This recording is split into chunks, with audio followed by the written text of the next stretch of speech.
Howdy folks.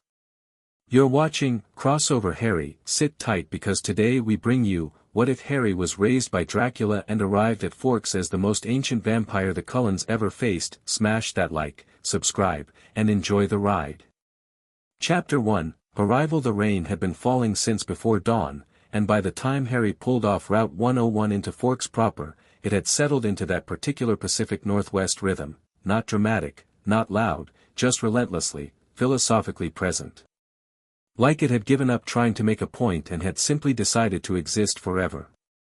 He drove a black 1969 Jaguar E-Type that had no business being on an American road and knew it.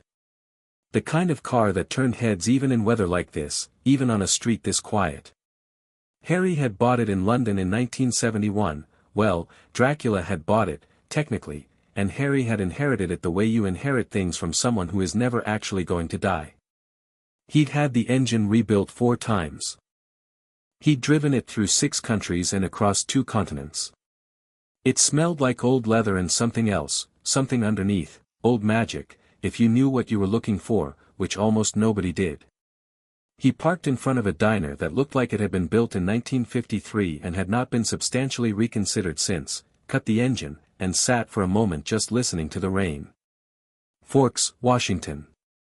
Population 3,175. Average annual rainfall, 140 inches. Nearest major city, Port Angeles, which barely qualified. Sitting on the edge of the Olympic Peninsula like something the rest of the country had politely declined to claim. Perfect.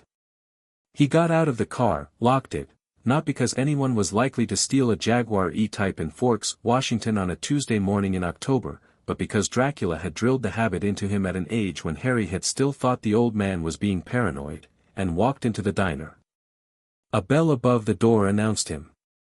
3 people looked up, the waitress behind the counter, a man in a trucker cap nursing coffee at the far end, and a teenage girl in the second booth who was reading something thick and dog-eared and didn't look up at all.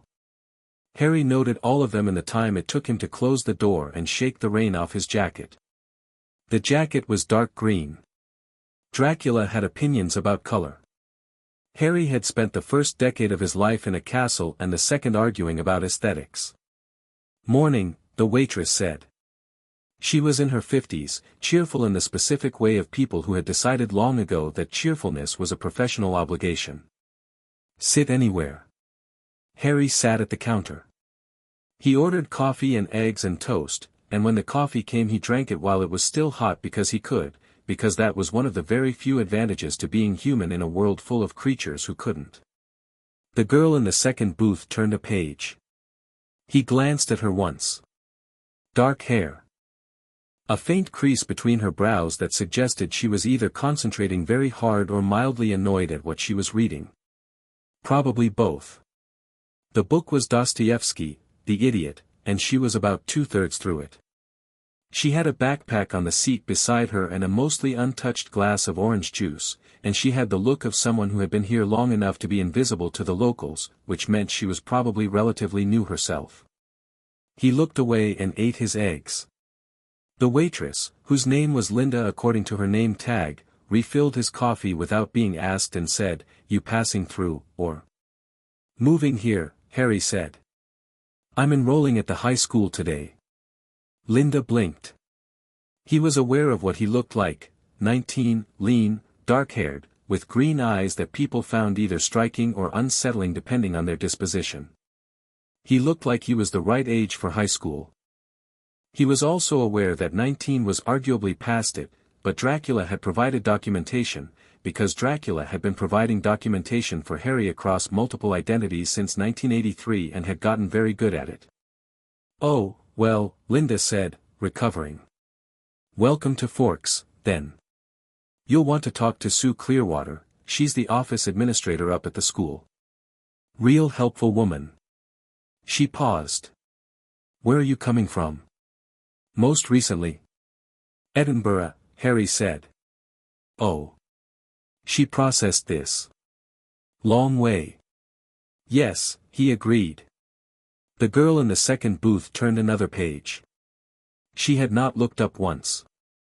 Harry finished his toast and left a tip that was larger than the bill, which was something Dracula had also insisted upon, on the grounds that the service industry was the backbone of every civilization and that the Romans had proven what happened when you stopped respecting your logistical infrastructure. He didn't think about that, particularly. It was just habit. He got back in the Jaguar, pulled up the address for Forks High School, and drove. The school was smaller than he expected, which was saying something because he had expected it to be very small. A cluster of low buildings arranged around a central courtyard, the kind of campus that had been designed with optimism and maintained with pragmatism. The parking lot held a collection of trucks, sedans, and one extremely muddy Jeep that looked like it had been used as a battering ram at some point. Harry found the office, introduced himself as Hadrian Black, his current identity, the surname and nod to something Dracula found privately amusing, and collected his schedule from Sue Clearwater, who was indeed helpful and who looked at his transfer paperwork with the particular expression of someone who had seen a lot of transfer paperwork and found this set unusually thorough. "You've got quite a transcript," she said. "I've moved around a lot," Harry said pleasantly. She handed him a map of the campus. He thanked her, folded it into his jacket pocket without looking at it. He'd already memorized the layout from the satellite imagery he'd pulled last night, and went to find his first class. The first 3 periods were unremarkable. History, which he sat through with the serenity of someone who had primary sources. English literature, which was covering The Great Gatsby, and which he participated in enough to seem engaged without drawing attention. Calculus, which he could have taught. He sat near windows in each class. He noted exits. He noted the social architecture of each room, who sat where, who deferred to whom, the precise geography of teenage hierarchy, with the same automatic attention he would have given any new environment. Dracula had taught him that information was the only currency that couldn't be stolen, only surrendered. By lunch he had a reasonable map of the school's social landscape. There was a table of athletes near the window. A cluster of what appeared to be theater kids at the center. Various gradations of social adjacency spreading outward from those poles. And at a table near the far wall, partially separated from the rest of the room by what seemed like a shared, unspoken agreement, 5 of the most beautiful people Harry had ever seen in a high school cafeteria, or possibly anywhere. He recognized what they were before he sat down with his tray. Not the specific family. But the type. The stillness. The careful, deliberate way they engaged with the human performance of eating without actually eating. The way the light seemed slightly wrong on their skin, too even, too perfect, like a painting of a person rather than a person. And the smell, beneath the cafeteria's aggressively mundane bouquet of pizza and industrial cleaner, something cold and sweet and old. Harry got himself a coffee and a sandwich he did not particularly need and found a table with a sightline to both the door and the vampire table and sat down. A boy materialized across from him 30 seconds later. Broad-shouldered, red-faced, earnest as a golden retriever. "Hey. You're the new kid. Hadrian, right? I'm Mike Newton." Harry said. "Hadrian is something my father insists on." Cool. Mike Newton was clearly the kind of person who found everyone interesting until proven otherwise. Harry found this genuinely endearing. "Where are you from?" "Originally England. Most recently Edinburgh." "Sick. Have you been to the Highlands?" "Many times." "That's awesome, man." Okay, so, Mike launched into an orientation monologue that covered the essential social geography of Forks High School in considerably more detail than Harry's own assessment, mostly because Mike operated without guile and therefore narrated his world with complete transparency. Harry listened, asked occasional questions, and ate his sandwich while cataloging the vampire table in his peripheral vision. 5 of them. 2 were clearly a pair, male and female, the male large with dark curly hair and an expression of perpetual amusement, the female small and precise as a blade. Emmett and Rosalie, if he had to guess, he'd done research, because of course he had, because arriving anywhere without research was something Dracula considered a form of suicide. Another pair, the male slight and sandy-haired, the female with a quality of absolute stillness that went beyond even the normal vampire register. She was staring at nothing, or rather at something that wasn't there. Jasper and Alice. And then the fifth, seated slightly apart, who was looking at his lunch tray without seeing it. Bronze-haired, angular, beautiful in the specifically severe way of someone who had been frozen at 17 and had spent decades growing into the sharpest version of that face. Edward Cullen. As if feeling the thought, Edward's head came up. His eyes found Harry's across the cafeteria. Harry watched, with considerable interest, what happened to Edward Cullen's face in that moment. It was subtle, the kind of micro-expression that would have been invisible to anyone not trained to read it. A fraction of a second of complete blankness, like a record skipping. Then something that was not quite confusion and not quite alarm but lived in the neighborhood of both. Harry held his gaze for precisely 3 seconds, then looked back at Mike Newton, who was explaining something about a girl named Jessica and a homecoming debacle that had apparently entered local legend. "Sorry," Harry said. "You were saying?" The girl from the diner was in his biology class. He realized it when she walked through the door and stopped just inside it with the expression of someone who had expected the room to be empty and found it otherwise occupied. Then she sorted herself out and walked to the lab table that was apparently hers. He could tell by the way she sat in it, the specific slouch of familiarity, and became aware that the only available seat in the room was the one next to her. He sat. She looked at him sideways. "You were in the diner this morning." "I was," he said. "You left a 40% tip." "Linda seemed like she'd been on her feet since 5, he said. "Also, I respect the institution of the diner." She blinked. Then, almost involuntarily, she smiled, a quick, crooked thing that she seemed to rein in immediately on principle. "I'm Bella." "Harry. Where are you from?" "England, originally." He was aware of the door opening behind him, aware of who was coming in before the smell reached him, before the temperature of the room shifted almost imperceptibly. "But I've been moving around." Edward Cullen took the last available lab stool, the one directly behind Harry, and the quality of the air changed. Harry didn't turn around. He set his notebook on the table and uncapped his pen and said to Bella, "What are we covering?" "Mitosis," she said, but she was watching something over his shoulder. He could read on her face the specific social discomfort of someone watching a thing they didn't fully understand. Cell division. We're doing slides." "Good," he said. "I'm decent at microscope work." The teacher, Mr. Banner, according to the schedule, began talking. Harry took notes with his left hand because that was the hand he'd learned to write with first, in an era when that mattered to people, and had never quite broken the habit. Dracula had found it charming. Dracula found most of Harry's human habits charming in the way someone might find a cat's insistence on sitting in inconvenient places charming, fondly, without any intention of changing it. Behind him, Edward Cullen was very still. Harry had been around vampires for long enough that he had developed a precise taxonomy of their stillness. There was the stillness of rest, which was almost meditative, the kind Carlyle probably had, if he was the man Harry's research suggested. There was the stillness of predatory attention, which was sharp and coiled and quiet in the way that wire fences are quiet. And there was a third kind, rarer, which was the stillness of genuine confusion, of an organism encountering something that did not fit its model of the world. Edward Cullen, behind him, was profoundly, magnificently confused. Harry understood why.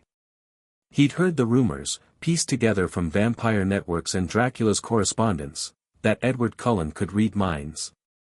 Every human mind in that room was an open book to him, presumably, Mr.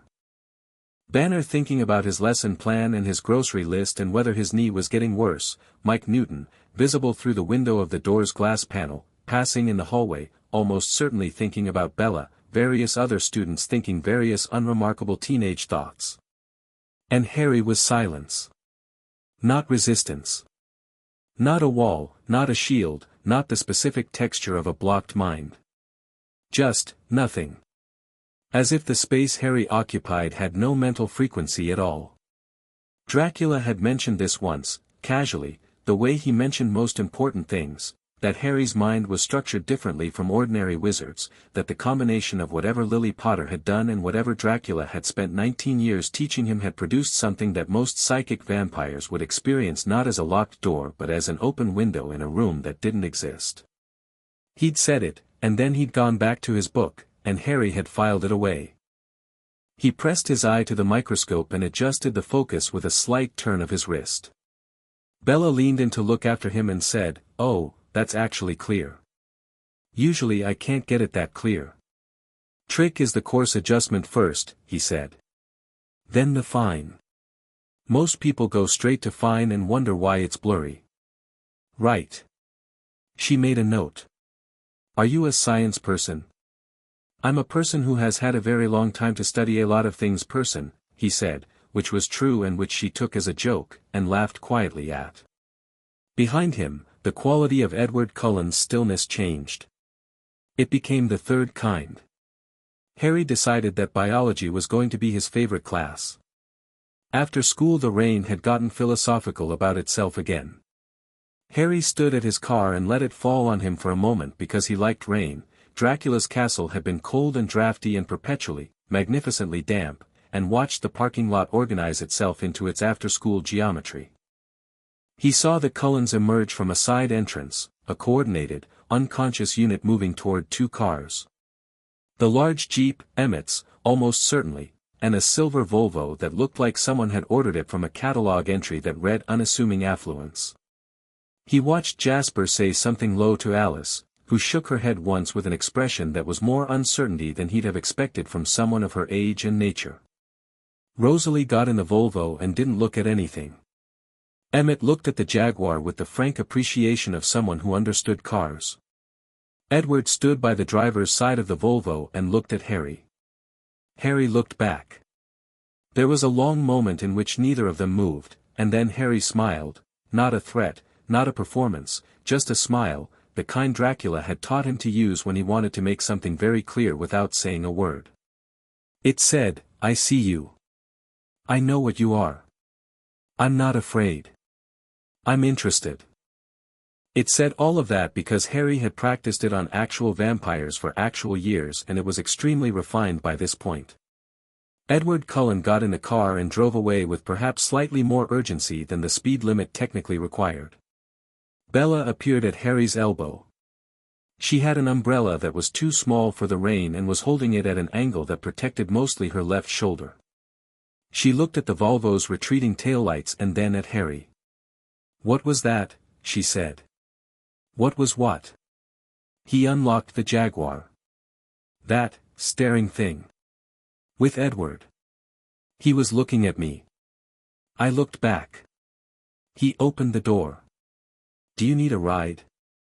She looked at the Jaguar with an expression that mixed want and caution in roughly equal measure. "You just got here." "I did." "You don't know where I live." "Chief Swan's house," he said. "It's on the route between here and my rental on Kalawa Way. I looked at a map this morning."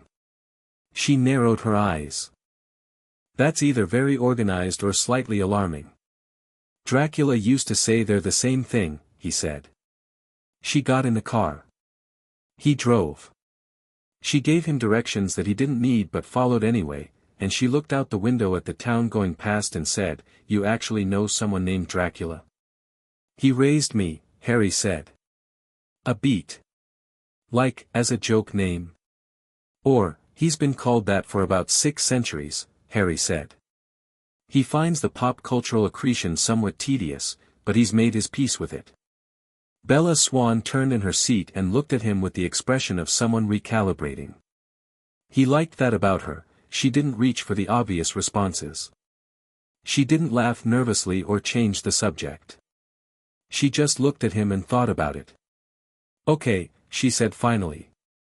"So when you say he raised you, my parents died when I was 15 months old," Harry said. It came out of him easily, matter-of-factly, the way it always did, which sometimes unsettled people. "He found me. He kept me." He paused. "He would say he kept me because I seemed useful." That's not true, but it's what he'd say. What's the true reason? Harry was quiet for a moment, navigating the turn onto her street by memory. I think he was lonely, he said. In the way that things are lonely when they've been alone for long enough that they've forgotten they're lonely. And then I was there and I was, loud, apparently. Very loud for a baby. He says I was insufferable. He paused. He says it with enormous pride. Bella looked at him. Then she looked forward at the rain on the windshield. Then she said, that's actually kind of beautiful. Don't tell him that. He'll be horrified. She smiled. He pulled up in front of the Swan house, small, red, the kind of house that announced I am a home without trying, and she gathered her bag and opened the door, then stopped. What made you come here? She said. To Forks. Harry considered the real answer, which was, a whisper in a vampire network about something in the Pacific Northwest that had the scent of old magic, and the memory of a conversation Dracula had with a man named Carlisle Cullen in 1918 that Dracula had never fully explained, and a feeling Harry had learned to trust even when he couldn't articulate it. A feeling, he said. I wanted to see what was here. And? She was watching him with those direct, dark eyes. Too early to tell, he said. But promising. She looked at him for another second. Then she got out, ducked against the rain, and jogged to the front door. He waited until she was inside before pulling away. The rental house on Kalawa Way was small and smelled of pine and damp, and whoever had lived here before, a family, he thought, based on the scuff marks low on the doorframes and the crayon drawing of a horse on the inside of the kitchen cupboard that nobody had noticed or bothered to erase. He liked it immediately. He brought in his bags, 3 of them, which Dracula had always considered an embarrassing quantity for any journey of real seriousness, and which Harry had always considered a reasonable minimum for a human person who needed to eat and sleep and had hobbies, and set them in the bedroom, and then he walked the house once, all the rooms, in the specific pattern Dracula had taught him, establish the perimeter, identify every exit, note anything that was not where it should be. An old habit, like the tip and the left hand and the watching of doors. Nothing unusual. Just a small house in a small town in the rain.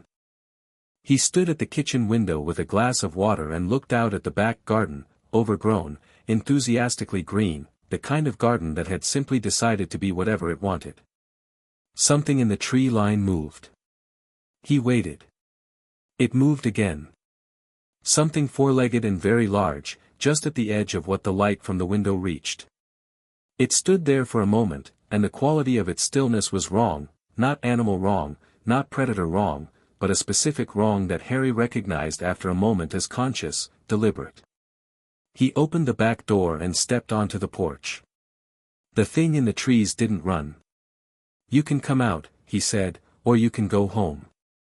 But if you're going to watch me all night, I'd rather know who I'm talking to. Nothing for a long moment. Then the animal, enormous, rust brown, unmistakably a wolf in shape but in no way an ordinary wolf in scale or bearing, took 3 steps forward into the light and sat down with the deliberate dignity of something that had decided to make a point. Harry looked at it. It looked at him. Shapeshifter, he said, not a question. He'd met 3 in his life, 2 in Eastern Europe, 1 in Morocco. Different tradition, different mechanics, but the same fundamental signature. Something between human and animal that was neither and both. I'm not a threat to your territory. I'm not here for the land. The wolf's amber eyes regarded him with uncommon intelligence. I'm here because of them, Harry said, and jerked his chin slightly north, toward where the Cullen house was, roughly 5 miles through the trees. And because of something I need to understand. You don't have to trust me. I wouldn't trust me either, if I were you and I just showed up without introduction. He paused. But I'm going to be here for a while, and I'd rather we knew where we stood. The wolf stood, turned, and walked back into the trees. It stopped at the edge of the light and looked back at him once. Then it was gone. Harry went back inside, finished his water, and started unpacking. He had a system for unpacking, books first, because Dracula had drilled into him that a place without books was a campsite and he refused to camp, and the books he carried were not the kind you found in a high school student's bag. There was a 13th-century bestiary in Latin that had annotations in the margins in Dracula's handwriting. A bound manuscript in what most people would have failed to identify as Proto-Bulgarian, which was a journal Dracula had kept in 1090 and given to Harry as a birthday present when Harry was 12, noting that it would give him perspective. There was a battered field guide to magical creatures published by an institution that officially didn't exist. There were 6 novels, actual novels, contemporary fiction, Terry Pratchett and Ursula K. Le Guin, and a thriller he'd picked up in an Edinburgh airport because he liked thrillers, and a moleskine notebook that was half full of Harry's own writing, which was cramped and ambidextrous and switched languages mid-sentence the way his thoughts did. He shelved the books, arranged his kit in the bathroom with the precision of someone who had learned preparedness the hard way, made tea, and sat at the kitchen table with the moleskine. He wrote for 20 minutes. Not about the Cullens specifically, not about the wolf, but about the feeling that had brought him here, trying to articulate it, because Dracula had taught him that understanding an instinct required making it legible, required turning the wordless into something with grammar.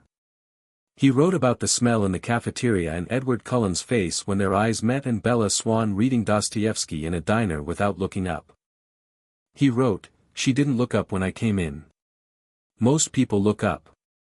This is either remarkable self-possession or she's read that book so many times she can disappear into it. Either interpretation is interesting." He looked at that for a moment. Then he wrote, "Pay attention, Potter. You're here for a reason and it isn't the girl." Then, after a moment, he crossed that last part out. He finished his tea. He checked the wards he'd placed around the house that afternoon, 3 layers, old magic, the kind that wouldn't register to modern magical detection because it predated modern magical detection by roughly 1,000 years. They were intact. Nothing malicious in the perimeter, nothing watching except the memory of the wolf's amber eyes in the tree line. He went to bed. He lay in the dark and listened to the rain and thought about tomorrow, and about the Cullens, and about the way Edward Cullen's face had looked in that cafeteria when Harry's gaze had hit him and his mind had come up blank. That specific, extraordinary blankness. He thought about what Dracula had said to him, 2 months ago, over a fireplace in a castle in Romania while outside the November wind was doing something genuinely hostile to the landscape. Dracula had been reading, he was always reading, he had been reading for 600 years and showed no signs of finishing, and he'd lowered the book and looked at Harry over his reading glasses, which were a very recent affectation that Harry suspected was entirely affected, and said, "You should go." "Go where?"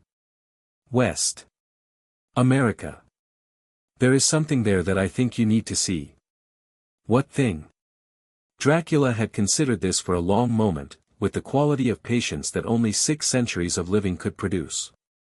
"A mirror, perhaps. Or a question. I haven't decided which." Harry had waited, because he'd learned that Dracula always had more. "There is a family there," Dracula had said, returning to his book. "Vampires. They call themselves vegetarians." The faintest ghost of something moved across his face. Not amusement, something older and more complicated. "I knew the father, once. In another life. Before he became what he is and I became what I am and both of us made our separate peace with it." He turned a page. "He was very young. He is still very young, relatively. I think it would be good for you to meet people who chose differently than I did. You want me to learn from them?" "I want you to see that choice is possible," Dracula had said, with a simplicity so complete it had taken Harry a full 10 seconds to feel the weight of it. "I sometimes think that what I failed to teach you is that." Harry had not known what to say to that. Dracula had not looked up again. The fire had popped once and settled. A week later Harry had packed 3 bags, loaded the Jaguar onto a cargo ship in Constanta, and pointed himself west. Now he lay in a rented bed in Forks, Washington, and listened to the rain and thought about choice. He was back at the school at 7:45 the next morning. Not because he needed to be, his first class didn't start until 8:30, but because he wanted to see the parking lot before it filled up. He wanted to watch the Cullens arrive. They came at 7:58, which he noted was not the latest they could possibly arrive but was well past when most other students got there. The Volvo pulled in, and then the Jeep, and then Alice Cullen appeared around the hood of the Jeep and stopped walking.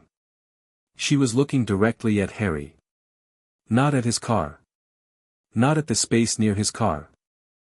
At him, with a precision that suggested she had known exactly where to look before she turned the corner, which was interesting because Harry had been careful. He was standing 2 rows back, partially behind a large pickup truck, in the kind of position that should have required active searching to find.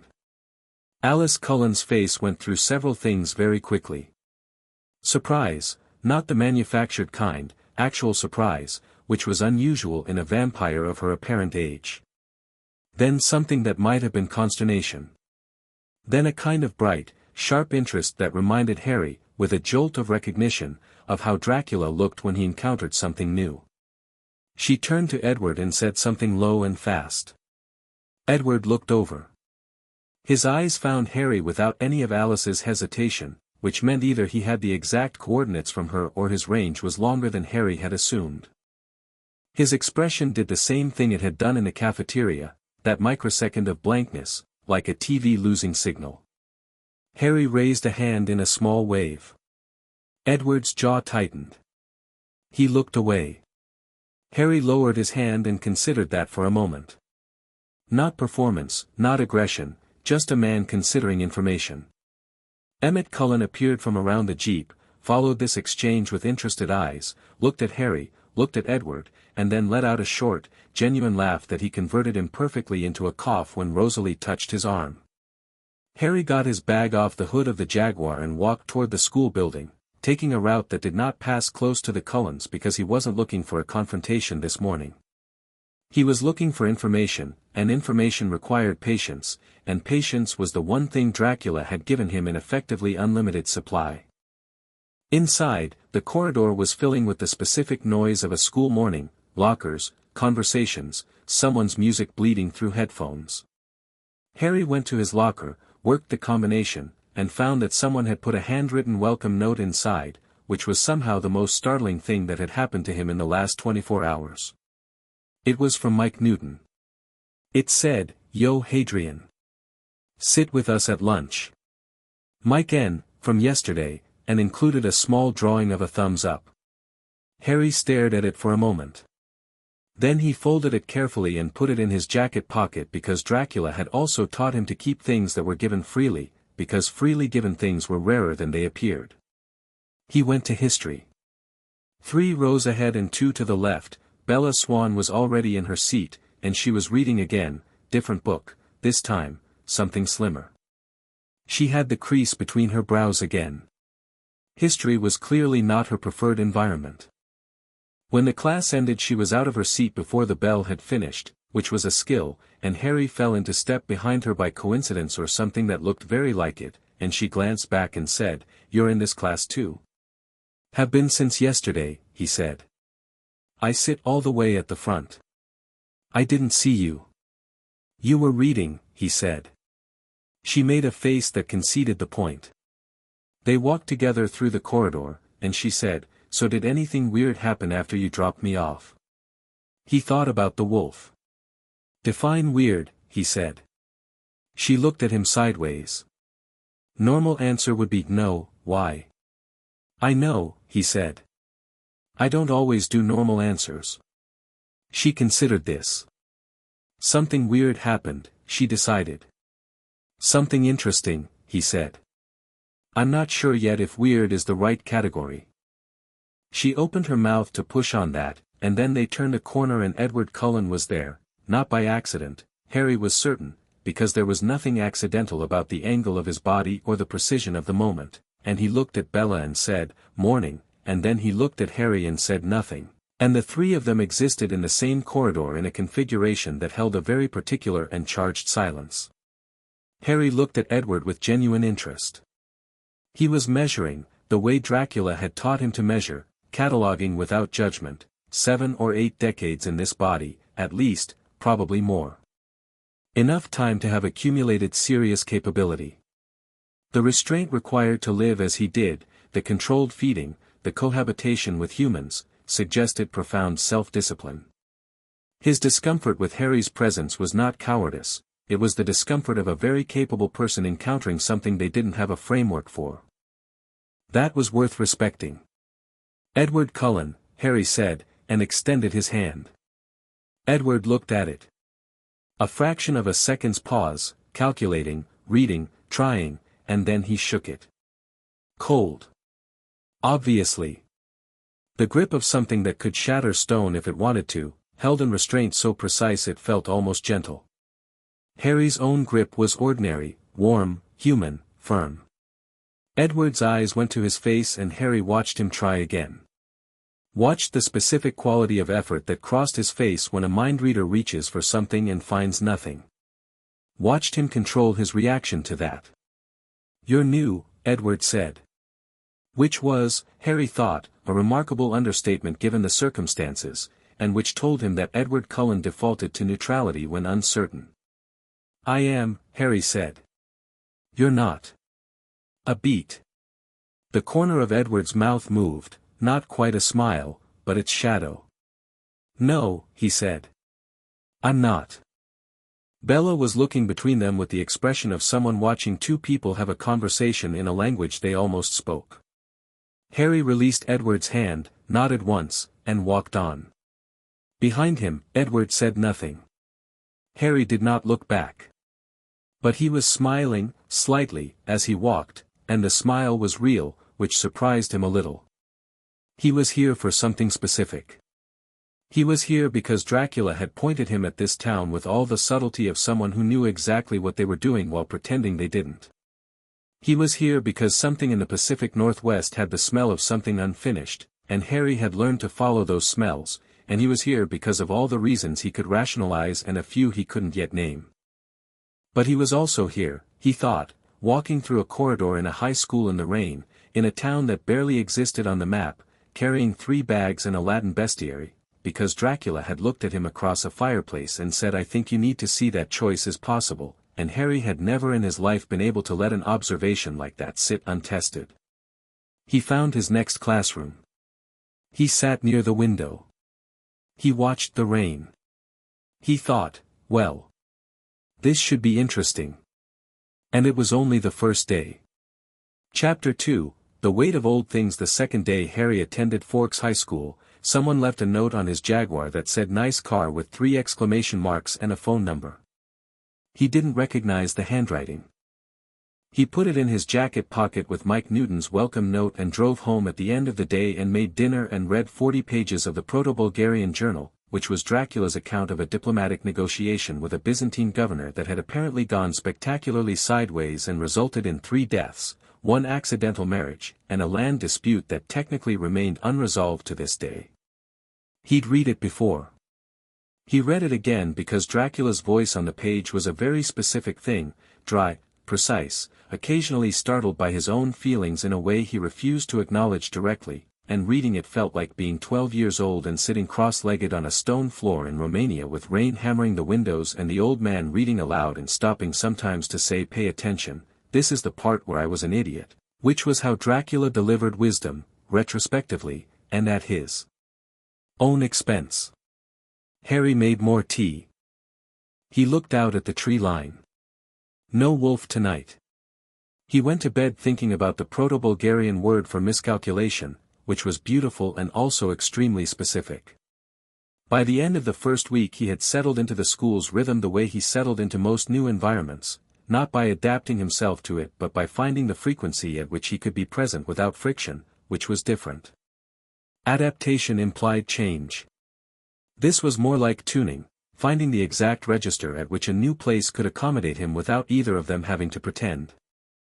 He sat with Mike Newton's group at lunch, which included Jessica Stanley, who was funny and perceptive and worked very hard to seem less intelligent than she was for reasons Harry found worth understanding, Eric Yorkie, who was interested in everything and didn't bother performing otherwise, and Angela Weber, who spoke rarely and precisely and who reminded him, in the best way, of Dracula's oldest advisor, a woman named Constanta who had lived in the castle when Harry was young and who had never once said an unnecessary word. Bella sat with them sometimes. Not always. She moved through the social landscape of the school with a kind of friendly detachment, comfortable everywhere and deeply settled nowhere, which was a quality Harry recognized because he'd spent most of his life wearing it himself. "You're doing that thing," she said to him on Thursday, appearing at his locker while he was putting away his history text. "Which thing?" "The watching thing. You do it and it looks like you're not doing it. But you're doing it." He looked at her.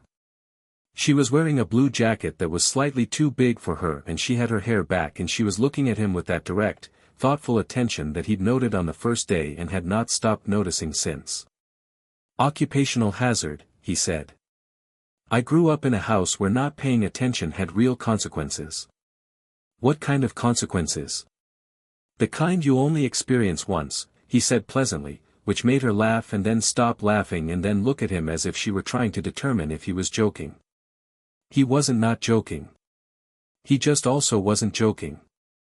"The Cullens are watching you," she said, changing angles. Directly. He appreciated that about her, she didn't circle things for long. "They don't do that. They don't watch people. They sort of, look through people. But with you they're watching." "I know," he said. "Does that bother you?" He considered the question honestly. "No. Does their watching you bother you?" Something shifted in her face. "Not much, but enough." She looked at her locker rather than at him. "That's different." "Is it?" She didn't answer that.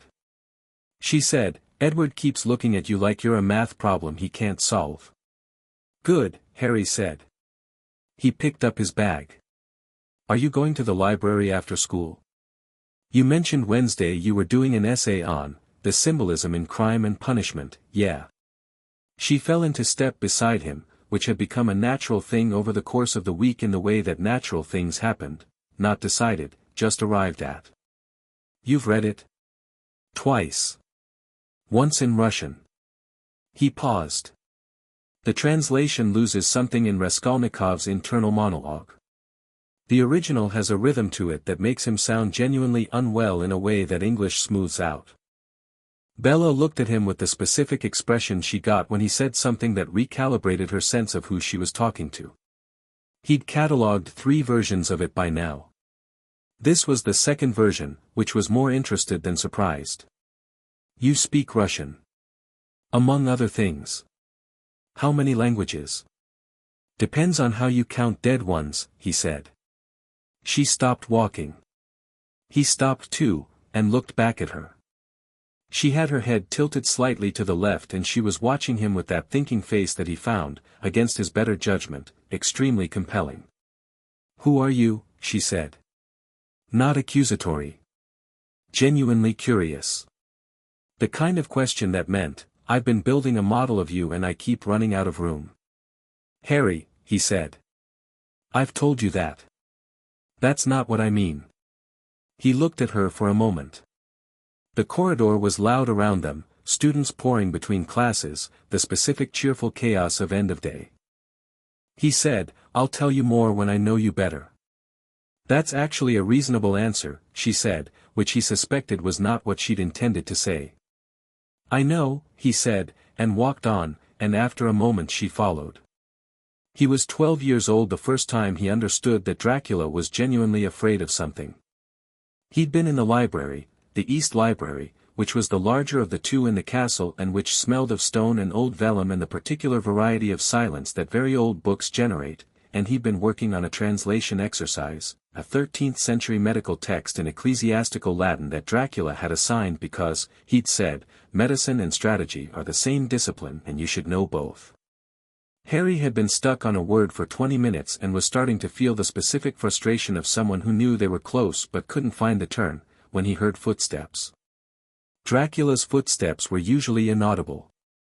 He moved with the particular precision of something that had learned, over centuries, to make itself weightless in space.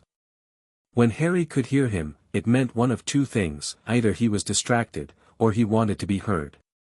The footsteps stopped outside the library door. Harry waited. After a moment, long enough to be deliberate, the door opened. Dracula was holding a letter. Just holding it, which was unusual in itself. He generally held letters the way he held everything, lightly, with the confidence of someone who controlled the terms of any situation. This letter he was holding differently. Like it had weight. He said, "There are people in the world who will try to use you." He was looking at the letter, not at Harry. Not because of who you are. Because of what you represent. Harry had been 12. He'd known enough to wait rather than ask. "I should have told you this sooner," Dracula continued, which was the closest he came to apology when Harry was that age. He folded the letter and put it in his coat. "Magic like yours, the kind that survived what you survived, it is very, very rare. There are those who collect rare things." He finally looked at Harry. His eyes were red, which Harry had grown up with and found no more alarming than eye color in general. "I need you to understand that being exceptional is not the same as being safe." "Who are they?" Harry had asked. "Powerful men who believe their power entitles them to other people's gifts," Dracula said, with a flatness that carried centuries of history in it. "We will talk about them more when you're older. For now, I want you to finish your translation." He paused at the door. "The word you're looking for is contagio. It has a secondary meaning in context, not merely disease, but consequence. The medieval sense." He left. Harry had stared at the page for a long moment. Then he'd written contagio, consequence in his notebook and finished the translation. He was 30 now, in actual years, if you counted from Godric's Hollow, and he still thought about that afternoon. About the way the letter had looked in Dracula's hand, and the word Dracula had used when he talked about what Harry's magic was, survived. Not inherited. Not possessed. Survived. Like his magic was something that had been through a fire and come out the other side different than it went in. He'd never decided whether that was frightening or not. He'd just decided it was true. The Cullens made their move on Friday. He was in the school library after the final bell, an actual library visit this time, following up on something from his history class about the settlement of the Olympic Peninsula, when he became aware that the room had gone quiet in a specific way. Not empty quiet. Occupied quiet. The kind that happened when something that didn't belong entered a space and the ambient noise adjusted around it. He didn't look up from his book. Carlyle Cullen sat down across from him. Harry had known it was Carlyle before he sat, had known it from the footsteps, from the precise quality of the presence, from the fact that every instinct he'd developed over 19 years said this one is careful, this one is measured, this one has thought about this conversation before having it. He'd known it was Carlyle the way he always knew things, not through any single piece of information but through the aggregate of all of them, assembled fast and quietly, the way Dracula had taught him to think. He let the silence sit for exactly as long as it was comfortable, and then 1 second more, and then he looked up. Carlyle Cullen was, blonde, pale, composed, and possessed of the most transparent earnestness Harry had encountered in a vampire in his entire life. It was not naivety. It was something harder than naivety, it was the sincerity of someone who had examined the alternatives thoroughly and chosen this. That was different. Harry found that he could not be dismissive of it, which was not what he'd expected. "You don't seem surprised," Carlyle said. "I've been expecting you since Wednesday," Harry said. "I thought it might be sooner, actually." Something moved through Carlyle's expression, amusement, maybe, and something more careful underneath it. "My family thought sooner too. I thought you deserved more time." That was considerate. Harry closed his book, which was a courtesy. "You wanted to see if I'd do anything alarming first." "We wanted to understand what you are," Carlyle said simply. "We still don't. Alice can't see you at all. Edward can't hear you. You don't smell like anything we know. And you're not afraid of us, which is," he paused, "unusual, in a human." "I didn't say I was human," Harry said. The word sat between them. Carlyle was still. Not the predatory stillness or the confused stillness, the listening stillness, the kind of doctor stillness, the kind that said I am receiving this information without judgment and I would like more of it. No, Carlyle said. You didn't. He waited. Harry looked at him for a moment. He thought about what Dracula had said, I want you to see that choice is possible. He thought about a man choosing, at some point in his long history, to be something different than what his nature prescribed, and maintaining that choice across centuries, and sitting here now across from a stranger in a school library with more patience than most living things could manufacture. I'm a wizard, Harry said. Specifically, I'm a wizard who was raised by a very old vampire who happens to know your family. He paused. Or knew your father, at least. A long time ago. The stillness Carlyle held went through a change so subtle it would have been invisible to anyone who hadn't spent years around creatures with perfect self-control. His hands, folded on the table, didn't move. His expression didn't shift. But something behind his eyes did. Vladimir? He asked carefully. He doesn't use that name, Harry said. He says it's been culturally compromised. Carlyle looked at him for a long moment. Then he let out a breath. Vampires didn't need to breathe, and when they did it meant something, and said, very quietly, Vladislav Dracula raised you. Since I was 15 months old, yes. Carlyle was quiet for what felt like a full minute but was probably 15 seconds. Then he said, he was the most ancient thing I ever met. In 1918. I was in Romania briefly, passing through, and we crossed paths. He didn't kill me, which was notable. We spoke. He stopped. He spoke to me for 2 hours about choice. About what I was choosing and what it would cost me and whether I had thought about it carefully enough. Another pause. I have thought about that conversation almost every decade since. He remembers it too, Harry said. He described you as one of the more interesting people he'd met in the modern era. He did not mean it as pure compliment. No, Carlyle said, and smiled, a real one, warm and slightly startled. He wouldn't. He looked at Harry with new depth. And he sent you here. He suggested it. I chose it. Of course. Carlyle nodded slowly. You're here because of what we are. What we've chosen. I'm here, Harry said carefully, because I grew up around one particular choice, made by one particular being, and it made me very good at certain things and possibly incomplete in others. And I thought it might be useful to observe a different version of the same question. He met Carlyle's eyes. That's honest. I appreciate honest, Carlyle said. It's rarer than it should be. He looked down at the table briefly, then back. My family is going to want to meet you formally. I'd like that to be on good terms if possible. Edward is, he seemed to choose a word carefully. Concerned. Edward can't read me, Harry said. I understand why that's alarming. It's never happened before, Carlyle said. In his experience. It hasn't happened because he's never met someone like me before, Harry said, without particular pride, just fact. I don't think he'll find me threatening, if he's willing to look properly. But that's his choice to make. Carlyle nodded. He stood, and then said, not quite casually enough for it to be casual, how much does he know? About the Volturi. About, what they might want with you. Harry looked up at him. Enough, he said. Is that what you're worried about? That they'll follow me here? We've been safe here for a long time, Carlyle said, simply.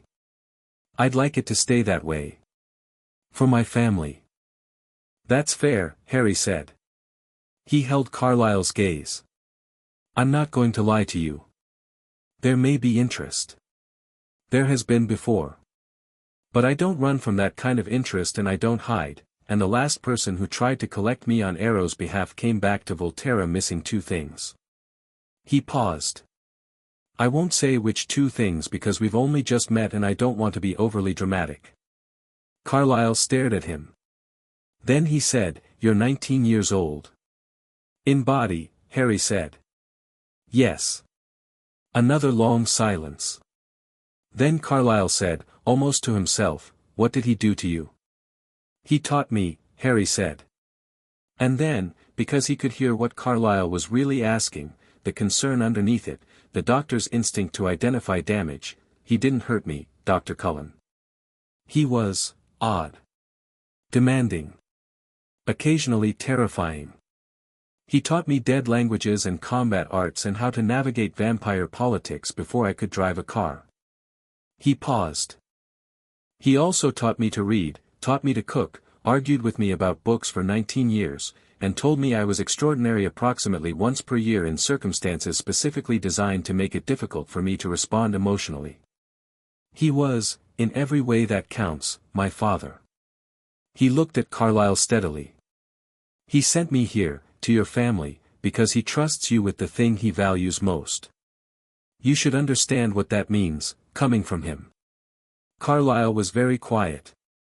Something moved through his face that was too complex to name quickly. He said, "I think dinner is perhaps a better setting for this conversation than a school library." He paused. "Sunday evening. If you're willing." "I'll bring wine," Harry said. "What do I need to know about dietary restrictions?" Carlyle looked at him. Then he laughed, genuine, surprised, and warm. "We'll provide everything," he said. "Please just come."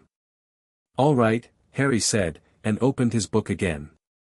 Sunday. Carlyle left with the same quietness he'd arrived with. Harry turned a page and read a paragraph about Coast Salish settlement patterns without absorbing a word of it. Then he took out his notebook and wrote, "Carlyle Cullen is exactly what Dracula said he was.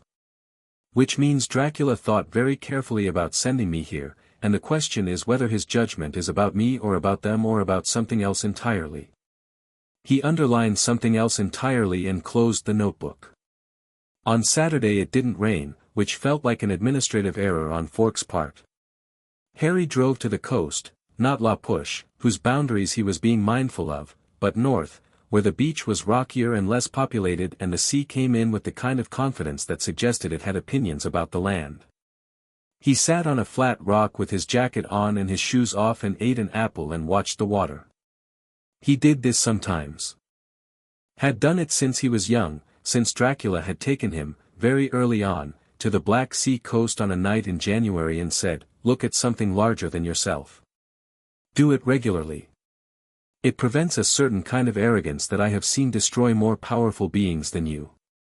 And Harry had been 4 years old and had looked at the Black Sea in January and had found it almost inconceivably large and had not felt arrogant but had felt, instead, very small and very alive, which Dracula had told him was the correct response. He heard footsteps on the rocks behind him before he heard the voice. "You're not supposed to be here." He turned. The boy was maybe 16, dark-skinned, absurdly tall in the way of someone whose height had arrived faster than the rest of him, with an open face and wary eyes and the specific bearing of someone who was more than he appeared. He was looking at Harry with a combination of suspicion and, not quite hostility. More like a border guard checking papers. "This isn't La Push land," Harry said. "I checked the boundary markers." The boy blinked. "You checked most people don't know there are boundary markers." "I do my research." Harry looked at him properly. The same wrong quality as the wolf in his tree line on the first night, the animal alongside the human, neither quite suppressing the other. Jacob Black. Now the wariness sharpened. "How do you know my name?" "Same reason I know the boundary markers. I looked into the local supernatural geography before I moved here." He said it plainly, without drama, the way he said most things. "I met one of yours the first night. In my back garden. We came to a provisional understanding." Jacob stared at him. He was clearly in the process of comprehensive recalibration. "You, which one?" "I don't know."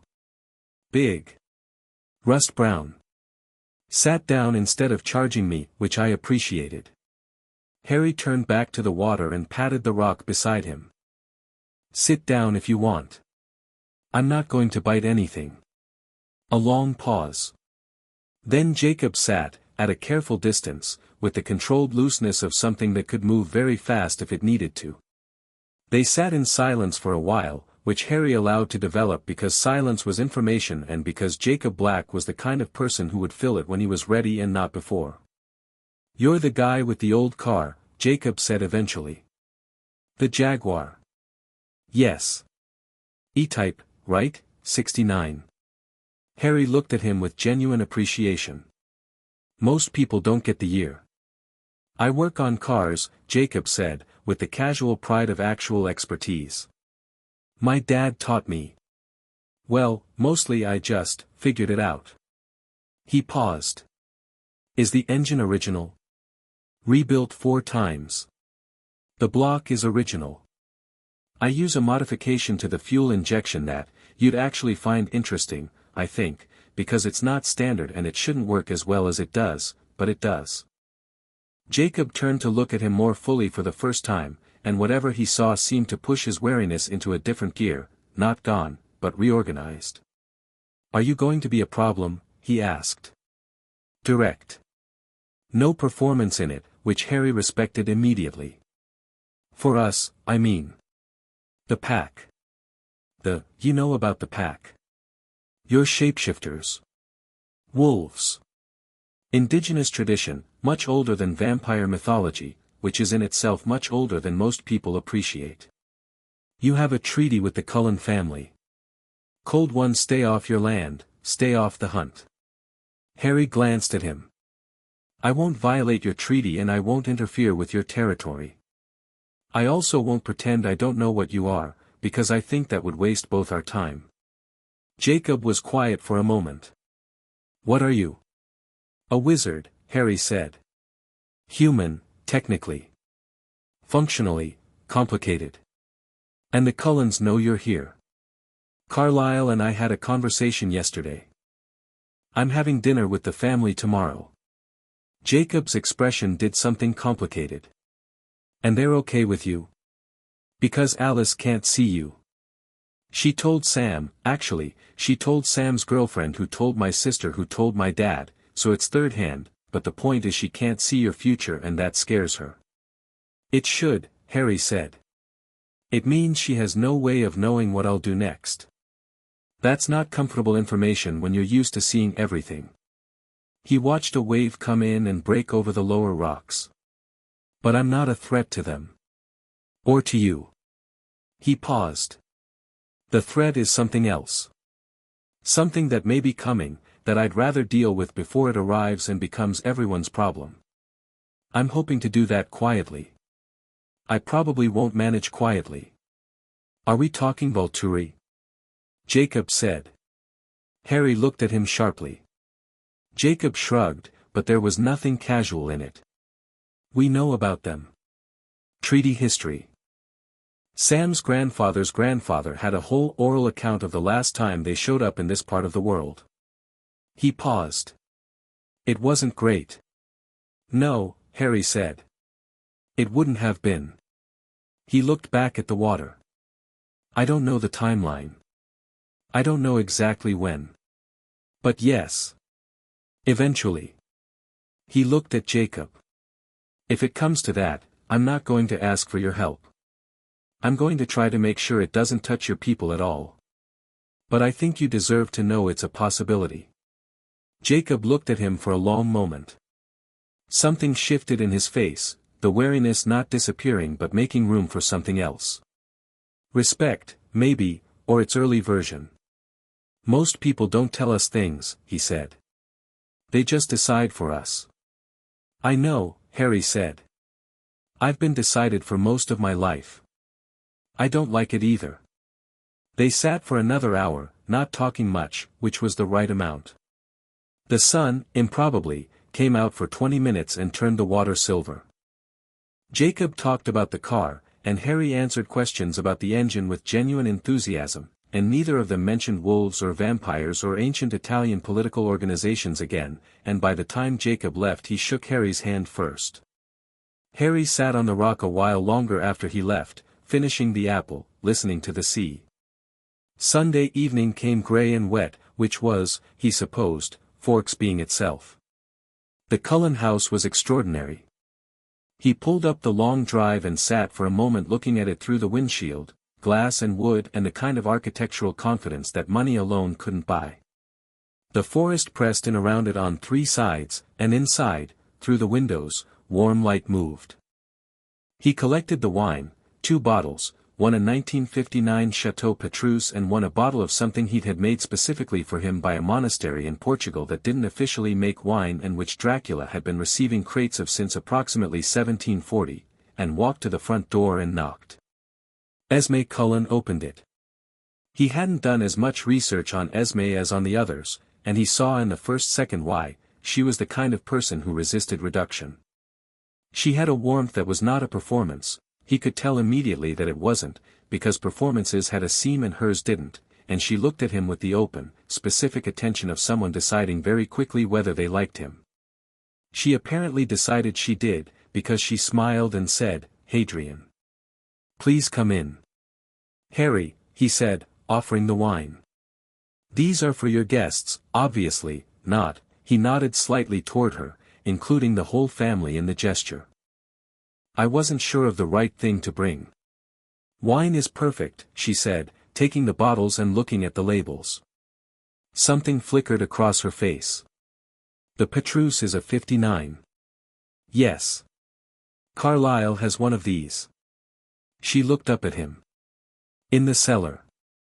"I know," Harry said. "Dracula gave it to him. In 1961. They had an correspondence, briefly, after they met." He smiled. "I thought it might be a good conversation starter." Esme looked at him steadily. "You're very deliberate," she said, which was not an accusation. It was an observation delivered with warmth. "I'm working on it," he said, which made her laugh, and she stepped back and let him in. The family was arranged in the living room with the kind of studied casualness of people who had agreed to appear unstudied. Carlyle near the fireplace. Jasper and Alice together on the smaller sofa, Alice with her legs folded under her, watching Harry with unblinking attention from the moment he entered the room, her eyes too bright and her expression too focused to be relaxed. Emmett and Rosalie on the larger sofa, Emmett leaning forward with his elbows on his knees and an expression of undisguised delight, Rosalie next to him with her chin slightly elevated and the particular look of someone choosing, as a deliberate act, to withhold judgment. Edward stood by the window. He turned when Harry came in. Their eyes met. Edward's jaw tightened almost imperceptibly, and then he said, "Harry," in a flat, careful voice. "Edward," Harry said, with the same cadence and approximately 3 times the warmth, not as a provocation but because he meant it. Edward Cullen was interesting to him in the specific way that challenges were interesting, not as threats but as problems worth understanding. Emmett stood up and crossed the room in 2 strides with his hand out. He was even larger up close than he had looked across a parking lot, which was saying something, and his grip when Harry took it was, carefully not what he was capable of. Harry had shaken Dracula's hand. He registered the restraint and appreciated it. "Emmett Cullen," Emmett said, with the energy of someone who had been waiting to do this all week. "That is an incredible car." "Thank you," Harry said. 1969, I've had it since 71. Emmett blinked. "You were, in 1971 you would have been, someone else was driving it in 71, Harry said. "I inherited it." "From Dracula," Emmett said, and the word in his mouth was something between a joke and a completely serious statement, and when Harry nodded, Emmett turned back to the room with the expression of someone who had been right about something and intended to enjoy it. "I told you," he said to no one in particular. "I told all of you." "You told us he was interesting," Rosalie said from the sofa, with the quality of someone making a distinction. "That doesn't mean, it's exactly what it means," Emmett said. He looked at Harry again. "Okay. So. Dracula. Real?" "Real," Harry said. "Though he'd tell you that the name is a journalistic invention from a culture that fundamentally misunderstood the source material." Emmett pointed at him. I love him already. Rosalie, I love him.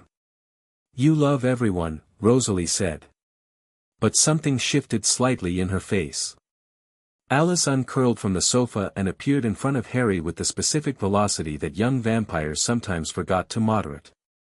She stopped 2 feet from him and looked up at him. She was small, which he'd noted from across parking lots, but which was somehow more vivid up close, with her head tilted and her eyes doing the thing he'd watched them do from across a cafeteria, trying to see something that wasn't there. You have no future, she said. Her voice was melodic and she made it sound like a pronouncement rather than a complaint, but underneath it was genuine distress. I have a future, Harry said. You just can't see it. That's the same thing, she said. To me. I know, he said, gently. I'm sorry. It's not malicious. It's just what my magic does to most predictive abilities. You're not missing information about a threat. You're just encountering a different kind of architecture. She stared at him. Then she said, what does that mean? It means my future doesn't run on the same tracks as everyone else's. It's not that it's hidden. It's that it operates by rules your ability wasn't built to read. He paused. I'm sorry. I know that's not comfortable. Alice looked at him for a long moment. Then she said, with the air of someone making a reluctant concession, okay, and went back to the sofa. Jasper hadn't moved or spoken. He was watching Harry with the particular attention of someone whose ability operated differently from Alice's, not sight but feeling, emotional texture, the read of a room. Harry was curious what he was getting. He met Jasper's eyes and raised an eyebrow slightly, a question. Jasper said, You're the calmest person I've ever met. Is that unusual? For someone in a room full of vampires? Extraordinarily. He said it without inflection. It's not numbness. It's actual quiet. In here. He touched his own temple briefly. What does that? A very strange childhood, Harry said. And about a decade of deliberate practice. Carlyle had been watching all of this from the fireplace with the attention of someone keeping score of a game he'd been invested in for a long time. Now he said, Please sit down, Harry. Esme's made dinner. He paused. For you, specifically. We don't require food ourselves. I know, Harry said, settling into the armchair that, he noticed, was the one with the best sightlines to all the room's exits. Dracula had probably chosen chairs like this for 600 years. I appreciate it. Dinner, actual food, chicken and roasted vegetables and bread, prepared beautifully, appeared, and Harry ate while the family arranged themselves and the conversation found its level. It found it quickly. Emmett had questions, broad, enthusiastic, occasionally absurd questions, about Dracula, about Romania, about vampire politics as practiced by genuinely ancient vampires versus the Cullen family's experience of it. Harry answered honestly, editing only for security rather than comfort, and the conversation built. Rosalie was quiet for the first 40 minutes.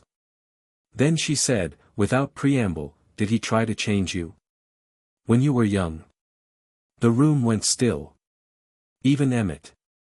Everyone recognized that the question meant something specific. Once, Harry said, after a moment. When I was 8. I was ill, very ill, the kind that takes children. He paused, choosing words carefully. Afraid, I think, though he would never call it that. He came to my room and he sat beside me and he explained, with complete honesty, that he could solve the problem. That he could make sure it never happened again. That I would never be fragile the way I was in that moment. He set down his fork. And then he said that he wouldn't do it without my consent, and that I was too young to give informed consent, and that therefore he was going to leave the choice until I was old enough to make it properly. Silence. And? Rosalie said. When you were old enough? I told him no, Harry said. I like being human. I like being warm. He picked his fork up again. He said he thought I'd say that. He seemed, in a very contained way, relieved. Rosalie looked at him. The elevation of her chin had come down. He respected your choice, she said.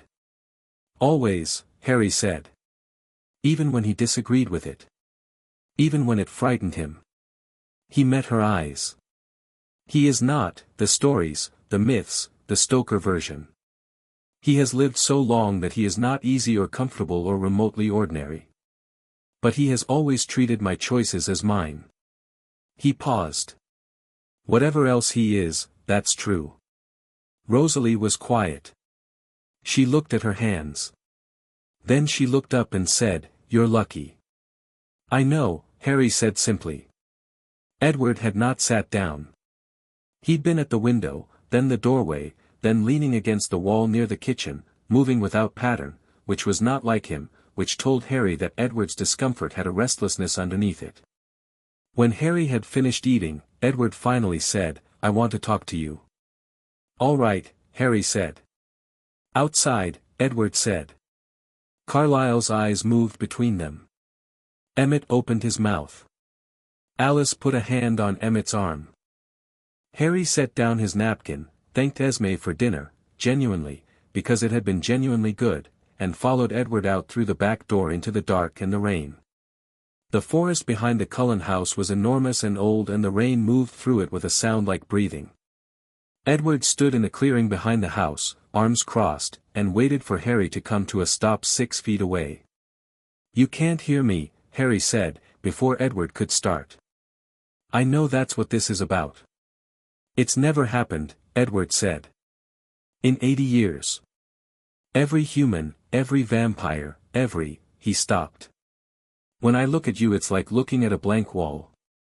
And I can't." Another stop. His jaw was tight. "I can't protect my family from something I can't read." "You think I'm a threat to your family," Harry said. "I think you might be. Even after tonight." "Especially after tonight," Edward said. "You came in here and in 2 hours you've become, they like you. Emmett adores you. Esme trusts you. Carlyle obviously knew something about you before you arrived. And I am standing here with absolutely no way to verify any of it." Harry looked at him. In the dark and the rain Edward was sharper, the controlled civility of indoors gone, and what was underneath it was not hostility but something more honest than that. Something that was actually fear. Not for himself. For them. For the specific 6 people inside that house with the warm light in the windows. "You'd die for them," Harry said. Edward said nothing. "Every one of them," Harry continued. Without hesitation. "You've spent 80 years building something and the worst thing you can imagine is losing it." He paused. "I respect that. I mean that sincerely." He met Edward's eyes across the 6 feet of rain. "My father raised me in a castle full of things that could kill me. The one thing he was consistent about was telling me exactly what everything was and exactly what it could do. He didn't hide things to protect me. He told me the truth and trusted me to survive it. He let that sit. So I'll tell you the truth, Edward. I am not a threat to your family. I am, potentially, the reason a threat finds this town, but I am also, potentially, the best resource you have for dealing with that threat when it comes. Both things are true. I can't make only one of them true by leaving, because whatever's coming will eventually come regardless of where I am." "Arrow," Edward said. Flat. Like a word he'd chewed on for years. "Probably," Harry said. "Not yet. But eventually." Rain fell. An owl called somewhere in the trees. "What are you?" Edward asked.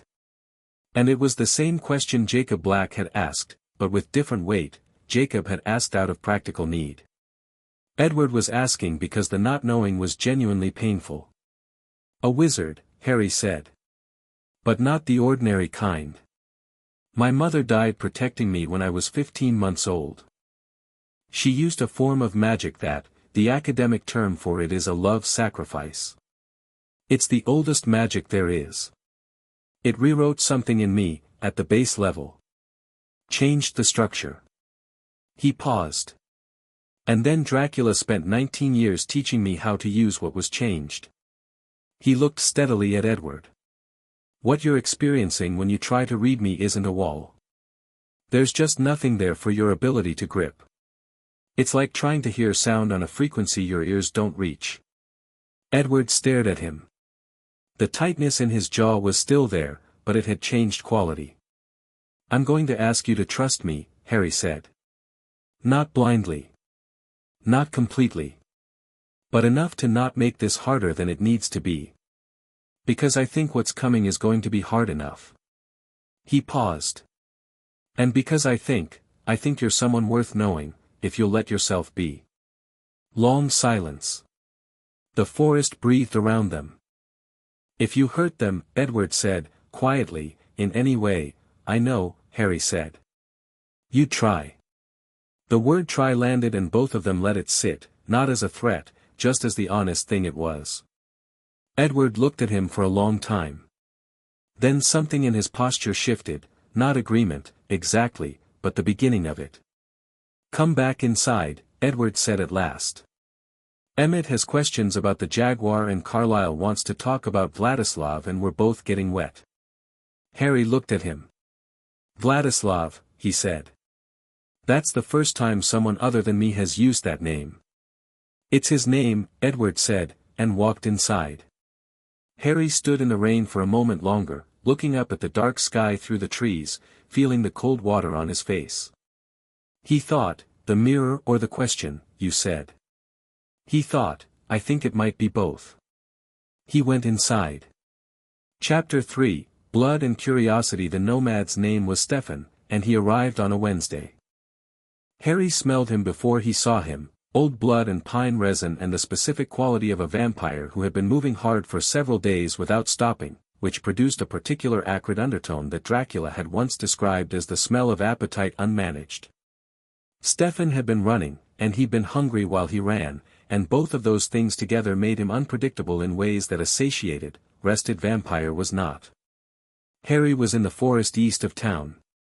He went there most mornings before school, when the light was still gray and the birds were just starting and the Olympic forest had that enormous, cathedral quality that it lost once the day got going. He didn't run, he walked, which Dracula had insisted upon on the grounds that running was for creatures that needed to close distance fast and a wizard who needed to close distance fast had already made a tactical error. He walked and he thought and sometimes he practiced, moving through old forms with a deliberateness that was almost meditative, the muscle memory of 19 years of instruction making everything smooth and quiet and precise. He was deep enough into the trees that the road was completely gone, no sound of cars, no smell of town, when Stefan came over the ridge to the north and stopped. 30 feet between them. Stefan was lean and young-looking, maybe mid-20s when he'd been turned, Harry guessed, though the age in his eyes put his actual age somewhere around 150 years, with dark hair and clothes that had been expensive some days ago and were now comprehensively ruined. His eyes were the red of active hunger. He stood very still in the way that hungry predators stood still, which was not the stillness of patience but the stillness of coiling. He'd clearly expected to be alone out here. He'd also, Harry noted, scented something unusual, because his nostrils flared and his head tilted fractionally and his eyes sharpened in a way that had nothing to do with recognizing Harry as prey and everything to do with recognizing Harry as something else. Something that didn't fit. Harry stopped walking and put his hands in his jacket pockets and waited. Stefan said, in accented English, Romanian, Harry thought, which was interesting, what are you?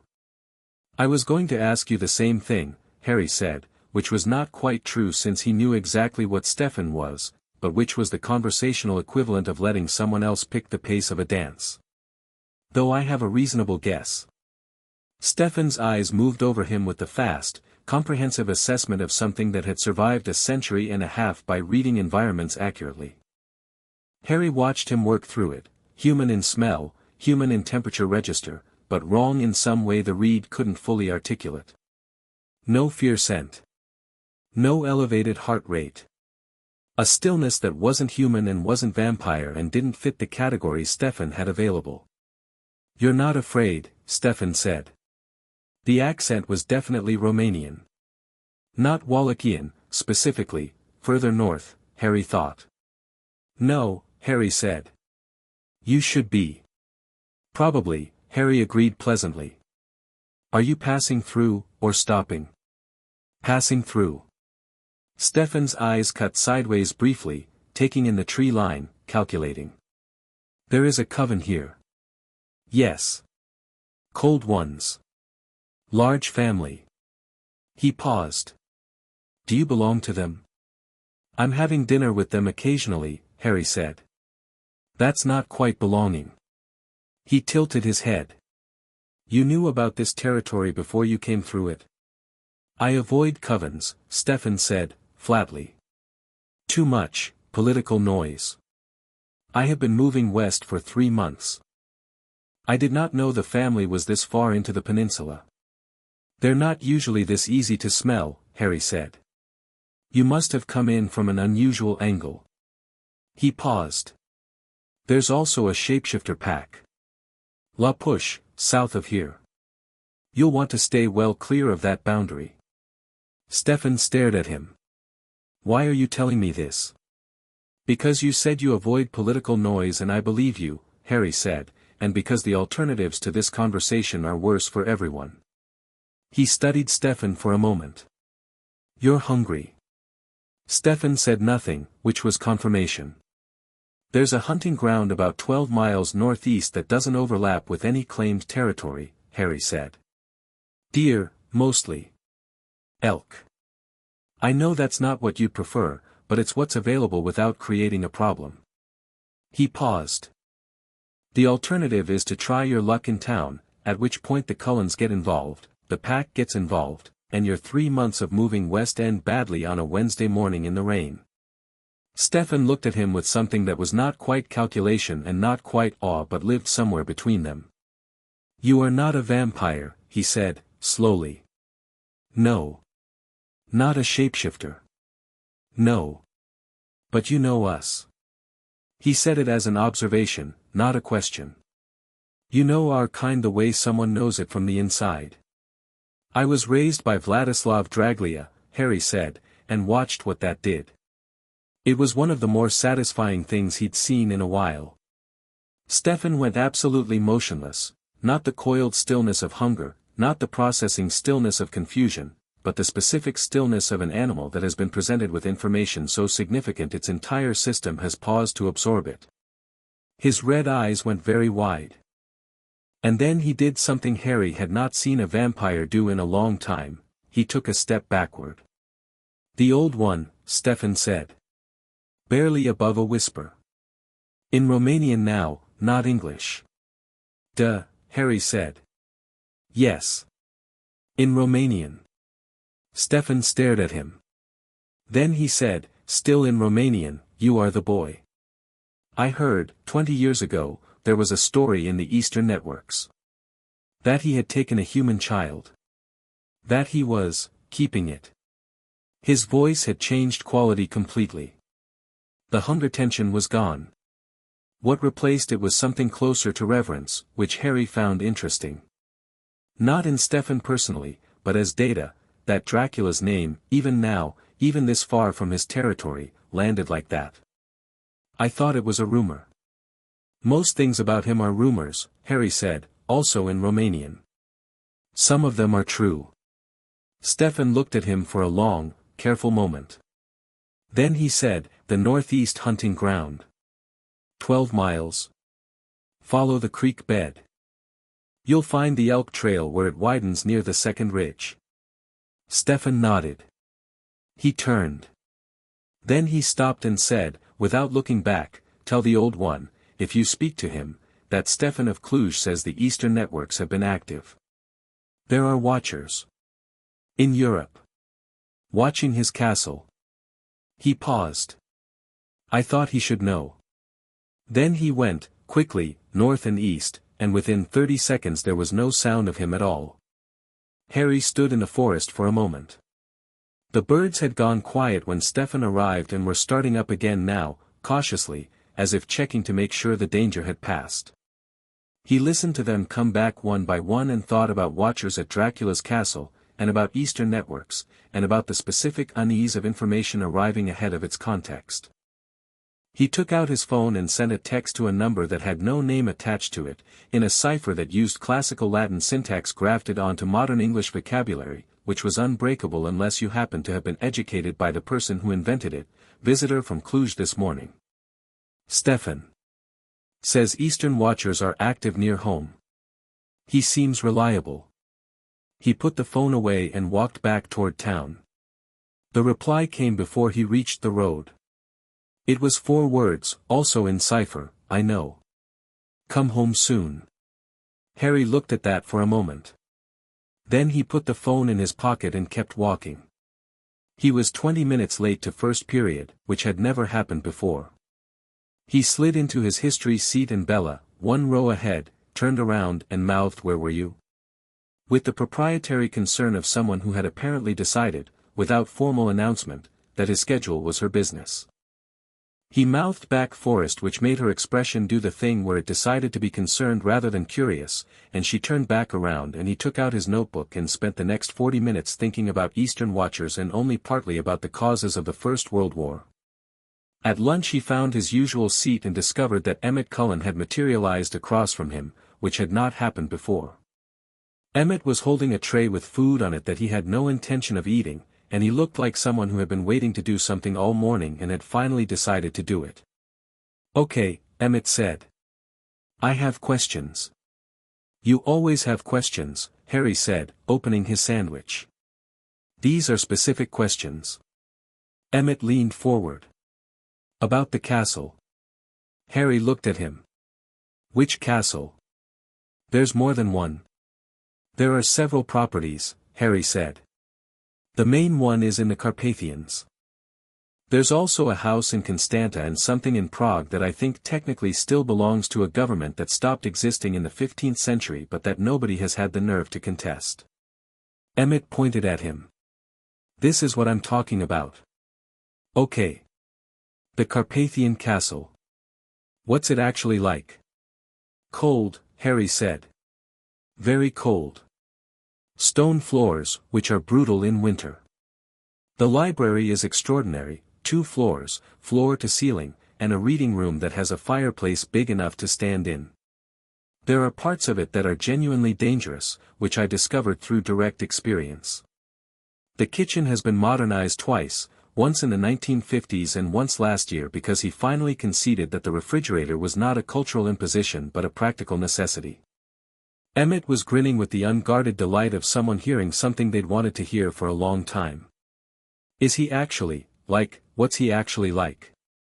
"Dracula." Harry considered the question seriously, because it deserved seriousness. "Tall. Pale, obviously. He has red eyes that go very dark when he hasn't fed recently, which as a child I used as a mood indicator the way other children used tone of voice." He paused. "He is formal, as a default. 600 years of court culture. He has opinions about table manners and diction and the correct way to address various categories of supernatural beings, and he expressed those opinions consistently throughout my childhood." He took a bite of his sandwich.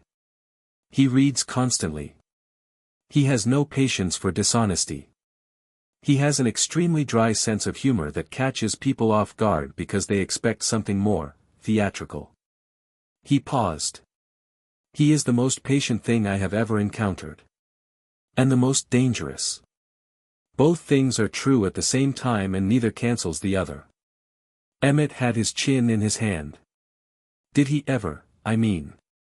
When you were a kid, was it scary?" Harry thought about it honestly. "Sometimes," he said. "Not because of anything he did. More because of the weight of what he was.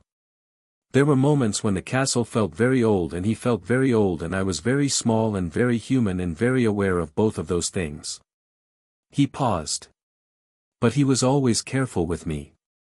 More careful, I think, than he was with anything else in his life.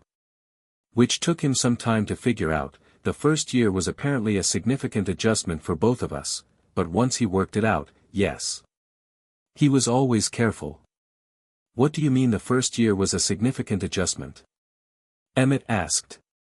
He hadn't raised anything before, Harry said. He'd been alive for 600 years and had never had a child to be responsible for.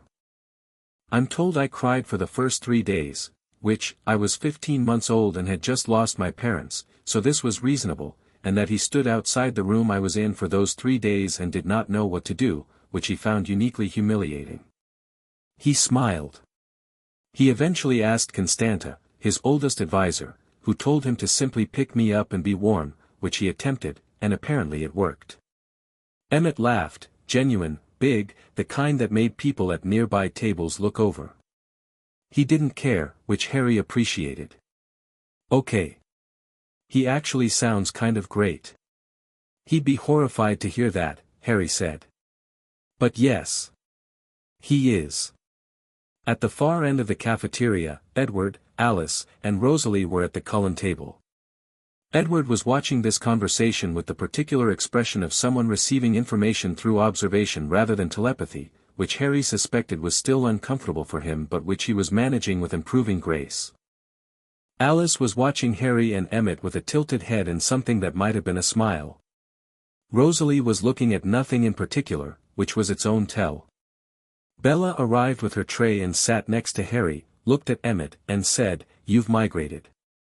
"This table has better conversation," Emmett said, completely without embarrassment. Bella looked at Harry. "What were you talking about?" "Carpathian interior design," Harry said. She stared at him. "I feel like I'm missing context." "Always," Emmett agreed cheerfully. She looked between them both with the expression of someone adding 2 columns of numbers that should produce the same total and finding they don't. Then she said to Harry, "Where were you this morning?" "Really? You were in the forest." "I walk in the mornings," he said. "Before school?" "Yes. In the dark." "It's not fully dark by the time I go." "More, committed gray." She was looking at him with the thinking face. He'd started cataloging its variants with more detail than was probably professionally appropriate. This was the 4th variant, which was the one that meant she'd made a decision and was about to speak it. "Something happened," she said. "You were late and you had that look when you came in." "What look?" Emmett said, interested. "The look where he's thinking about something and he's decided not to think about it in front of people," Bella said. "It's very contained. It's like watching someone close a door very quietly." Harry looked at her. "That's a very precise observation." "I pay attention," she said, not as a boast. Just as a fact. "What happened in the forest?" He considered how much to say. Not because he wanted to keep things from her, but because the information had implications that extended to the Cullens and the pack and a network of things she was not yet fully immersed in. But she was looking at him with that direct, honest attention that he'd found, over the past 2 weeks, progressively harder to deflect. "I met someone," he said. "A traveler. Passing through. We talked and he moved on." "What kind of traveler?" Emmett said, his voice dropping slightly. "The cold variety," Harry said, equally low. Emmett sat back. His expression changed, still present, still Emmett, but recalibrated. "Did you handle it?" "Peacefully," Harry said. "He's gone." Bella was watching this exchange with the expression of someone who understood more of what was being said than the words technically contained. She said, "Cold variety," slowly, turning it over, and then she stopped turning it over and looked at Harry with something that was not quite shock but was its quieter cousin. "Bella," Harry said. "I'm fine," she said. "I'm just adding things up." "What things?" Emmett asked. She looked at Emmett. Then at Harry. "The Cullens. The way this town feels sometimes. The way things don't quite add up to ordinary." She paused. "How long have I been the only person in this school who doesn't know?" You're not the only one who doesn't know, Harry said carefully. How long? She pressed. Harry looked at her.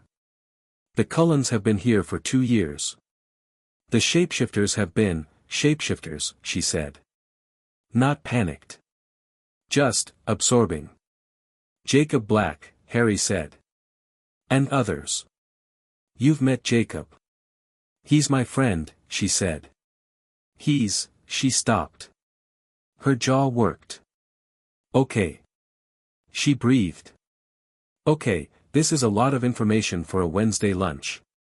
It is, Harry agreed. I'm sorry. I didn't intend for it to come out like this. No, she stopped and started again. How are you so calm about all of it? I was raised in it, he said simply. It was never extraordinary to me. I know that's not the same for you. Bella was quiet for a moment. Then she said, Are you going to tell me everything? He looked at her. At the steadiness in her face, the decision she'd made somewhere in the last 90 seconds to be steady about this rather than afraid, which was a choice, not a natural state, and he recognized the effort of it. He said, Yes. Not all at once. But yes. She nodded. Once. Decisive. Okay, she said, and picked up her fork and started eating, and the conversation moved on because she let it, which told Harry more about Bella Swan than 2 weeks of observation had managed. The forest didn't let the afternoon develop quietly. Harry had a free period at 2 o'clock, which he usually spent in the library or in his car with a book. On this particular Wednesday he was in the car, parked at the edge of the school lot, engine off, reading the thriller he'd bought in Edinburgh, when Alice appeared at his passenger window. He reached over and unlocked the door without looking up. She got in. She didn't say anything for a moment, which was the first time he'd seen her not say anything for a moment, and that was itself a data point. Something happened this morning, she said. Yes. In the forest. I almost saw it. Like a shadow at the edge of what I can see. A shape that was there and then wasn't. She turned in the seat to face him fully. There was another vampire. A traveler. Romanian. He's moved on. Alice was quiet. Her hands were folded in her lap with a precision that looked like control. How did you handle it? Conversation, Harry said. That's it. Just conversation. He was rational, Harry said. Hungry and frightened, but rational. I gave him directions to the northeast hunting ground and told him to avoid the pack's territory. Alice looked at him with her head tilted. You told him about the pack. I gave him the information he needed to avoid a problem, Harry said. He didn't want trouble. He wanted to pass through without consequence. And you just knew that? From talking to him? From reading him, Harry said. Which is different. He set the thriller on the dashboard. You're not here about the traveler specifically. She looked at him for a long moment. I'm here because every time I try to see your future I see nothing, and this morning for a fraction of a second I almost saw something and then it was gone, and, she stopped. I don't like not knowing things. It's not vanity. I use what I can see to protect my family. If I can't see you, I can't see what comes with you. I can't protect them from it. He understood this. It was the same concern Edward had raised, but Alice arrived at it from a different angle, less about threat, more about helplessness. And Alice Cullen, he'd established in 2 weeks of observation, was someone for whom helplessness was genuinely painful. The thing you almost saw this morning, he said. Was it a threat? She frowned. It was, big. Whatever it was. And old. She paused. Not dangerous it didn't feel like an attack. It felt like weather. Harry nodded slowly.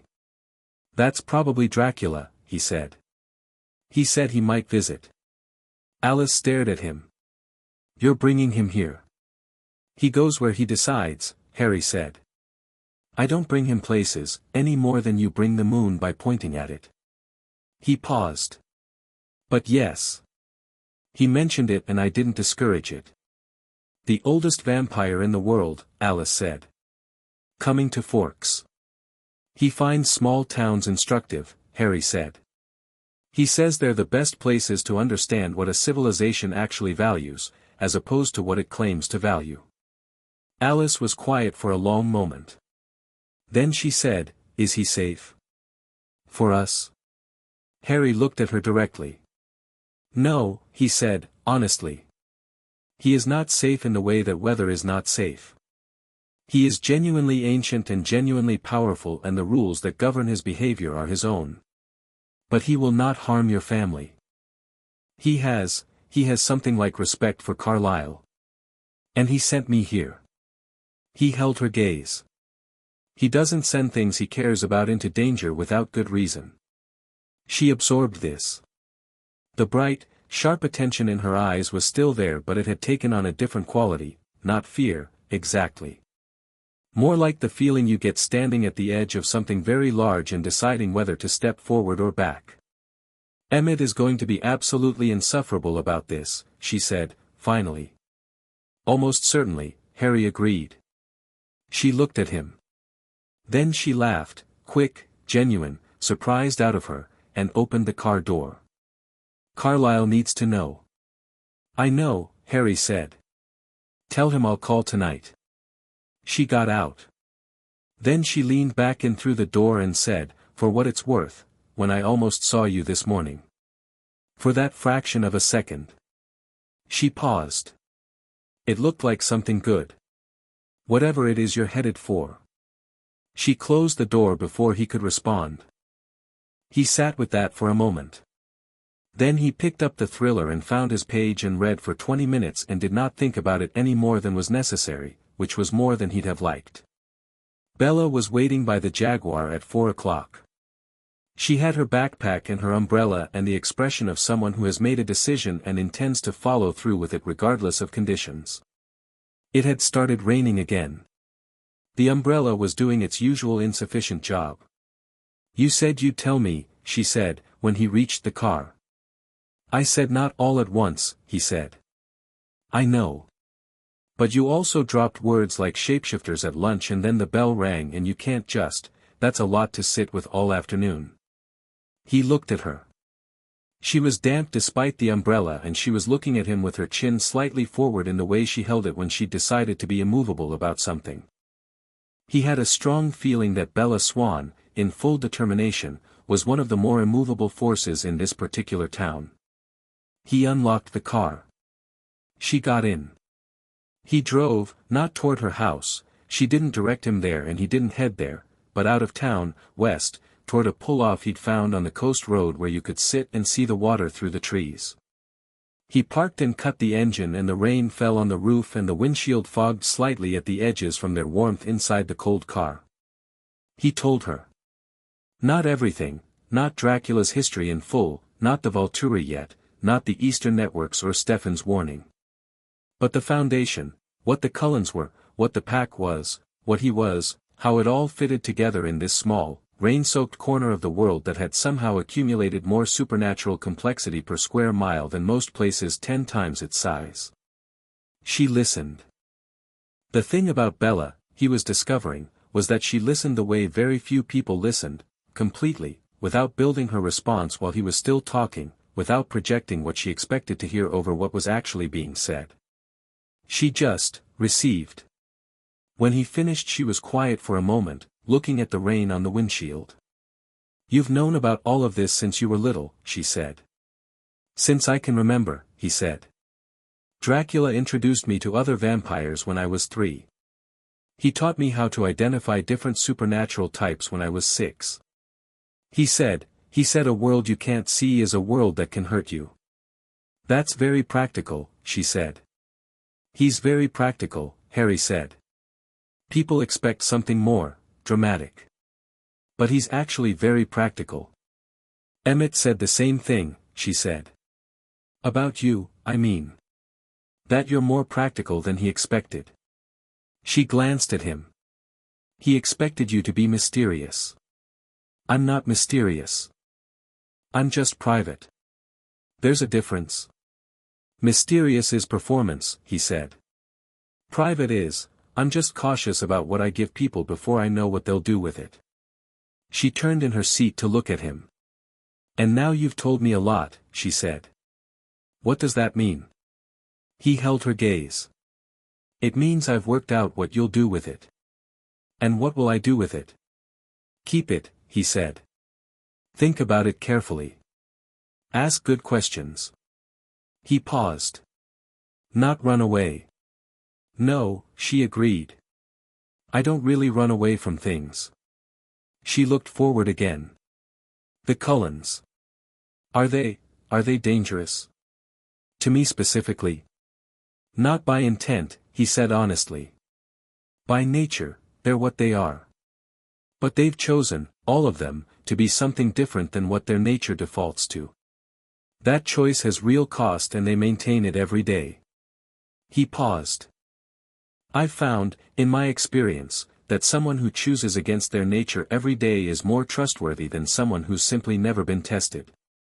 She was quiet for a moment. Is that why Dracula sent you here? Because of what they've chosen. He looked at her. Partly, he said. Yes. And the other parts?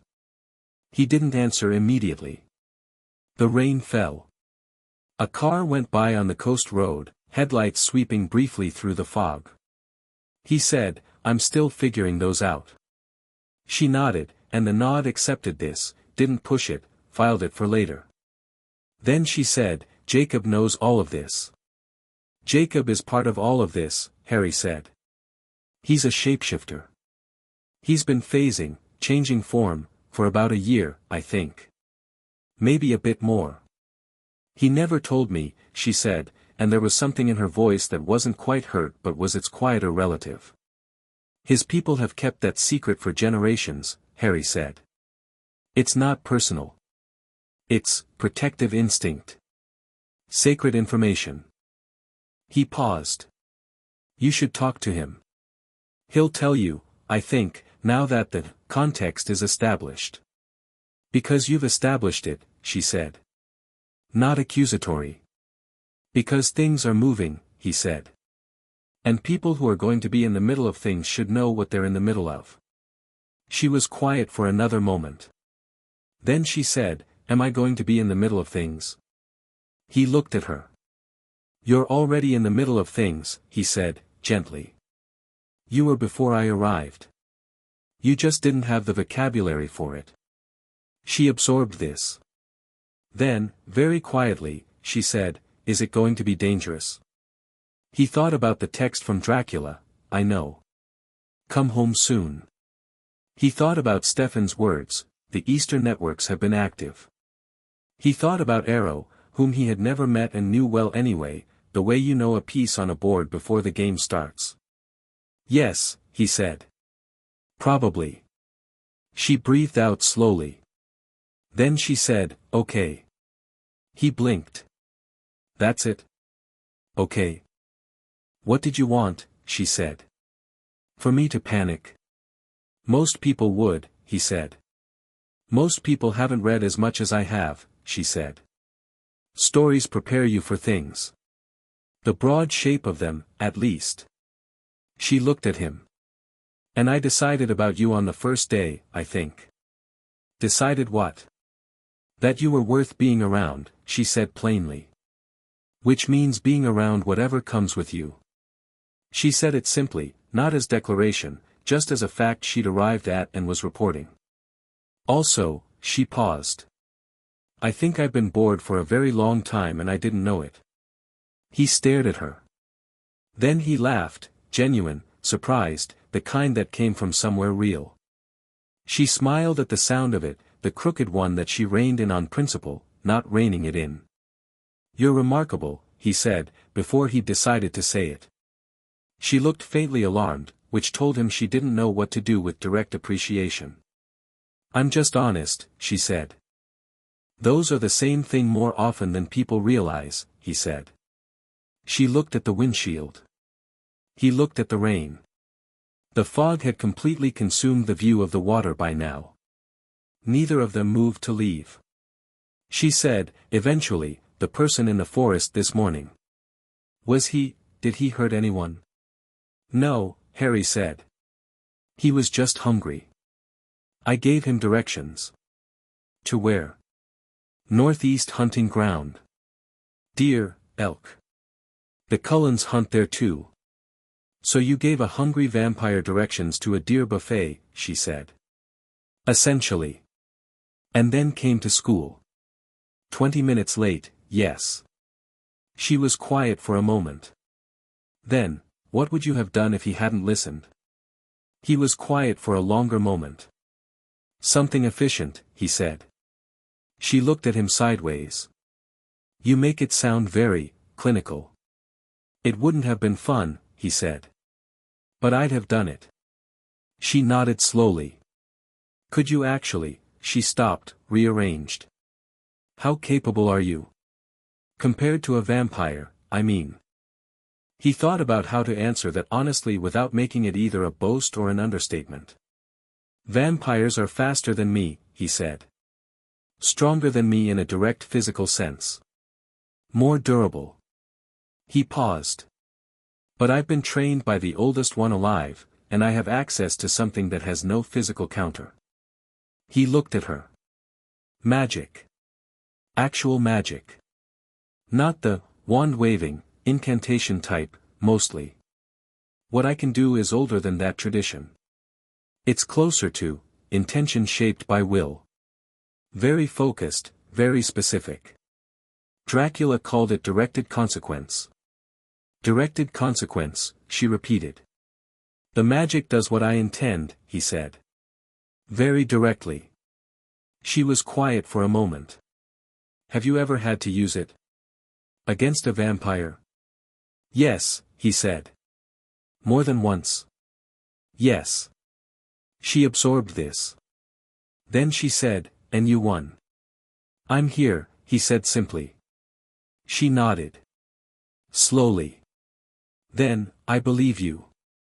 And the thing was, the way she said it, it wasn't reassurance, it was just a statement, delivered with the same directness as everything else she said, and it landed differently than reassurance would have.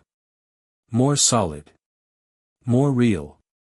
He found that he couldn't think of a single thing to say in response that wouldn't either deflect it or make too much of it, so he said nothing, and after a moment she looked at the clock on the dashboard and said she should probably get home before her dad started wondering. He drove her home. The rain was serious now, committed, the kind that made the headlights bloom and the road surfaces reflective and the world contract to whatever was in front of you. He pulled up to the Swan house and she gathered her bag and opened the door and then stopped, which she did sometimes. Harry, she said. Yes. When you said things are moving. She paused. How soon? He thought about the text again. Come home soon. Coming from Dracula, who was not prone to urgency, that meant something specific. I don't know exactly, he said honestly. But Dracula said he was coming. When he comes, it's because he's decided something needs his attention. He looked at her. I'll tell you when I know more. Okay, she said. And she said it the same way as before, not minimizing, not performing calm, just genuinely organizing herself around the new information and continuing. She got out. Jogged to the door. She was inside before she looked back this time. He sat for a moment in front of the house. The rain was loud on the roof.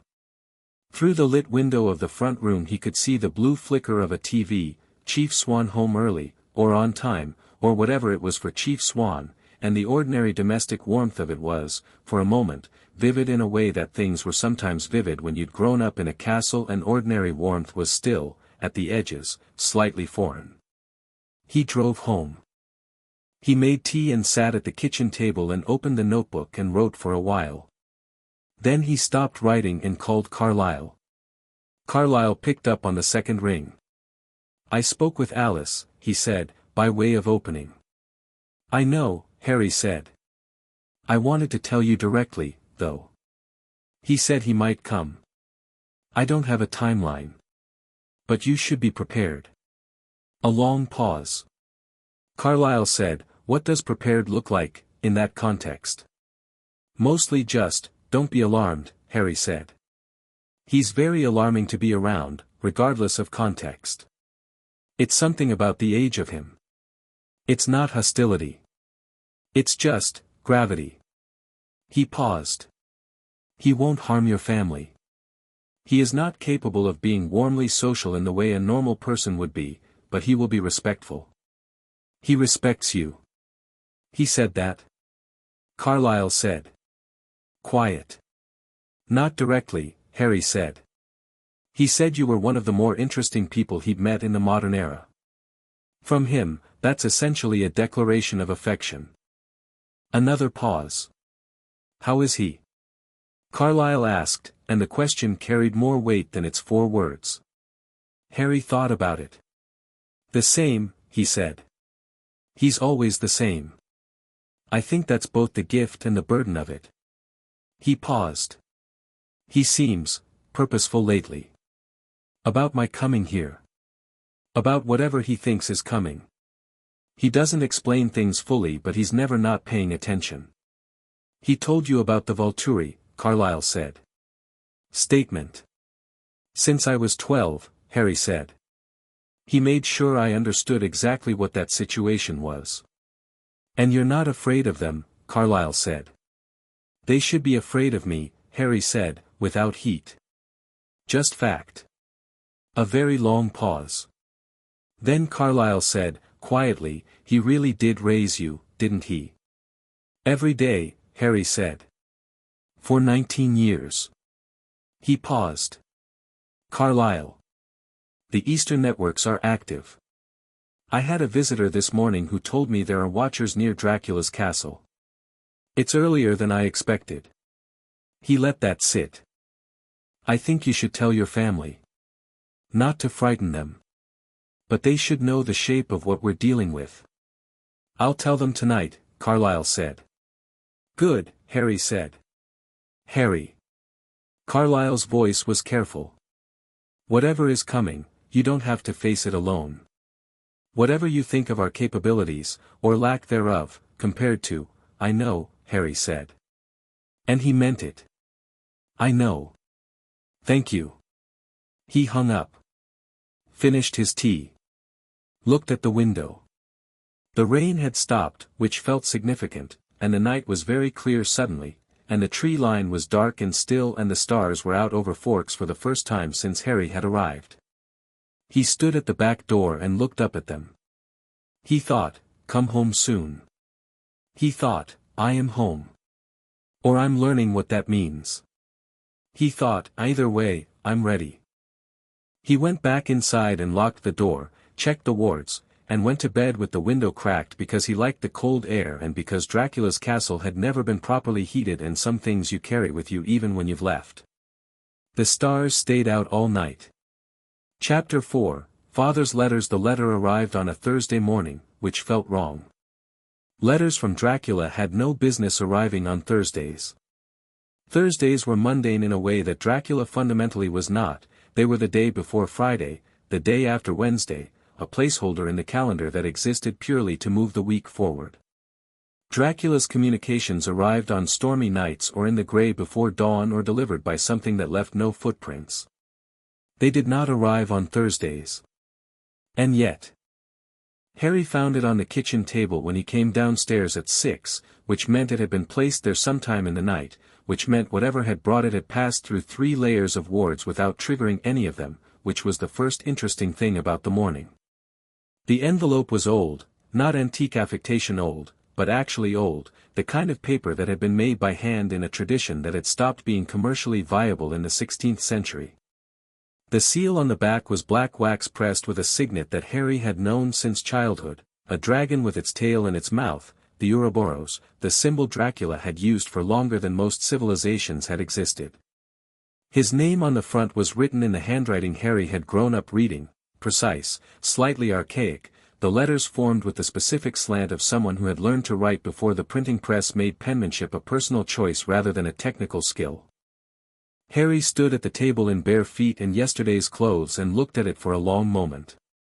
Then he put the kettle on, made tea, sat down, and opened it.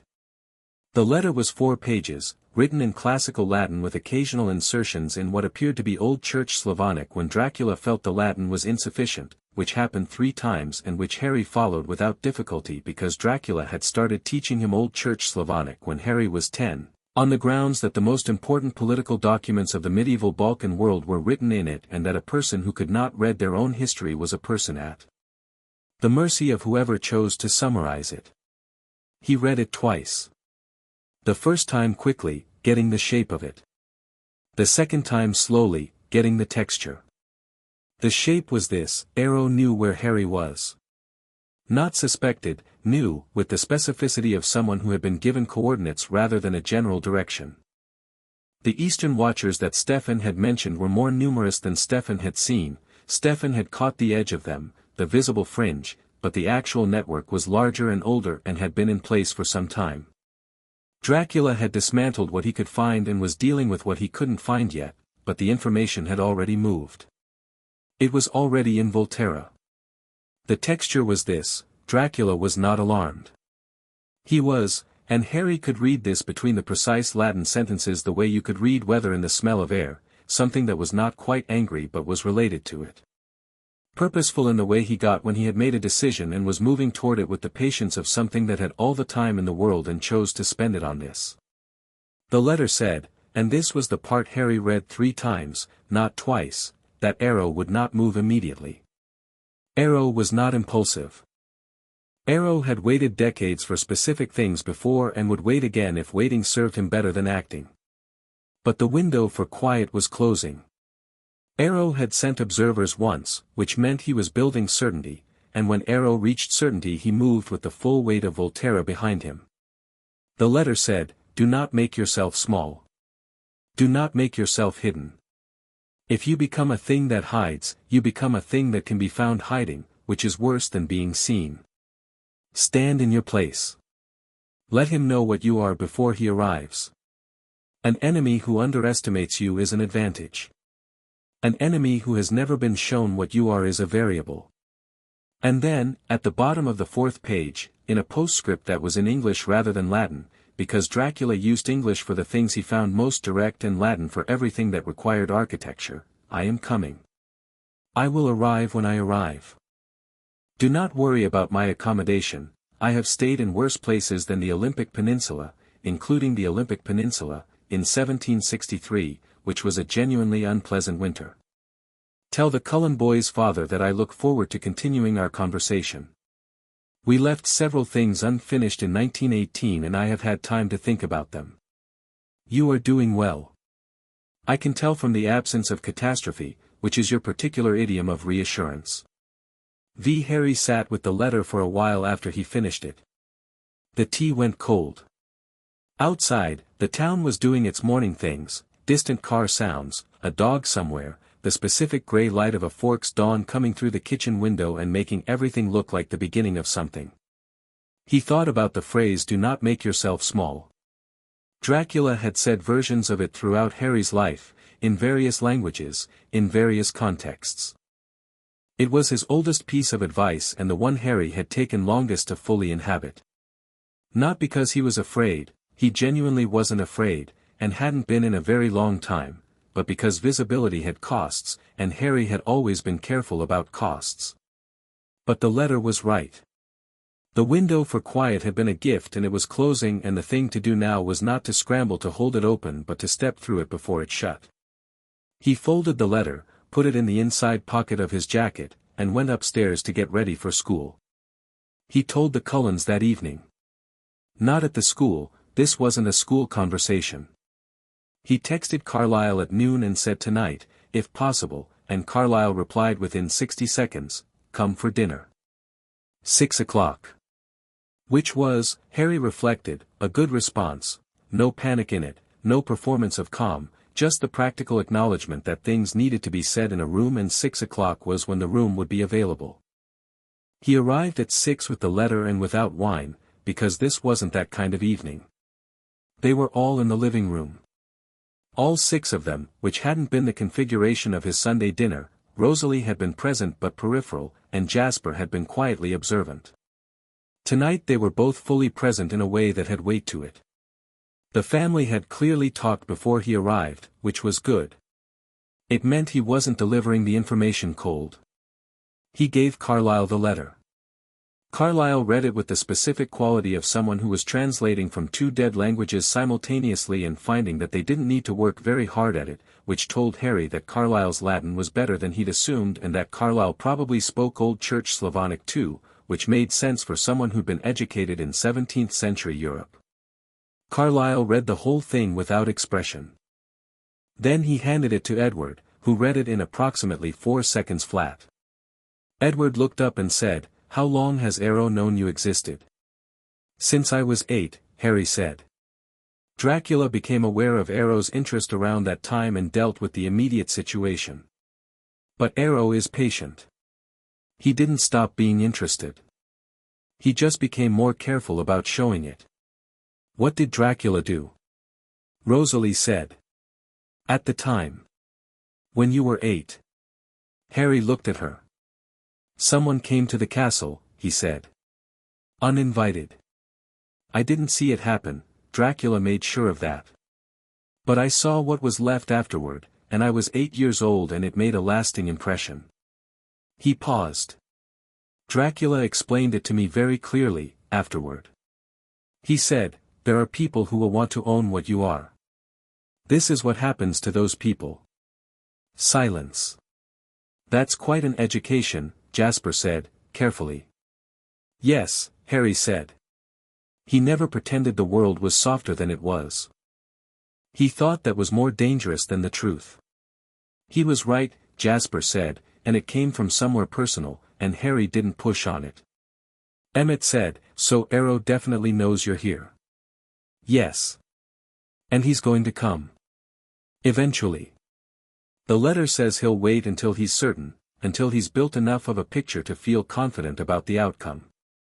He doesn't move until he's confident." Harry looked around the room. "Which means we have time. Not unlimited time, but time. How do we use it?" Carlyle said. This was the question Harry had been thinking about since 6 in the morning. He'd thought about it all through school, through history and biology and a free period in the library where he'd sat with a blank page in his notebook for 20 minutes before anything had come, and he'd arrived at something that was not quite a plan but was the shape one might eventually take. "First," he said, "I want to be clear about something. This is my situation. Arrow is coming because of me, not because of this family." "You have no obligation to." "Stop," Emmett said. Flat. No humor in it for once, which made it different. "We're not doing that." No, Emmett said. "We heard the same thing from Carlyle last night and we talked about it and none of us are interested in the version of this where you handle it alone and we stand around in forks hoping for the best." He leaned forward. "We fight. That's what we do when something comes for our people." "I'm not your people," Harry said, directly but not unkindly. "We've known each other 2 weeks. You're Vladislav's son," Carlyle said, quietly, from across the room. "That means something. To me, at least." He paused. "And beyond that, you are here, in this town, in this family's orbit. Whatever comes here is everyone's concern." Harry looked at him. At all of them, Esme with her hands folded and her expression steady in the way of someone who had already done their worrying and arrived at a decision, Alice with her legs curled under her and her eyes sharp and present, Jasper watchful, calm, the kind of calm that was professional rather than natural, Rosalie with her chin up and her eyes direct, Emmett solid and certain as a wall, Edward at the window again, turned toward the room for once. He said, "All right." "Good," Emmett said, sitting back. "What do we need to know?" Edward said. "About the Volturi specifically. Their capabilities." This was Edward being practical, Harry recognized, Edward organizing himself around a situation by building his understanding of it rather than his feeling about it. That was useful. Harry appreciated useful. Arrow reads thoughts, he said. Every thought a person has ever had, from a single touch. It's not selective, it's total. There's no memory he can't access. He let that sit. Jane inflicts pain, the experience of it, neurologically, without physical cause. Alec blocks senses, he can remove your ability to perceive anything, which makes you effectively defenseless. These are the ones you've likely heard of. He paused. There are others. Dimitri tracks, he can find anyone he's ever gotten a mental fix on, anywhere in the world. That's why running has never been a viable option for me. He's likely already been given enough to track me here. He looked at each of them. Chelsea affects emotional bonds, she can strengthen them or dissolve them, which is how Arrow maintains loyalty in the Guard. She's the most dangerous of the group in the long term and the most underestimated. Can your magic counter any of that? Jasper asked. Some of it, Harry said. Jane and Alec operate on the mind, which means they run into the same problem Edward runs into with me, the architecture is wrong. Jane can't inflict pain on me because she's working on a frequency my nervous system doesn't respond to the same way. Alec is more complex, I haven't tested it directly. He paused. Chelsea is the interesting one. What she does is emotional, not strictly mental, and emotion is the one area where my protections are less precise. So she could potentially work on you, Jasper said. She could try, Harry said. I think it would be a significant effort and I don't think it would hold. But I can't be certain. He looked at Carlyle. This is actually where your family's strength is relevant. Chelsea's bonds work best on relationships that don't have deep, independent roots. What she can't easily dissolve is something that was built genuinely, over time, without her involvement. He paused. Which is why Arrow generally introduces Chelsea to new acquisitions before they have time to form independent attachments. He hasn't done that with us, Carlyle said. No. He's tried other methods with your family and they haven't worked, and Chelsea would require Arrow to bring you to Volterra and keep you there long enough for the process, which you've declined. He paused. He hasn't forced it because your family has always been on the edge of his tolerance, too visible, too large, too independent, but never quite over it. He looked at Edward. Until now, possibly. If Arrow decides I'm worth a confrontation, your family's involvement makes the calculation more complex. Edward said, he'll want you in the Guard. He'll want to own what I can do, Harry said. Yes. What can you do? Rosalie said. It was the most direct thing she'd said to him in 2 weeks and it was delivered without hostility, just the precision of someone who wanted a real answer. Specifically. Not generally. If it comes to a fight, what can you actually do? He looked at her. He thought about what honesty required here, which was specificity. I can stop a vampire in motion without touching them, he said.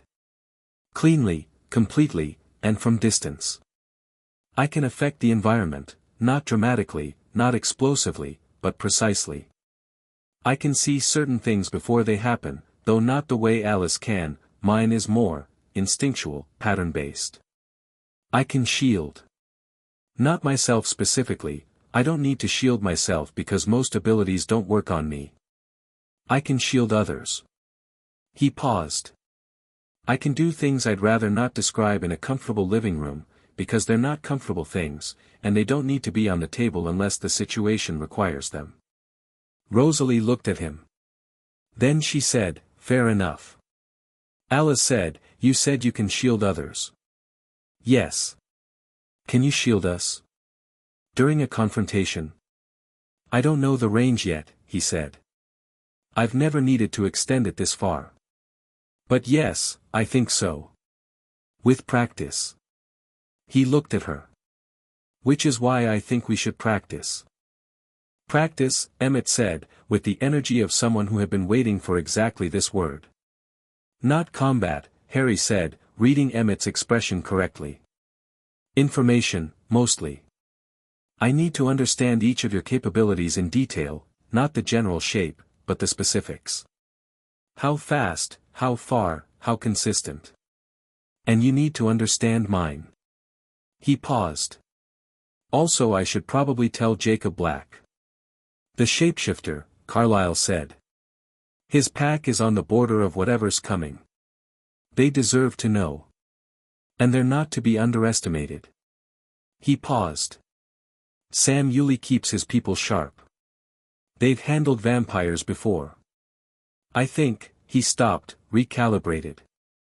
I think the idea that we're separate from each other in this is not serving anyone. A silence. Then Carlyle said, slowly, you want to involve the pack. I want to have a conversation with them, Harry said. They can decide what they want to do with the information.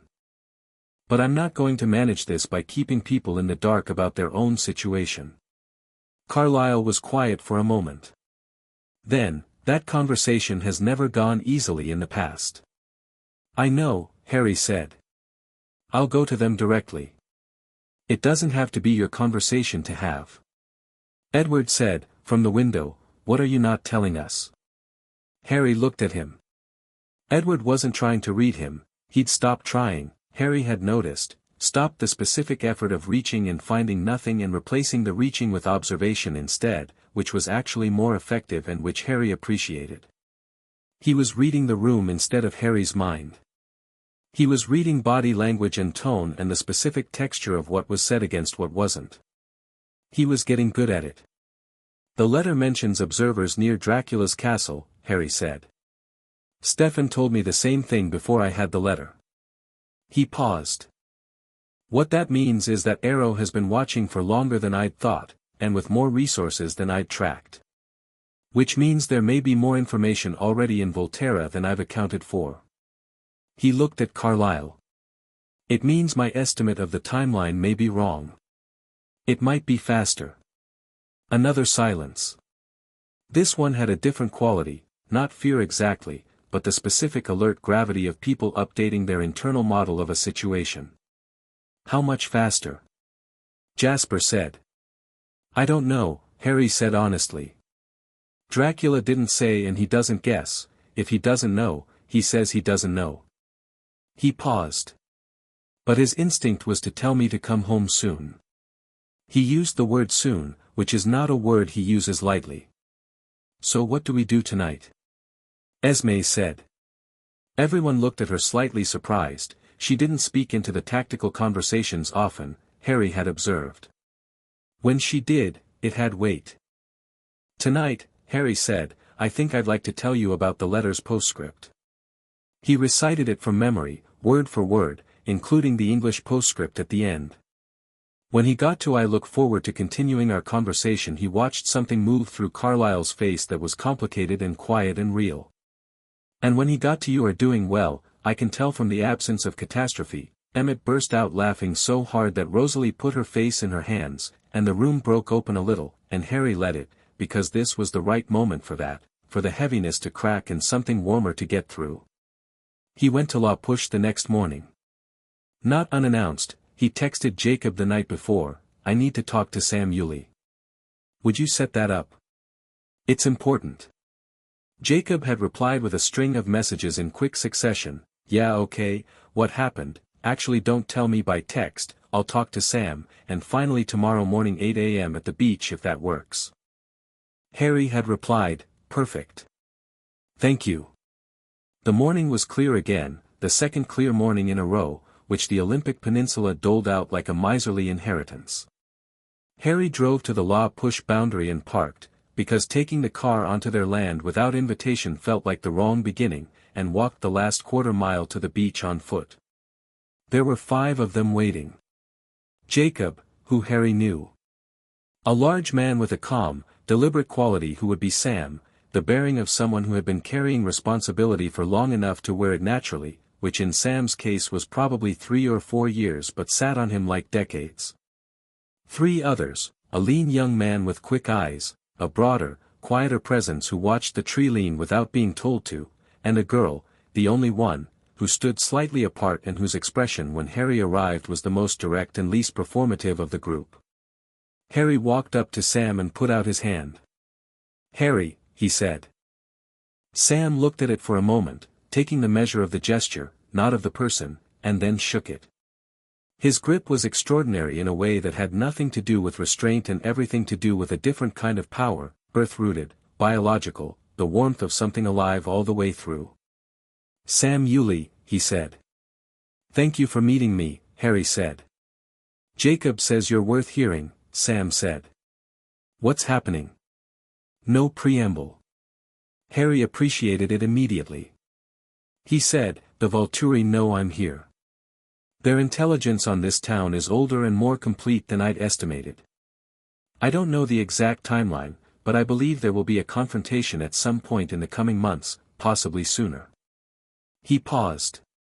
"Your territory borders whatever that confrontation is going to be. I thought you should know." Sam was quiet for a moment. The sound of the ocean filled the space. "The Volturi," he said. "The Italian coven. The authority." "Yes." "How many?" "I don't know how many they'll send," Harry said. "Arrow won't come personally for an initial approach, he'll send representatives first. How many he sends afterward depends on what those representatives tell him." He paused. "Part of what he's assessing is whether I'm worth a full deployment or whether a targeted extraction is viable." "Extraction," the lean young man said, and the word sounded like he'd bitten something. "He wants to add me to his collection," Harry said, without drama.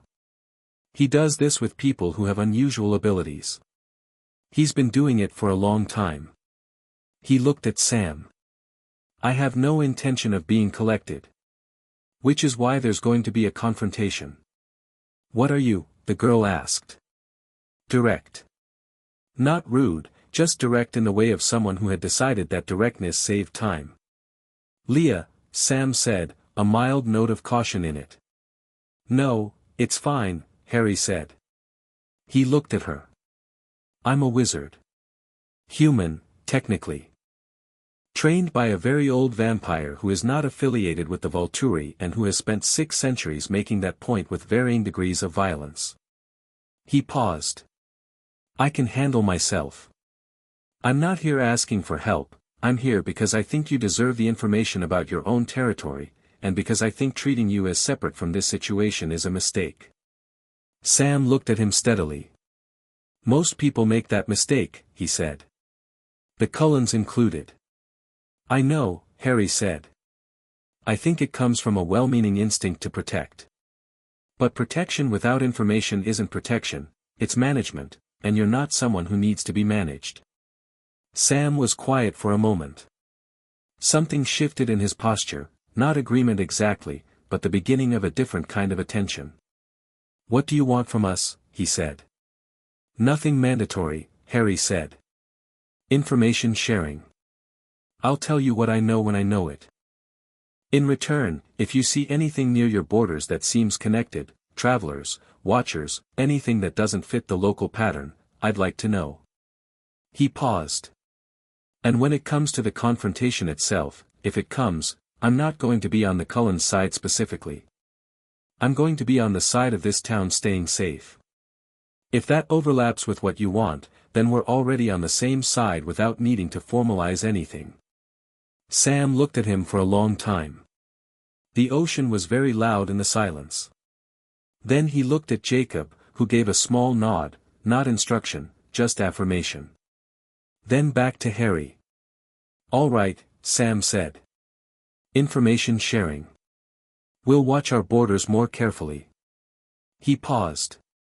"The Cullens know you're here. We talked last night. They know about this conversation." "I told Carlyle I was going to come," Harry said. He didn't object. He thought it was the right thing to do. Something moved through Sam's face that was complicated. "He said that." "Yes." Another pause. "Tell him," Sam stopped. Started again. "Tell him the pack is watching our side. He doesn't need to watch that direction. He can put his attention elsewhere." Harry looked at him. That was more than information sharing, that was coordination, which was different, and Sam knew it, and had said it anyway. "I'll tell him," Harry said. Thank you. Sam nodded. He turned to go, and then stopped and said, without turning back, the girl. Which girl? Swan. Charlie Swan's daughter. He glanced back. She's Jacob's friend. She's been coming around our side more. If this is going to get dangerous, I know, Harry said. I'm aware. Are you handling it? Harry thought about Bella's voice saying okay with the quality of someone organizing themselves around a new reality rather than running from it. He thought about I think I've been bored for a very long time and I didn't know it, and the laugh that had surprised him. She's not someone who needs to be handled, he said. But yes. I'm aware of her situation. Sam looked at him for a moment with the expression of someone who had heard something specific in that answer.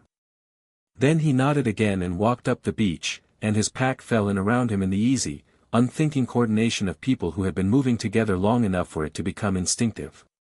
Jacob stayed. That went well, Jacob said. Better than I expected, Harry said honestly. He's impressive. Yeah. Jacob looked at the water. He'll be up at night now. Going over the borders again. He won't sleep properly until this is resolved. He paused. That's what being Sam is like. He chose it. We don't really choose it, Jacob said. It just happens. The phasing. He looked at Harry sideways. But what happens after, what you do with it, that's a choice. And he chose to be the one carrying it. Every day, Jacob said. Which was exactly what Harry had said about the Cullens last week, and they both noticed the echo at the same moment, and Jacob smiled briefly. Harry said, Stefan mentioned watchers near Dracula's castle. I don't know if Arrow's network extends this far yet. If you see anyone in your territory that isn't one of the Cullens, we'll know, Jacob said, with the quiet certainty of someone who had a very good nose. Believe me. We'll know. Good, Harry said. He walked back to his car. He drove through La Push and out to the coast road and pulled over at the same place he'd stopped with Bella, the pull-off where you could see the water through the trees. He got out and stood in the cold air and looked at the Pacific, which was enormous and grey and completely indifferent to vampire politics. He took the letter out of his inside pocket and read the postscript again. You are doing well. I can tell from the absence of catastrophe, which is your particular idiom of reassurance. He folded it carefully and put it back. He took out his phone and called the number with no name attached to it. It rang 4 times, which was unusual. Dracula generally answered on the second, because he'd once said that waiting past the second ring was a power performance and he had no need to perform power. 4 rings meant he was occupied. It picked up. Silence on the line, but breathing. Dracula breathed when he was on the phone, Harry had noticed, because modern phone technology couldn't be fully trusted without the auditory confirmation of presence, or so the old man claimed. Harry suspected he just liked the habit of it. Come te discursi, Dracula said. Romanian. How are you getting on? Fine, Harry said. Fine. And then, in English because they switched between them without thinking, I talked to the shapeshifter pack this morning. The local leader agreed to information sharing and said they'd watch their borders so the Cullens can focus their attention elsewhere. He paused. I told the Cullens last night about the letter. How did they receive it? Better than I expected, Harry said. They want to help. Of course they do, Dracula said. Carlyle always wanted to help. It was one of the things I found most impractical about him, in 1918. I have revised that assessment since. He paused. He builds real things. His family is real. That has more value in a confrontation than most pure capability. I know, Harry said. I'm starting to understand that. A pause. You like them, Dracula said. Not a question. Yes, Harry said. And the girl? Harry was quiet for a moment. How do you know about the girl? Because you haven't mentioned her, Dracula said, and you mention everything that isn't important. The things that are important you leave out, because you have always been a profoundly private person and you learned it from someone who is even worse." He paused. "What's she like?" Harry looked at the Pacific. "Annoying," he said. Said Dracula, in the tone of someone who had been alive for 600 years and knew exactly what annoying meant when said in that particular register by his particular child. "She's sharp," Harry said, despite himself. "She doesn't perform anything. She just is. Directly." He paused. "She found out what the Cullens are and what the pack is in the span of about 40 minutes, and her main response was to say she'd been bored for a long time." He paused again. "And she reads Dostoevsky in diners without looking up. She sounds," Dracula said, carefully, "remarkably unsuitable for a quiet life." "Yes," Harry said. "That's the thing about her." "Good," Dracula said, with a satisfaction that Harry found simultaneously gratifying and alarming. "You've always needed someone unsuitable for a quiet life. I was beginning to worry you'd settle for something manageable." "I haven't settled for anything," Harry said. "We're friends." "Of course," Dracula said. "For now." "You're insufferable," Harry said. "Duh," Dracula agreed, cheerfully. "Are the wards on the rental house sufficient?" "The ones you placed, I could feel them from here when I was in range of the network. The outer layer is well constructed, but the second layer has a gap in the northeastern corner. About 2 meters. Fix it." Harry blinked. Then he thought back to the night he'd placed them, thought about the northeastern corner of the property, and felt the gap that he hadn't felt at the time because he'd been tired from driving and slightly distracted by a wolf in his tree line. "I'll fix it today," he said. "Good." A pause. "I will come when I come. Don't push your timeline for me. Do what needs doing." Another pause. "Harry." "Yes." "The mind-reading Cullen," Dracula said. "He cannot hear you." "No." "How does he take it?" "Poorly, initially. Better now. He's adapting." Harry paused. "He's protective of his family to an almost unreasonable degree." "Good," Dracula said again. "That's the kind you want beside you. Unreasonably protective. The reasonable ones calculate too much when it counts." He paused. "Tell him, when you think it's appropriate, that what he cannot read in you is not emptiness. Tell him the word, plenitude. Latin. Fullness. What I told you when you were 14 and you asked me the same question."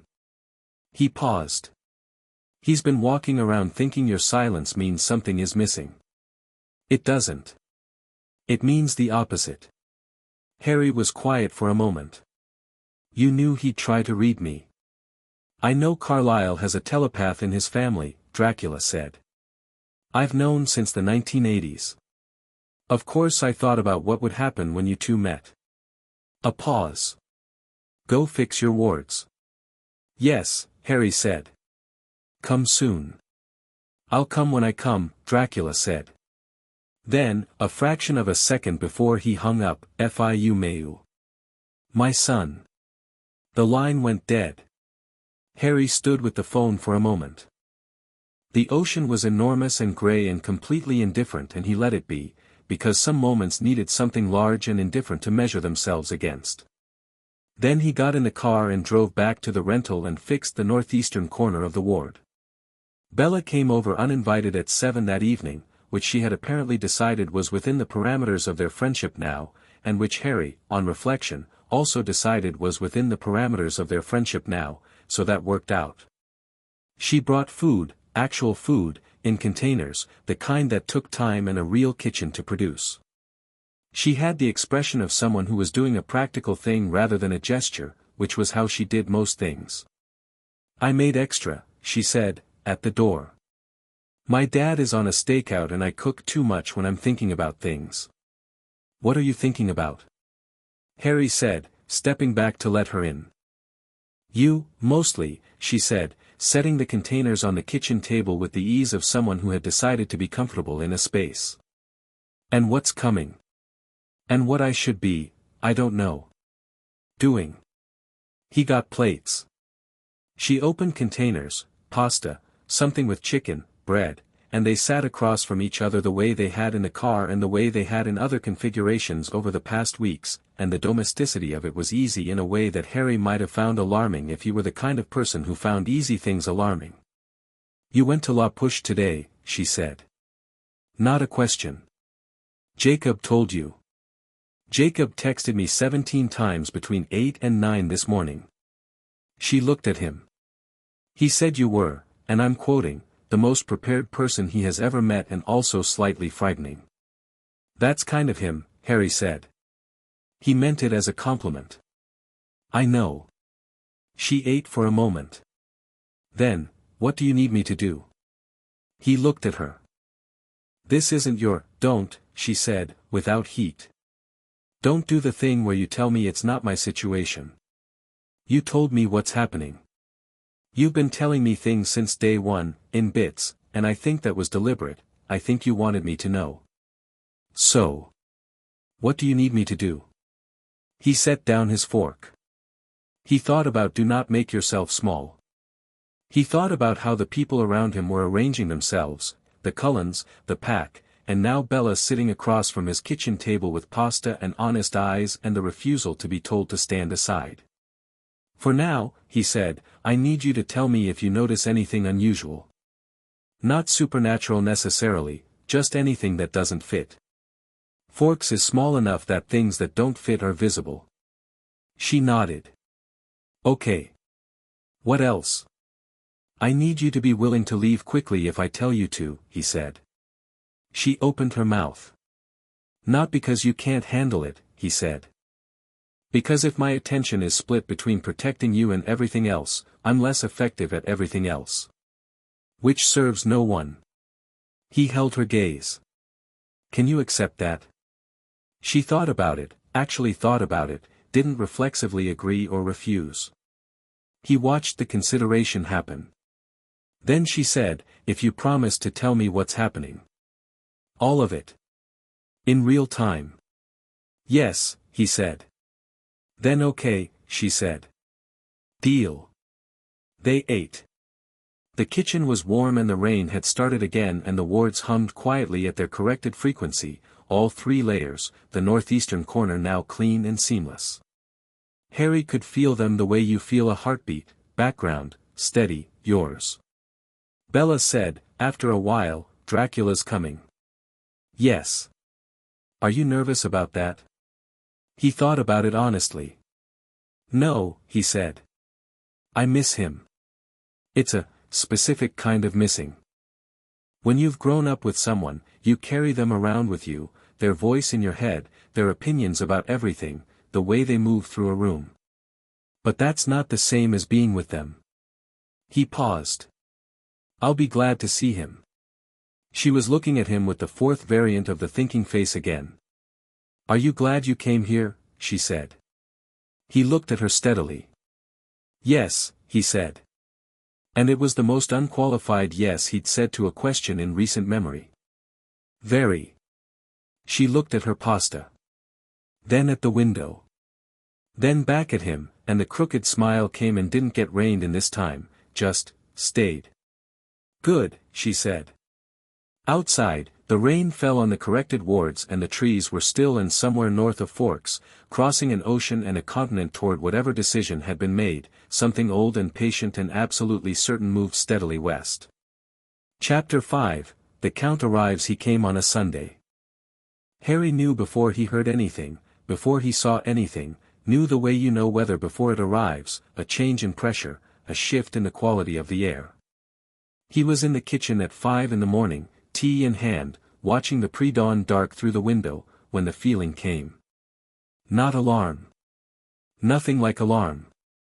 Something older and more fundamental than that, the way a compass needle responds to north, not a decision, just an orientation, a recognition of something approaching that was larger and older than the surrounding landscape and that the surrounding landscape knew it too. The forest had gone quiet. Not the quiet of sleeping things. The quiet of things that had decided to be very still until something passed. Harry put on his jacket and went outside. The night was clear, which he was beginning to understand as the Olympic Peninsula's way of marking significant occasions. Stars visible, the moon a thin crescent. The temperature had dropped several degrees from yesterday, which it had no meteorological reason to do. He stood on the back porch and waited. He heard footsteps at 5:17. Unhurried. Each step placed with the complete deliberateness of something that had been walking for a very long time and had no need to perform arrival. Coming from the east, through the trees, where there was no path and where the undergrowth was dense enough to slow anything smaller than a truck. Dracula stepped out of the tree line. He was tall. Harry had grown to just under 6 feet and Dracula still had 2 inches on him, which had always felt like an arrangement. He wore a long dark coat over dark clothes, practical, not theatrical, the kind of coat that said I have been traveling rather than I have come to impress you. His hair was dark, worn short by his current preference, which changed every few decades. His eyes in the pre-dawn light were the dark red of old garnets, not hungry, just present. Just his. He stopped at the edge of the porch and looked at Harry. Harry looked back. This was always how it went, after any separation longer than a few months. They just looked at each other for a moment, taking stock, the way you look at something you know completely and are checking for changes. It had happened this way since Harry was small and Dracula had returned from one of his periodical disappearances, trips Harry had eventually learned not to ask about, because the answers were generally either classified or predated his capacity to be interested in them. You fixed the ward, Dracula said. I fixed the ward, Harry said. The northeastern corner. You mentioned it on the phone. I mentioned it, Dracula agreed. You did it the same day. I was distracted when I placed them, Harry said. I don't like knowing there's a gap. Something moved at the corners of Dracula's mouth. Not quite a smile, he was constitutionally resistant to smiles, finding them imprecise, but the internal version of one. He stepped up onto the porch and looked at the house, taking it in, the small garden gone wild, the rental furniture visible through the kitchen window, the row of books Harry had arranged along the windowsill because he always put books in windows.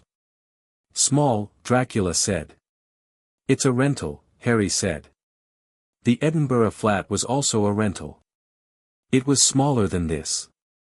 The Edinburgh flat was 4 rooms in a building that was mostly staircase, Harry said. This has a garden. The garden, Dracula said, with the air of someone being generous about a feature that didn't quite meet the threshold of his interest, is enthusiastic. Come inside, Harry said. I'll make tea. He made tea. Dracula stood in the kitchen and looked at things, the books on the windowsill, the notebook on the table, the Proto-Bulgarian journal that Harry had left open to the section about the Byzantine governor because he'd been rereading it last night. He picked up the journal and looked at the open page and his expression did something brief and unguarded, which was more than Harry usually got. I was an idiot in that chapter, Dracula said. You say that every time. It remains true every time. He set it down. Accepted the tea. Sat at the kitchen table with the specific quality of something that occupies space differently than the furniture around it, older, denser, as if gravity had a slightly different relationship with it. He looked at Harry across the table and said, Tell me. So Harry told him. All of it, the Cullens in sequence, Carlyle's approach in the library and the Sunday dinner and Edward at the window in the rain. Jacob and Sam and the beach meeting. Stefan in the forest and what Stefan had said about the Eastern networks. Bella. The letter's arrival and what he'd done with it. The plan, such as it was, and the people who'd gathered around it. Dracula listened the way he always listened, completely, without interruption, without the micro-expressions that human listeners use to indicate engagement. He just received. When Harry finished, Dracula turned his teacup slowly on the table once, a gesture Harry had catalogued in childhood as processing something significant without wanting to indicate how significant. The Swan Girl, Dracula said. I told you about her on the phone. You told me she reads Dostoevsky, Dracula said. You didn't tell me you were having dinner with her in your kitchen on a Wednesday. Bella is, she inserted herself, Harry said. Deliberately and with full information. She knows what the situation is and I know what she is, Dracula said.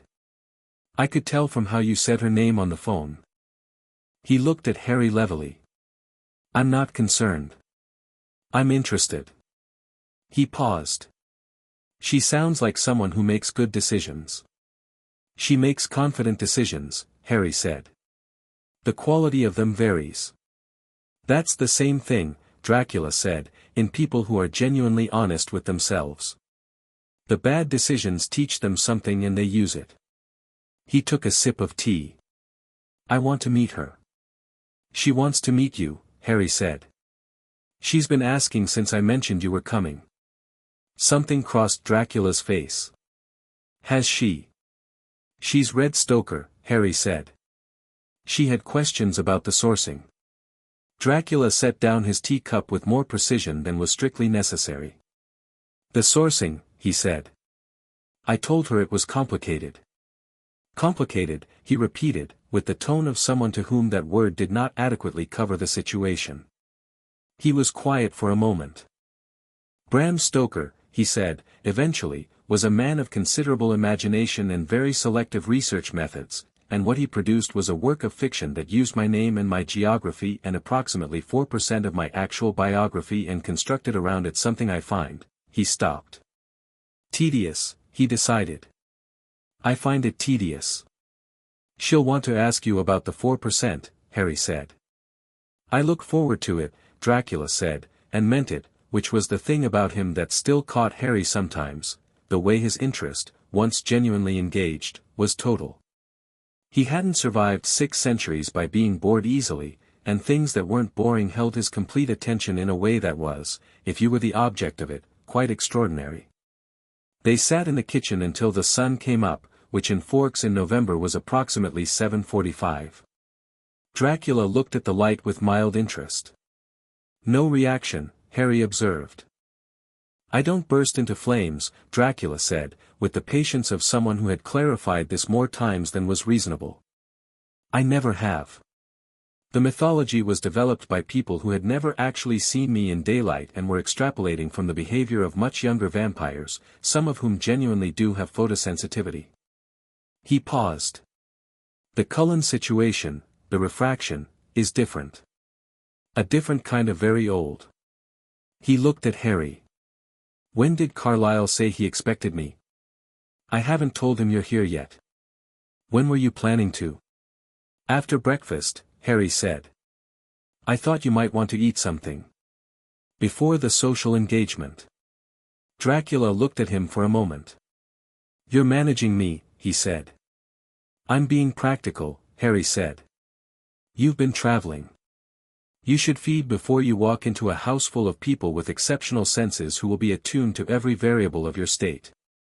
He paused. Also Carlyle will want to talk to you for approximately 6 hours and you'll be more charming if you're not at the edge of hunger. I'm never charming, Dracula said. You're occasionally charming, Harry said. It startles people more than aggression would. It's tactically useful. Dracula looked at him with the expression he wore when Harry said something he'd taught him, delivered back with Harry's own inflection on it. It was an expression Harry had learned to recognize at around age 15, part pride, part something more complicated, the specific look of someone confronting evidence that the thing they made has become its own thing. There are elk northeast, Harry said. 12 miles. I know because I told a hungry vampire to go there 2 weeks ago. The Cluj traveler, Dracula said. I know Stefan. He's reliable. More so than he appears. He stood. 12 miles northeast. I'll be back by 9. I'll text Carlyle at 8:30, Harry said. Dracula had his hand on the back door when he stopped. He didn't turn around. The Cullen boy, he said. Edward. You said he's been adapting to not reading you. Yes. He watches you instead. Reads the room. Yes. Good, Dracula said. That's a better skill. He opened the door. The girl, Rosalie. She asked you what you could actually do in a fight. In specific. Yes. What did you tell her? Harry recited it. Dracula was quiet for a moment. Then he said, "You left out the fire." "I know," Harry said. "We'd only just met. I didn't want to be overly dramatic." "The fire is not dramatic," Dracula said. "It's practical." "I know what it is," Harry said. "I'll tell them when it's relevant." Another pause. Then Dracula said, "Fiu meu," and went out into the morning, and within seconds there was no sound of him at all, which was impressive even by the standards Harry had grown up with. Harry sat at the kitchen table and finished his tea. He texted Carlyle at 8:30, he arrived this morning. If tonight still works for you, he'd like to come by. Carlyle's reply came in 40 seconds, "Tonight is perfect. Please come for dinner. Both of you." Harry looked at the message for a moment. Then he texted Bella, "He's here. I'll call you this afternoon." Her reply was immediate, "I know I could feel something different about the air this morning. I thought I was imagining it." He stared at that for a long moment. Then he typed, "You weren't imagining it." Her reply, "I have so many questions." He typed back, "I know. This afternoon." Dracula returned at 9:12, fed and fractionally more at ease, which on him meant the difference between a weather front and a climate. He looked at the house again when he came in, properly this time, making his assessment. "The wards are good," he said. "The third layer in particular, that's not what I taught you." "No," Harry said. "I developed that in Edinburgh. It took about a year to get it right. I felt it from the road." He looked at Harry. "What does it do?" "Primarily it identifies the nature of what crosses it," Harry said. "Not just that something came through, but what kind of thing, human, vampire, shapeshifter, something else. It gives me about 4 seconds of warning with a fairly detailed profile." Dracula was quiet for a moment. "That's elegant. Thank you. Show me the structure later." "Yes," Harry said. They spent the morning in the way they always spent time together when there was no immediate crisis, working in comfortable parallel, each occupied, occasionally intersecting. Dracula read through Harry's notebook without asking permission, which he'd never bothered with, and Harry did not object, which he'd long since stopped doing. Harry made lunch. Dracula reviewed the notebook's map of Fork's supernatural geography with the attention of a general reading terrain. "The pack's boundaries are well placed," he said, at one point.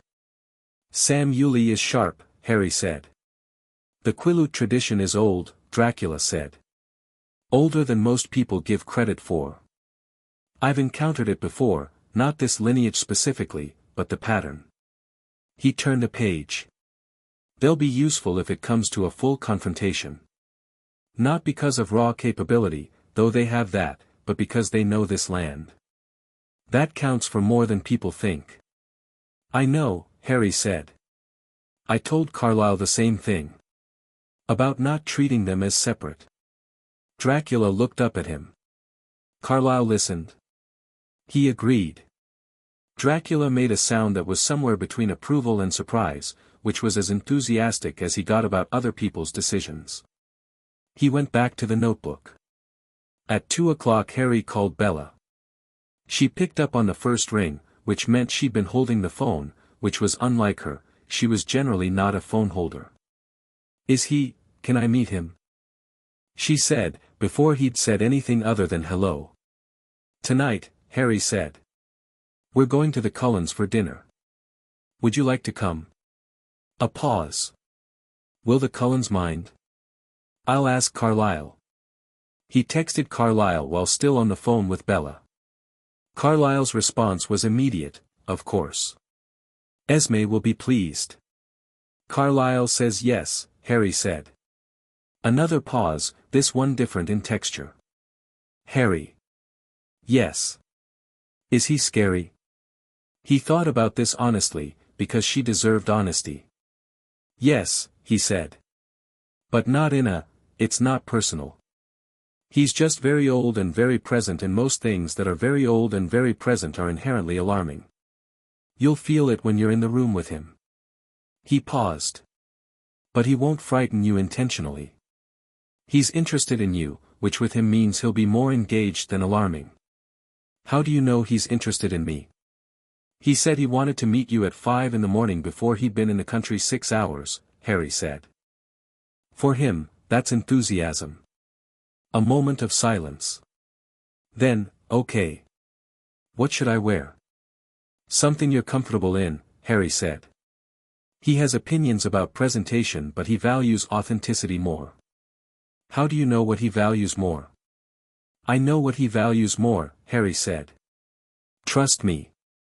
Okay, she said. I trust you. Said it the same way she said most things, simply, without performance, just the fact of it. He hung up and looked at his phone for a moment. From the living room, where Dracula had migrated with the notebook, came, she said yes. Yes, Harry said. A pause.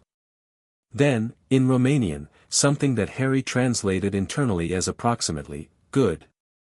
The drive to the Cullen house at 7 that evening involved 3 people in the Jaguar, which was technically a 2-person car by original design and was managing the third presence in the back with the specific structural dignity of a vehicle that understood it was making an exception for someone extraordinary. Dracula sat in the back with his coat folded across his lap and looked out the window at Forks going past. Bella sat in the passenger seat and did not look at the back seat mirror, which was a discipline Harry suspected was costing her significant effort. He could see her jaw working slightly with the effort of not turning around. Dracula said, from the back, in English, which he was choosing deliberately, Harry knew, because it was Bella's language and he was choosing it for her, "You're the chief's daughter." Yes, Bella said, and her voice was steady, which Harry silently appreciated on her behalf. He's a good man, Dracula said. I walked past the police station yesterday. He was sitting in his car reading a report and eating something from a paper bag with complete unself-consciousness. I respect that in a public official. Bella turned to look at the back seat, full around, all discipline abandoned. You walked around Forks yesterday? I arrived early, Dracula said. I prefer to know a place before I make my presence known in it. He was looking out the window, not at her, which was probably its own form of courtesy. Your town is interesting. Small enough that things don't hide well. Large enough that it tries to have secrets anyway. Bella looked at him, really looked, which was something most people didn't do immediately, found they needed time to work up to, and Harry watched her in his peripheral vision taking in the specific reality of him. The age behind the face. The quality of presence that wasn't supernatural in the way vampire speed was supernatural but was more like geological, the sense of something that had been here long before the surroundings and would be here after. You really raised him, she said. Since he was a baby. Since he was 15 months old, Dracula said. He cried for 3 days and then stopped. I have always found that instructive about his character. He stopped crying because you showed up. He stopped crying because he was done, Dracula said. He had cried as much as the situation warranted and then he decided it was finished. He was 15 months old. He paused. He's been exactly like that ever since. Bella looked at Harry.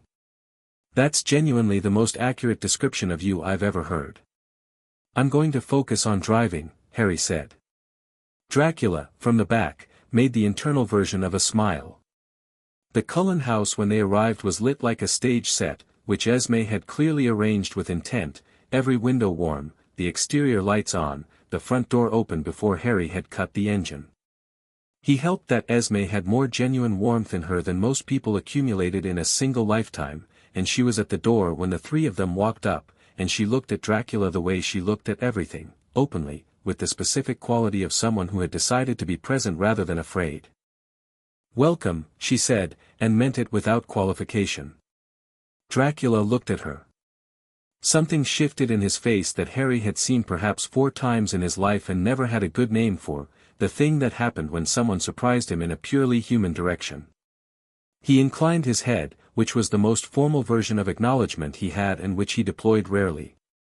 "Thank you," he said. "Your house is extraordinary." "Carlyle designed it," she said. "I furnished it." "The partnership shows," he said. "It's comfortable without apology."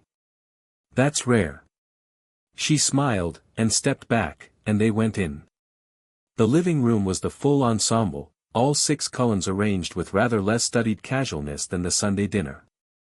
Some of them had clearly been having a collective moment of final preparation. Emmett was standing near the fireplace with the posture of someone who had told himself to be calm and was partly succeeding. Rosalie sat on the sofa with her chin up and her spine straight. Jasper stood near Alice, one hand very lightly at the small of her back. Alice was doing something that looked like breathing, which she didn't need to do, which meant she was managing herself. Edward was by the window again, but differently than usual, not with his arms folded, but with them at his sides, open, which Harry had learned meant he'd made a deliberate choice about how to stand. Carlyle stepped forward. He and Dracula looked at each other across the living room. It was one of those moments that had nothing to do with the people watching it, a private conversation conducted entirely in the air between 2 people who had met once, briefly, nearly 90 years ago, and had thought about it since. Harry watched Carlyle's face, the recognition, genuine and deep, and underneath it something that was almost gratitude and something that was almost grief and several things too complex to name quickly. He watched Dracula's face, which told him less because it always told him less, but he'd been reading it for 19 years and he caught the thing underneath, the same recognition, and more, the satisfaction, perhaps, of seeing something you thought was fragile having endured. "Vladislav," Carlyle said. "Carlyle," Dracula said. "You look the same." "You also look the same," Carlyle said. "I always look the same," Dracula said. "You, however, looked frightened in 1918. You don't now." "I had good reason to be frightened in 1918, Carlyle said. "You were terrifying." "I'm still terrifying," Dracula said, with the particular matter-of-factness of stating the boiling point of water. "You're simply no longer afraid of things you've decided to face."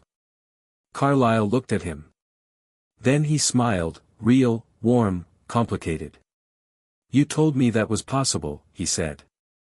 "In 1918. "I know," Dracula said. "I remember every word of it." He paused. "I am glad it worked." Then Emmett stepped forward, extended his hand, and said, Emmett Cullen, with the specific energy of someone who had been physically holding himself back for the last 45 seconds. Dracula looked at the hand. Then at Emmett, all of him, quick, comprehensive, the way Dracula looked at everything, the look that missed nothing. Then he shook it. "I know who you are," he said. Emmett blinked. "You do." "Harry's letters are thorough," Dracula said.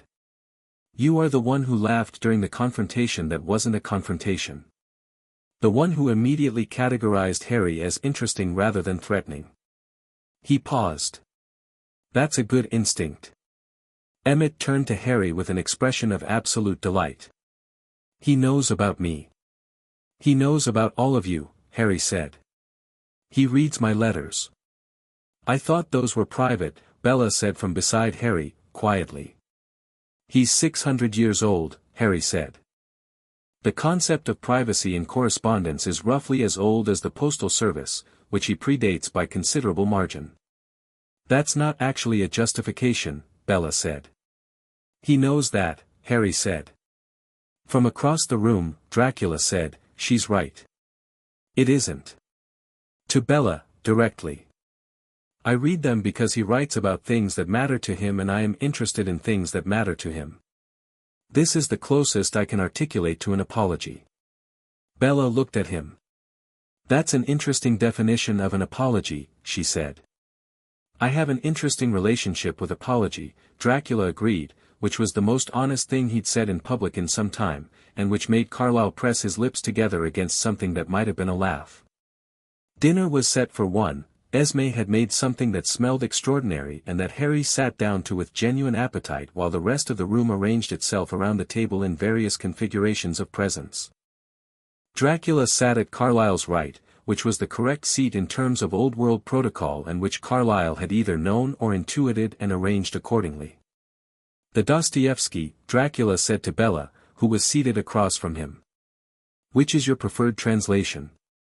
Bella blinked. Then recovered. Pavir and Volokonsky, she said. For the brothers Karamazov. For the idiot I've read too and I keep going back and forth. The Macduff, Dracula said. For the idiot. He keeps the register closer to the original, Mishkin speech pattern specifically. The other translations smooth him out and lose the point. Bella stared at him. I read a Mishkin passage in the Macduff and I couldn't tell if he was supposed to sound that stilted or if it was a translation issue. He's supposed to sound exactly like that, Dracula said. Dostoevsky gives Mishkin speech patterns that make him sound broken to people who mistake fluency for intelligence. The stiltedness is the argument. He looked at her steadily. What do you think the book is actually about? This was, Harry knew, a test. Not a cruel one, Dracula didn't do those, but a real one. He was interested and this was how he expressed it, by asking the real question immediately. Bella didn't hesitate. I think it's about what happens to someone who is genuinely good, she said. Not performing goodness, actually good. And how the world doesn't have a category for it so it destroys him. She paused. And I think Dostoevsky isn't sure if that's tragedy or inevitability. The book never decides. Silence. Harry ate his dinner and did not look at Dracula, because he didn't need to. He could feel the quality of Dracula's attention from across the table. That's correct, Dracula said. The book never decides because Dostoevsky spent the rest of his life not deciding. He paused. Most readers want it to be tragedy. It's more comfortable that way. Because tragedy implies it was avoidable, Bella said. Inevitability is harder to sit with. Yes, Dracula said. Simply. The single syllable carrying the weight of someone who had watched enough history to have opinions about which things were which. Emmett, who had been following this exchange with the expression of someone watching a sport he'd never seen before and finding it riveting, said, Okay, I'm going to ask the thing. The Stoker thing. Harry put his fork down and waited. Dracula looked at Emmett. Ask, he said. Did Stoker actually meet you? Like, is any of it? No, Dracula said. Stoker never met me. He met Arminius Vambery, a Hungarian scholar who had stories about a 15th-century Wallachian ruler that were themselves significantly embellished from the historical record. From those stories and various pieces of Eastern European folklore that had been accumulating for centuries and referred to many different beings, Stoker constructed a fiction. He paused. He used my name and my region and my title. The rest is his invention. What did he get wrong? Emmett said, leaning forward. Nearly everything, Dracula said. I can sleep during the day. I do not transform into a bat, which I find particularly baffling as an invention. Bats are extraordinary animals and I have considerable respect for them, but the mechanics don't hold up under any examination. The aversion to garlic is folklore attached to vampires generally, most of whom I have met and none of whom cared about garlic. He paused. The invitation requirement is real, interestingly. Not because of any supernatural law but because entering a home without invitation has always been my personal preference to avoid, on the grounds that it is rude. He said this completely without irony. Emmett burst out laughing. Rosalie, for the first time in Harry's experience, also laughed, small, controlled, but real. What did he get right? Bella said. Dracula looked at her. The castle, he said. In general outline, though the specifics are wrong. And the loneliness. He said it simply, without self-pity. He understood that something very old would be very lonely. He got the texture of that right, even if the cause was romanticized. The table was quiet for a moment. Well, Carlyle said, into the quiet, with a gentleness that reframed rather than deflected. The loneliness is something I think several of us understand. Dracula looked at him. Yes, he said. I know. After dinner, the room divided naturally. Esme and Bella found each other in the kitchen, which Harry noticed with interest. Esme had some quality that drew people, particularly people who were braver than they allowed themselves to seem. Alice took Harry aside near the window and said, quietly and urgently, "Can you feel it?" When he arrived. "What did you feel?" Harry said. Like the ground moved slightly, she said. Not physically. Just. Everything adjusted around him. She looked across the room at Dracula, who was speaking with Carlyle and Jasper in a three-way conversation that had the quality of people exchanging genuinely useful intelligence. He's incredible. Yes, Harry said. Is it strange, she said. Having him as a father? He thought about it honestly, the way he'd thought about Emmett's version of the same question. No, he said. It's the only thing I've known. Strange implies a normal to measure it against. He watched Dracula across the room, the way he held space, the way Jasper had straightened slightly not from intimidation but from the instinct of a soldier recognizing a general. It's only strange when I see how other people react to him. Then I understand that what I grew up with was unusual. Do you ever wish it had been different? Alice said. Sometimes, he said. I used to, when I was young. I'd think about what ordinary would have been, school, a neighborhood, a childhood that didn't involve learning to identify vampires by their hunting posture. He paused. But ordinary would have made me someone else. And I don't particularly want to be someone else. Alice looked at him for a moment. Then she said, for the record, I still can't see you. But when he arrived I could almost see the impression of him. Like a shape in the dark. She paused. I think very old things work differently in my sight. It's not just you that I can't see clearly. It's age. Very deep age. She looked at Dracula again. He's deeper than anything I've ever seen. He would say age is just depth of experience, Harry said. He'd be right, Alice said quietly. Then Emmett appeared between them and said, Okay, I have to know about the 1763 winter. He mentioned it in the letter and I've been waiting to ask. Harry looked at him. The letter was private. You quoted it to the whole family, Emmett said, which was fair. The 1763 winter. Olympic Peninsula. What happened? Harry said, I genuinely don't know.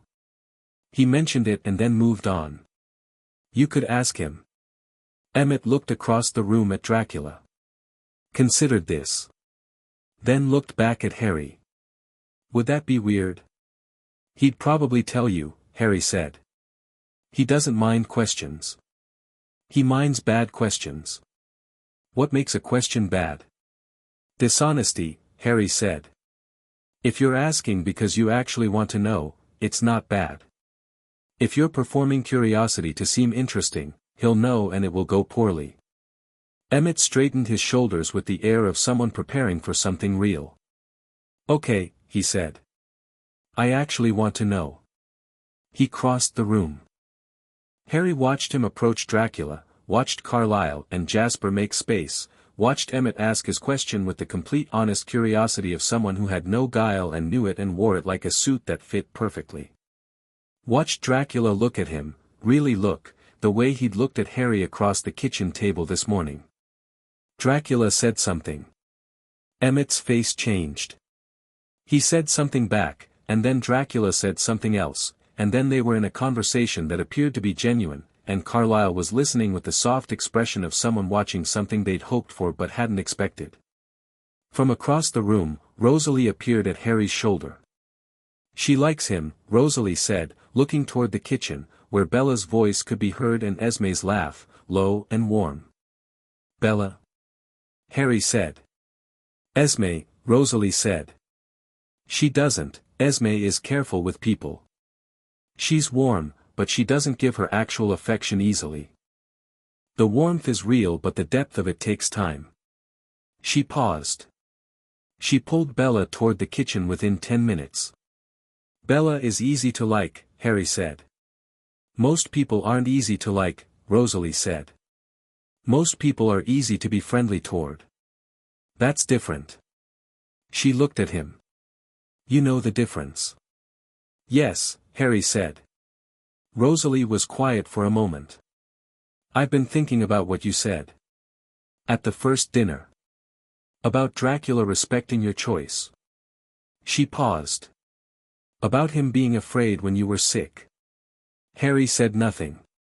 Waited. "He came and sat beside you," she said. "And he told you the truth about what he could do. And then he said he wouldn't do it without your consent." She looked across the room at Dracula. Most people don't do that. Most people decide for the people they love. They decide because they're afraid and the love and the fear get tangled up and the deciding feels like protection." "I know," Harry said, gently. "It wasn't like that for you," she said. "No," he said. "It wasn't." She was quiet for a long moment. Then, "I'm going to tell you something and I'd appreciate it if you didn't make it into a whole thing." "Of course," he said. "I think what you're doing, what you're trying to build here, with us and the pack I think it's the right thing," she said. "And I think you're the right person to be doing it. And I was wrong to be reserved about you." He looked at her. "You weren't wrong to be reserved," he said. "You were careful. That's not the same thing." She met his eyes. "Don't be gracious about it." "I'm not being gracious," he said. "I'm being accurate. Careful is something I understand." He paused. "Thank you, Rosalie." She nodded once. Then she went to find Emmett, who was now deep in what appeared to be an animated historical discussion with the oldest vampire in the world, and when she arrived she didn't separate them but sat beside Emmett and listened and added one thing, sharp, specific, intelligent, and Dracula paused and looked at her and said, "Yes, exactly," and the look on her face at that was worth more than Harry could have arranged deliberately. He found Bella and Esme in the kitchen. They were washing dishes, not because the dishes needed washing, it transpired, but because Bella had started washing them on instinct and Esme had joined her on instinct and now they were simply talking while their hands worked. "And then he drove me to the coast road and we just sat there," Bella was saying. "And he told me everything. All of it. And I kept waiting to be afraid and I just wasn't." "No," Esme said. "You wouldn't be. He's not frightening." She paused. "He's a lot of things, but frightening isn't one of them." Harry leaned in the doorway. Bella looked up and saw him. Something moved across her face, not embarrassment at being caught talking about him, just acknowledgement, uncomplicated. "Hi," she said. "Hi," he said. "How are you doing?" "I have so many thoughts," she said. "About everything." "About him specifically." She tilted her head toward the living room. "He told me the actual etymology of his name. Just, volunteered it." "He does that," Harry said. "When he's comfortable." "Is he comfortable? With all of us?" Harry thought about it. Looked through the kitchen doorway at the living room, where Carlyle and Dracula were back in what appeared to be their own private conversation, the one they'd been having since 1918, resumed across the living room of a house in Forks, Washington, with the ease of people who had simply been waiting for the next chapter. Where Emmett and Rosalie and Jasper had formed their own cluster, animated. Where Alice was sitting in a chair looking at Dracula with the absolute focus of someone studying something they had decided to understand. "Yes," Harry said. "More than I expected. More than you hoped." Esme said softly. He looked at her. "Yes," he said honestly. More than I hoped. He stood in the doorway between the kitchen and the living room, in the warm light of the Cullen house, in the rain and the dark of Forks on a Sunday night, with the sound of people on both sides of him, people who were building towards something, or building themselves into something, the shape of which wasn't quite clear yet but which had, unmistakably, the quality of something real being constructed from the right materials. He thought of what Dracula had said in the letter, "Stand in your place." He thought, "I am." Later, much later, when the evening had wound down through several more conversations and 2 more hours and Emmett had shaken Dracula's hand 3 separate times for reasons that seemed to become more sincere with each repetition, Harry drove Bella home in the Jaguar with Dracula in the back seat and the night was clear again. At the Swan house, Bella got out and then looked in through the passenger window at both of them. At Dracula specifically. "Thank you," she said. "For coming. For being what you actually are, rather than what I expected." Dracula looked at her. The garnet eyes in the dark of the car. "What did you expect?" he said. "Something scarier," she said honestly. "I am very scary," he said. "I know," she said. "But not like that." She said goodnight to Harry, looked at him for a moment with something in her expression that had been building all evening and which she didn't put into words, just let it be there, visible, and then it was gone and she was going inside. Harry watched the door close. "She's remarkable," Dracula said, from the back. "I know," Harry said. "She told Esme Cullen things she hasn't told people she's known for years," Dracula said. "In 40 minutes. Because Esme was genuinely interested and Bella is constitutionally unable to withhold herself from genuine interest." He paused. "She'll be the most important person in this when it comes to crisis. Not because of capability. Because of that quality, the inability to withhold herself. It makes people around her better." Harry was quiet for a moment. "Are you going to tell me what to do about her?" "No," Dracula said. "You already know what to do about her. You've known since the diner." He paused. "I'm just confirming that your instincts are correct, which you also already knew." Harry pulled away from the Swan house and drove back toward Kalawa Way. "The Cullen boy," Dracula said. "Edward. He watched me all evening. He was trying to read you," Harry said. "He got something," Dracula said. "Toward the end. Not words, the kind of thing that's below language. I allowed it deliberately. A fraction." Harry looked in the rear-view mirror. "What did you let him have?"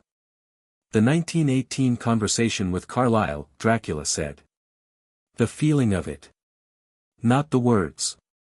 He needed to understand that what I told Carlyle was sincere." He paused. "He'll sleep better for it." Harry drove. The road was dark and straight and the trees on either side were enormous in the headlights. "The Volturi will move within 2 months, Dracula said. "I believe 3 weeks more likely." "You didn't say that in the letter." "I wasn't certain in the letter," Dracula said. "I'm certain now. I passed through Rome on the way here. The network there is, active in a specific way. Preparation active, not intelligence active." He paused. "We have time." "Not much." "What do we do first?" Harry said. "Tomorrow," Dracula said, "you teach me what you've built with the Cullens and the pack. Everything. The gaps and the strengths. And I will tell you what I know about how Arrow deploys his guard and which of his usual methods will and won't work on this particular group." He paused. "And then we will make a plan." "And tonight?" Harry said. "Tonight," Dracula said, "I would like to sit in your kitchen with my book and be somewhere I have not been before and find it good." Harry parked outside the rental house. They went in. Harry made tea.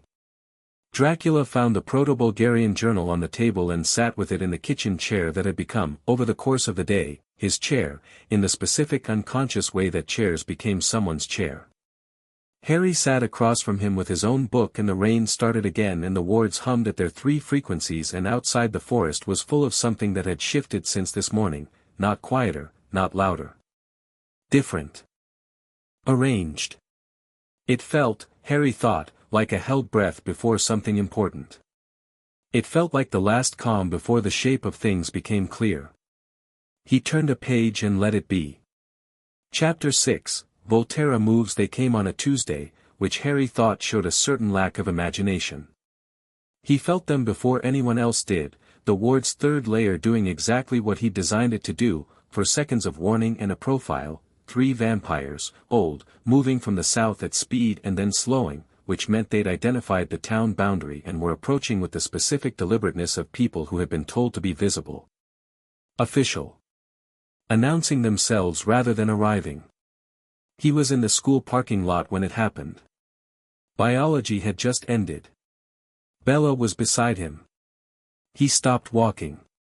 She felt it too, or felt something, the ambient change in him, the way a person reads the room through the person they're standing next to. She looked at him and said, "What?" "Go to class," he said. "Harry, Bella." He looked at her directly. "Go to class. Text me when you're inside." She read his face. Her jaw tightened, not fear, that particular expression was something else, the one she wore when she disagreed with a situation but had agreed to do the practical thing, and she went. He was already moving before she'd gone 10 steps. He texted Carlyle with 3 words, 3. South. Official. He texted Dracula a single character that they used for immediate, now.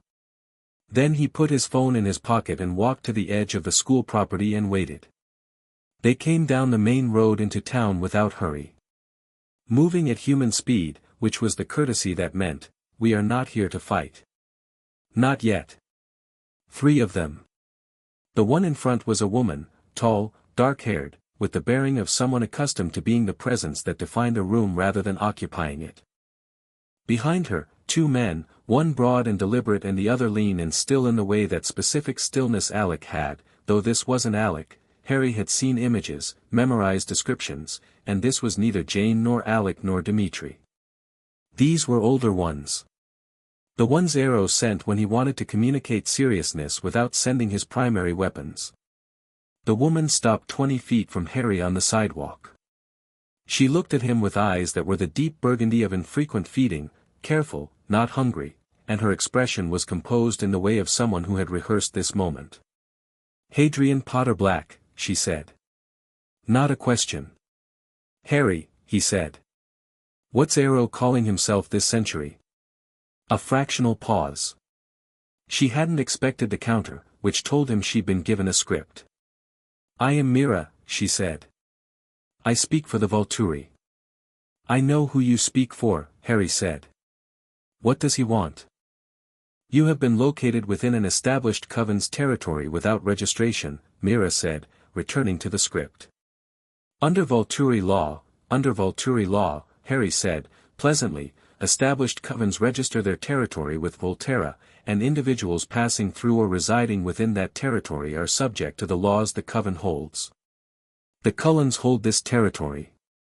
I'm a guest of the Cullens. There's no violation." Mira looked at him. "The law requires, I know what the law requires," Harry said. "I've known since I was 12. You can tell Arrow that the statutory argument isn't going to work because I've read the statutes. He knows I've read the statutes. He's using them as a social formality, not a genuine legal claim." He tilted his head slightly. "What's the real message?" Another pause. Longer this time. The 2 men behind her hadn't moved. "Arrow requests your presence in Volterra," Mira said. Dropping the preamble, which he appreciated. "At your earliest convenience." "Define convenience," Harry said. "Within the month." "No," Harry said. The word sat on the sidewalk between them like something physical. Myra's expression didn't change, she was too old and too trained for expression to be involuntary, but something shifted behind it. "You decline," she said. I decline, Harry said. Tell Arrow I have no interest in Volterra. Tell him I am not available for collection. Tell him I'm aware of what at your earliest convenience means in the context of an invitation I wasn't given the option to refuse, and I'm telling him directly that the option he didn't give me is the one I'm taking. He paused. Is there anything else, or are you going to make this a different kind of conversation? The lean man behind Mira moved, just slightly, just a degree of shift in his weight, but enough. Harry's eyes went to him without moving his head. Don't, Harry said, to the lean man specifically, with a quietness that had nothing in common with gentleness. It was the same register as Dracula's voice when Dracula used that word, and Harry had been listening to it since he was 3 years old and knew it like a native language. I'm asking politely. The lean man went still. Mira was looking at Harry with genuine attention now, not the performed attention of a diplomat but the real attention of someone recalibrating. You're not afraid, she said. No. We are 3, I know what you are, Harry said. I know your capabilities specifically, yours include sensory enhancement, I believe, the ability to amplify what you perceive to extraordinary levels, which makes you an excellent scout and a poor combatant in close quarters. The man on your left has an offensive capability involving pressure, pain, physical rather than neurological, which is interesting and less common than Jane's method. The man on your right is muscle, no specific ability, but very old and very fast. He looked at Mira calmly. I'm not going to hurt any of you. I'm going to ask you to go back and deliver my message. But I want you to understand that I said no with complete information about the situation, not out of ignorance.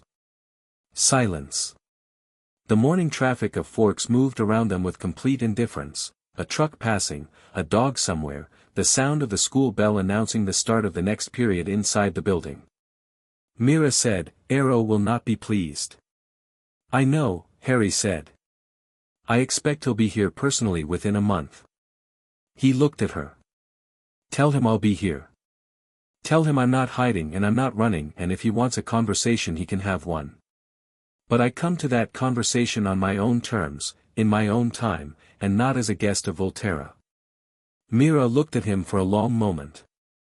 Whatever she was seeing when she looked at him, whatever read she was doing, whatever instinct she had developed across centuries, it was producing an answer she hadn't expected. He could see it in the quality of her stillness. She said, I will deliver your message. Thank you, Harry said, and meant it without irony. She turned. The 2 men fell in beside her. They walked back south, at the same human speed they'd arrived at, and Harry watched them until they were out of sight and then watched where they'd been for another 30 seconds. Then he took out his phone. Bella had texted, inside. What's happening? He typed back, 3 visitors. They've left. Stay in class. Her reply, they left. Just like that. He typed, yes. Tell you later. He called Carlisle. Carlisle answered immediately. We saw them arrive, he said. We were monitoring from the tree line. Edward wanted to, Edward stayed back. Jasper held him, Carlisle said, with a note in his voice that suggested this had been a discussion. What happened? Harry told him.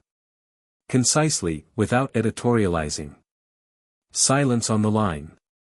Then, you tore up the invitation. Metaphorically, Harry said. I told them to go back. They went. Yes. Another silence. Harry, Carlisle said carefully. That's, when you refuse Arrow directly, the response is generally, I know what the response generally is, Harry said. I'm counting on it. You want him to come personally. I want this to happen once, Harry said. Not in installments. Mira is going back to Volterra with a message that tells Arrow exactly one thing, I know what I am, I know what I can do, and I'm not impressed by the preliminary approach. If he sends another delegation I'll send them back the same way and will repeat until he either gives up or comes himself. He paused. He won't give up. He's never given up on something he decided to want. So he'll come himself, and when he does, we deal with it completely, and it ends. A very long pause. You've thought about this for a while, Carlyle said. Since I was 12, Harry said. Approximately. He heard Carlyle breathe out slowly. The family needs to know the timeline has moved. I know, Harry said. Tonight. All of us, including Dracula, and if Jacob's willing, Jacob. We need to start operating as a unit rather than as parallel tracks. Agreed, Carlyle said. 8 o'clock. Yes, Harry said. And Carlyle, tell Edward thank you. For staying back. A pause. Then, he'll appreciate that you said so. Harry hung up and stood on the sidewalk in the thin November sun and thought about Myra's face when he described her ability back to her, the surprise of it, the specific alarm of a person confronted with someone who has done their research.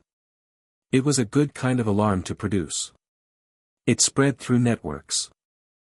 By this time tomorrow, Volterra would have a very different picture of what they were walking toward. He went back into school for his next class, which was calculus, and sat near the window and worked through the problem set with the focused calm of someone who had done what needed doing and was now doing the next thing. Bella found him at lunch. She sat down across from him with her tray and her expression set in the fourth variant of the thinking face, the one he'd decided meant she'd already arrived at her conclusions and was checking them against him. 3 Volturi, she said, quietly. Delegates, he said. Not the primary guard. And you just told them no. Yes. She ate for a moment. Was that safe? Probably not in the conventional sense, he said. But it was correct. There's a difference. Always, he said. Safe is about you. Correct is about the situation. He looked at her. Safe in this context would have been agreeing to go to Volterra, letting Arrow examine me, and trusting that whatever he found wouldn't result in me spending the remainder of my existence as a fixture in his collection. That's not actually safe, it's just deferred danger. He paused. Correct is making clear from the beginning that I'm not something to be collected, so that when Arrow makes his calculations, he's making them with accurate data. Bella considered this. You're forcing him to recalculate. I'm forcing him to encounter the actual situation rather than the one he's been modeling from a distance, Harry said. He's been assuming, for years, based on his intelligence, that I'm a powerful but inexperienced young wizard who was raised in unusual circumstances and who will fold under institutional pressure. That's what his data suggested. He paused. Today I provided a data point that contradicts that model. And now he has to update, she said. Now he has to decide whether to update or to dig in, Harry said. Arrow's weakness, the one Dracula identified decades ago, is that he prefers his models to reality. He builds very sophisticated pictures of situations and then he starts trusting the picture more than the thing. He paused. The goal is to make the contradiction between his picture and reality so obvious that he has to engage with the actual situation. Then the situation is something I can deal with. She was quiet for a moment. Then, that sounds like something your father told you. He told me when I was 16, Harry said. He said, the most dangerous enemy is not the strongest one, but the one who knows you best. And the best counter to that is to be something different than what they think they know. She nodded slowly. And Arrow thinks he knows you. He thinks he knows the boy Dracula raised, Harry said. He doesn't know me. He picked up his coffee. He will, by the time this is done. That's unavoidable. But the first impression matters. She was looking at him with something that had been building in her expression since she'd sat down, not the thinking face, something different, the one he didn't have a clean category for yet. She said, "You're not worried." "No," he said. "At all. Concern is useful when it informs action," he said. "I've taken the actions the concern pointed to. The remaining concern serves no purpose." He looked at her. "Are you worried?" She thought about it honestly. "Yes," she said. But not about whether you can handle it. She paused. I'm worried about what it costs. Not losing, I don't think you'll lose. I'm worried about what winning costs. He looked at her steadily. She had arrived, in that sentence, at the thing he hadn't said and hadn't planned to say for a while yet. The thing he'd been filing under deal with later in the specific way he filed things that had emotional weight he hadn't decided how to carry yet. Me too, he said, quietly. If I'm honest. She blinked. He thought she'd expected deflection. Okay, she said, and the okay was the accepting one, the one that meant, I have received this and I am holding it carefully. Emmett appeared with his tray and sat beside Harry and said, with the complete tone change of someone who had not heard the last 30 seconds of conversation, I talked to Dracula for 3 hours last night after you went to sleep. Did you know about the 1763 winter? Harry looked at him. What happened in the 1763 winter? He fought 7 vampires at once, Emmett said, with the reverence of someone who had found a new personal hero. 7. For reasons that involve a trade dispute and a misunderstanding about territorial rights that he explained for 45 minutes and which was genuinely the most interesting thing I've ever heard. He paused. He won. He wins, Harry said. That's his general state. He said you fought 3 at once, Emmett said. Twice, Harry said. The second time was messier than the first. Emmett was staring at him. You're 19. I know, Harry said. In Edinburgh? Once in Edinburgh, Harry said. Once outside Dubrovnik. Different situations. Emmett put his face in his hands briefly, in the gesture of someone experiencing a very specific kind of delight. Then he looked up and said, tonight. 8 o'clock. We're actually making a plan. Yes, Harry said. Tell me I get to do something, Emmett said. In the plan. Tell me I'm not just, you're essential, Harry said, directly, because he meant it and because Emmett responded to directness better than reassurance. Your speed and your strength in this configuration, you're the physical counter. You're what happens after I create an opening. Those two things working together are significantly more effective than either alone. Emmett looked at him. You mean that? I don't say things I don't mean, Harry said. Ask your family. He means it, Bella confirmed, without looking up from her lunch. Emmett pointed at both of them. I love this table, he said. That evening at 8 o'clock the Cullen house held more people than it had been designed to accommodate in its living room, which wasn't a spatial problem so much as a gravitational one, the density of accumulated ability and intent in a single room producing its own weight, its own weather. Sam Yulee came with Jacob and 2 others, Quill and Embry, who Harry had met briefly on the beach and who were both young and fast and very aware of being in a room with the Cullen family for the first time. They managed it well, better than Harry had expected. Sam had clearly prepared them. Dracula stood by the fireplace, which he had done at some point become the default position for him in this room, and surveyed the assembled group with the calm of someone counting assets. Carlyle opened it. I think we all have the same information now, the Volturi have made first contact, Harry declined, and we're expecting a response within weeks. What I'd like to understand tonight is specifically what we're preparing for and how we prepare for it. Arrow will come with the primary guard, Dracula said, from the fireplace.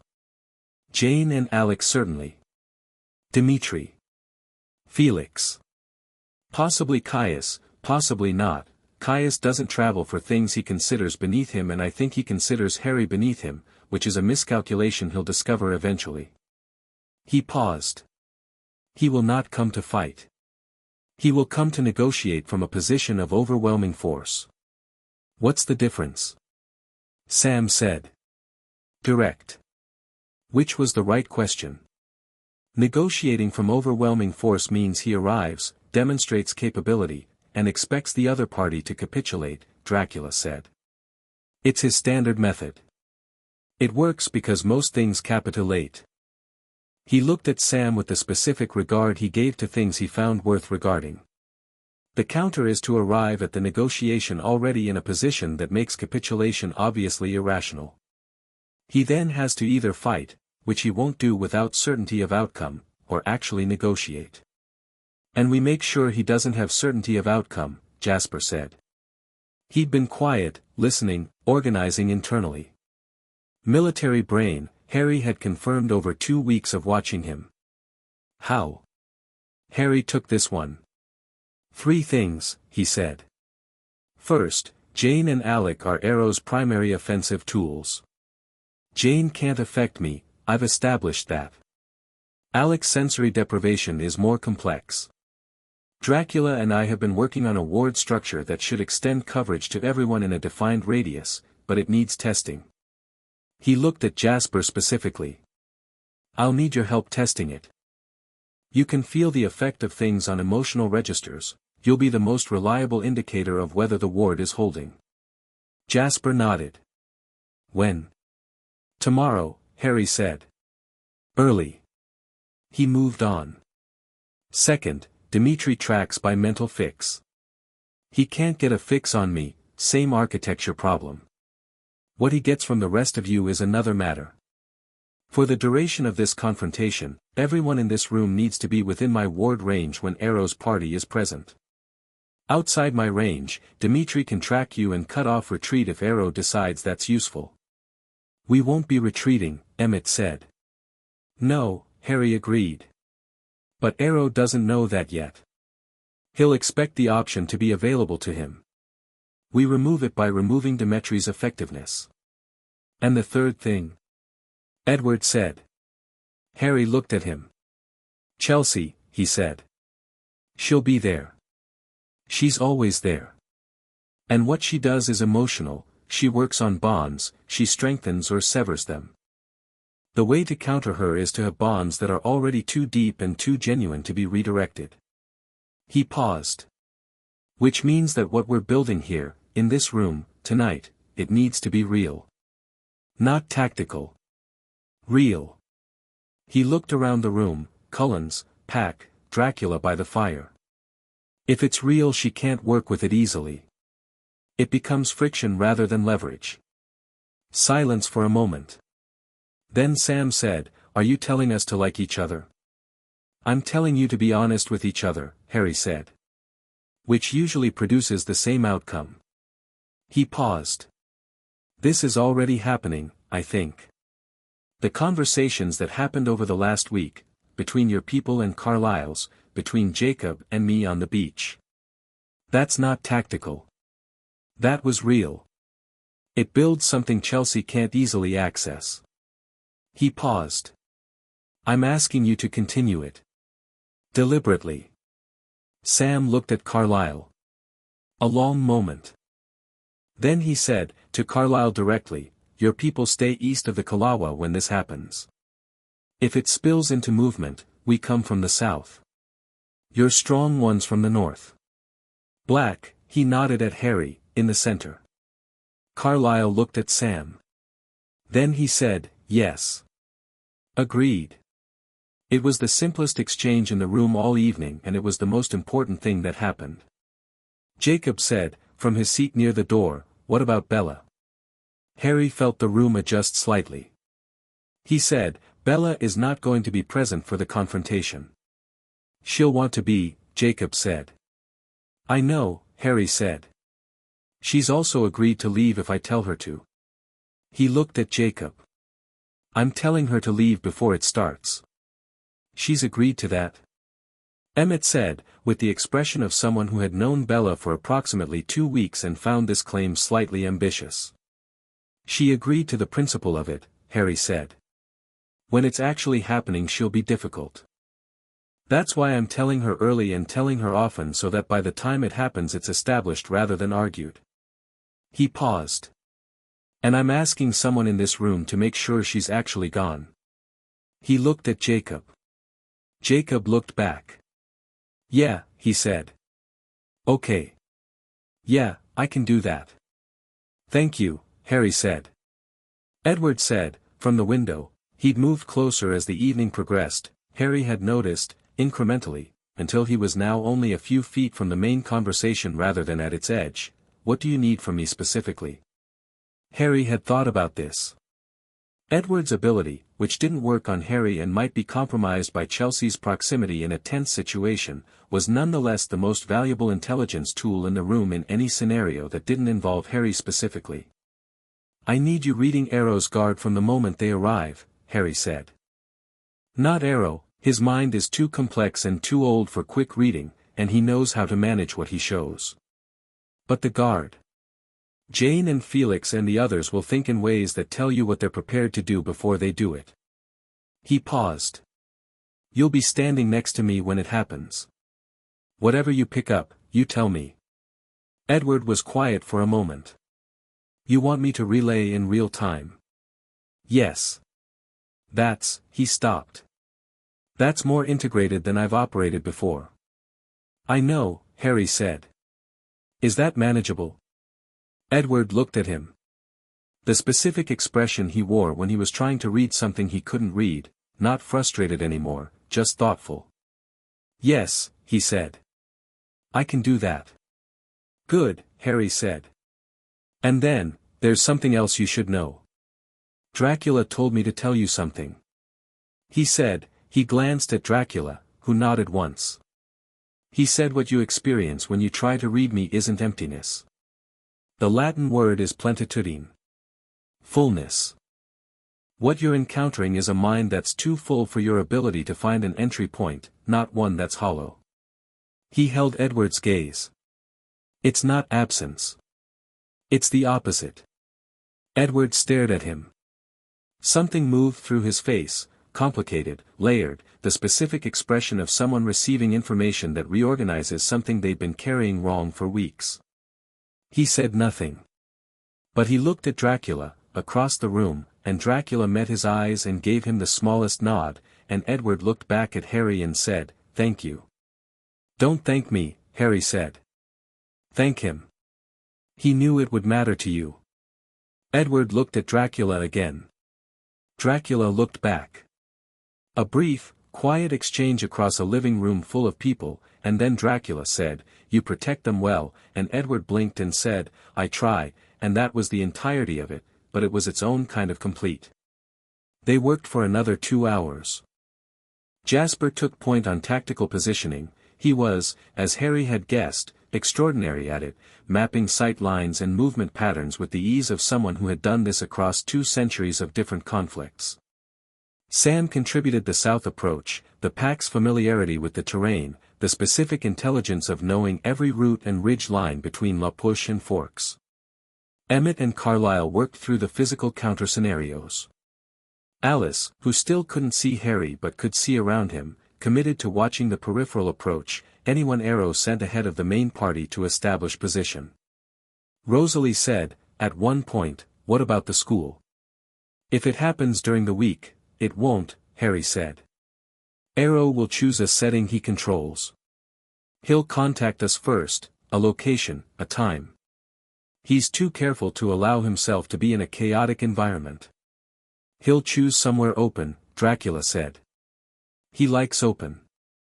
He likes to arrive with clear approach sight lines, partly tactical, partly theater. He understands the value of entrance." He paused. "The meadow north of town. If he's done his research, that's where he'll suggest." "And if we counter-suggest?" Carlyle said. "He'll agree to the counter-suggestion because agreeing to something small gives the appearance of flexibility," Harry said. "Which he'll want to project going in. So we should suggest somewhere that gives us the advantage we actually want rather than the one he's prepared for." "The field behind the old mill," Sam said, without hesitation. "South of town. We know every inch of it and it gives the pack a natural approach from the tree line that's not visible from the north." Everyone looked at him. He said it with the flat practicality of someone who had been thinking about it since the beach meeting 2 weeks ago. "Yes," Harry said. "That's exactly right." Sam looked at him. Something passed between them, not quite the acknowledgement of peers because they were coming from very different places, but something adjacent. The acknowledgement of two people who had both been underestimated by people with more institutional power and had both, in their separate ways, decided to be worth the underestimation. The meeting broke at 11. The pack left first, Sam at the front, Jacob last, who paused at the door and looked at Harry with the specific expression he wore when he was deciding whether to say something. He decided. "You should tell her sooner than you think," he said. "Bella. About, whatever that is." He gestured vaguely between Harry and the room. "She'll figure it out before you say it, and that's worse." "I know," Harry said. "Cool," Jacob said. "Good." He left. The Cullens moved around the house with the specific purposeful energy of people who had been given something real to do and were now doing it internally. Emmett and Rosalie upstairs. Jasper and Alice in quiet conference near the kitchen. Carlyle and Dracula in what was clearly the continuation of an ongoing conversation that had been running since Sunday and showed no signs of concluding. Edward was still near the window. Harry went to him. "You moved closer tonight," Harry said. During the meeting. Edward looked at him. "You noticed." "I notice everything," Harry said. "Not as a performance. Just as a habit." "I know," Edward said. He was quiet for a moment. "What you said. About plenitudine." He stopped. "I've been operating for weeks with the assumption that your silence was a deficit. Something missing or blocked. Something wrong." He paused. "Knowing it's the opposite changes the experience of it. Does it change how threatening it feels?" Harry said. "Yes," Edward said, simply. "Significantly." He paused. "I'm still processing that." "Take your time," Harry said. "We may not have time," Edward said, "but without bitterness, just fact." 3 weeks minimum, Harry said. "Probably." "What do you actually think is going to happen?" Edward said.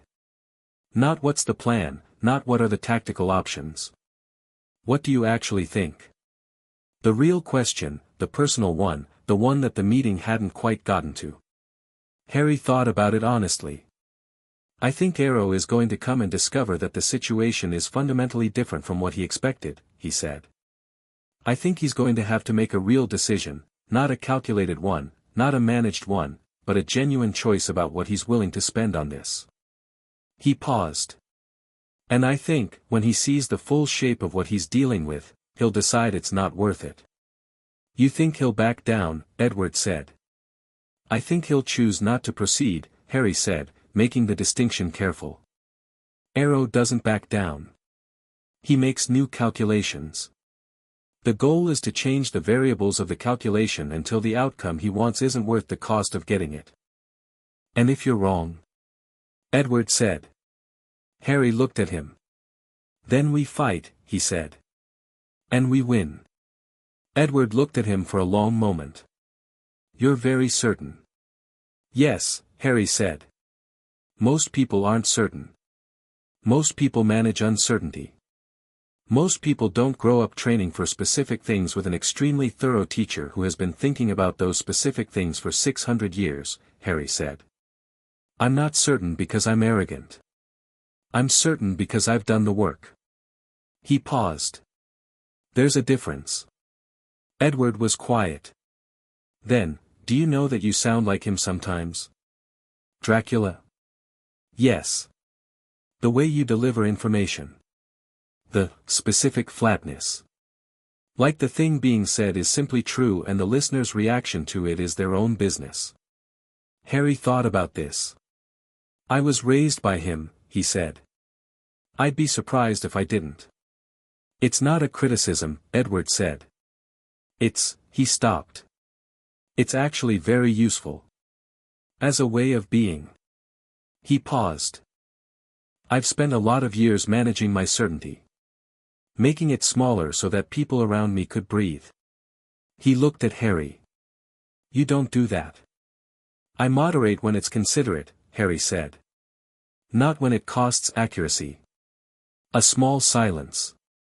Then Edward said, I'm glad you came here. Harry looked at him, slightly surprised, not by the sentiment, but by the directness of it, which was more like Harry than like Edward. So am I, Harry said.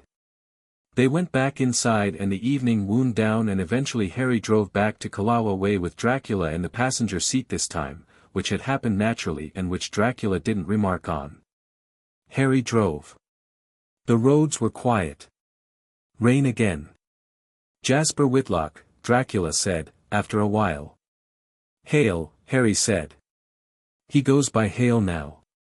He was a soldier. Civil War, Harry said. I know, Dracula said. I recognize the way he maps rooms. He's the best tactician in the family. He paused. He's also the one you need to watch most carefully during the confrontation. Harry looked at him sideways. Why? Because he's been managing his nature for decades, Dracula said. Long enough to have it very well in hand.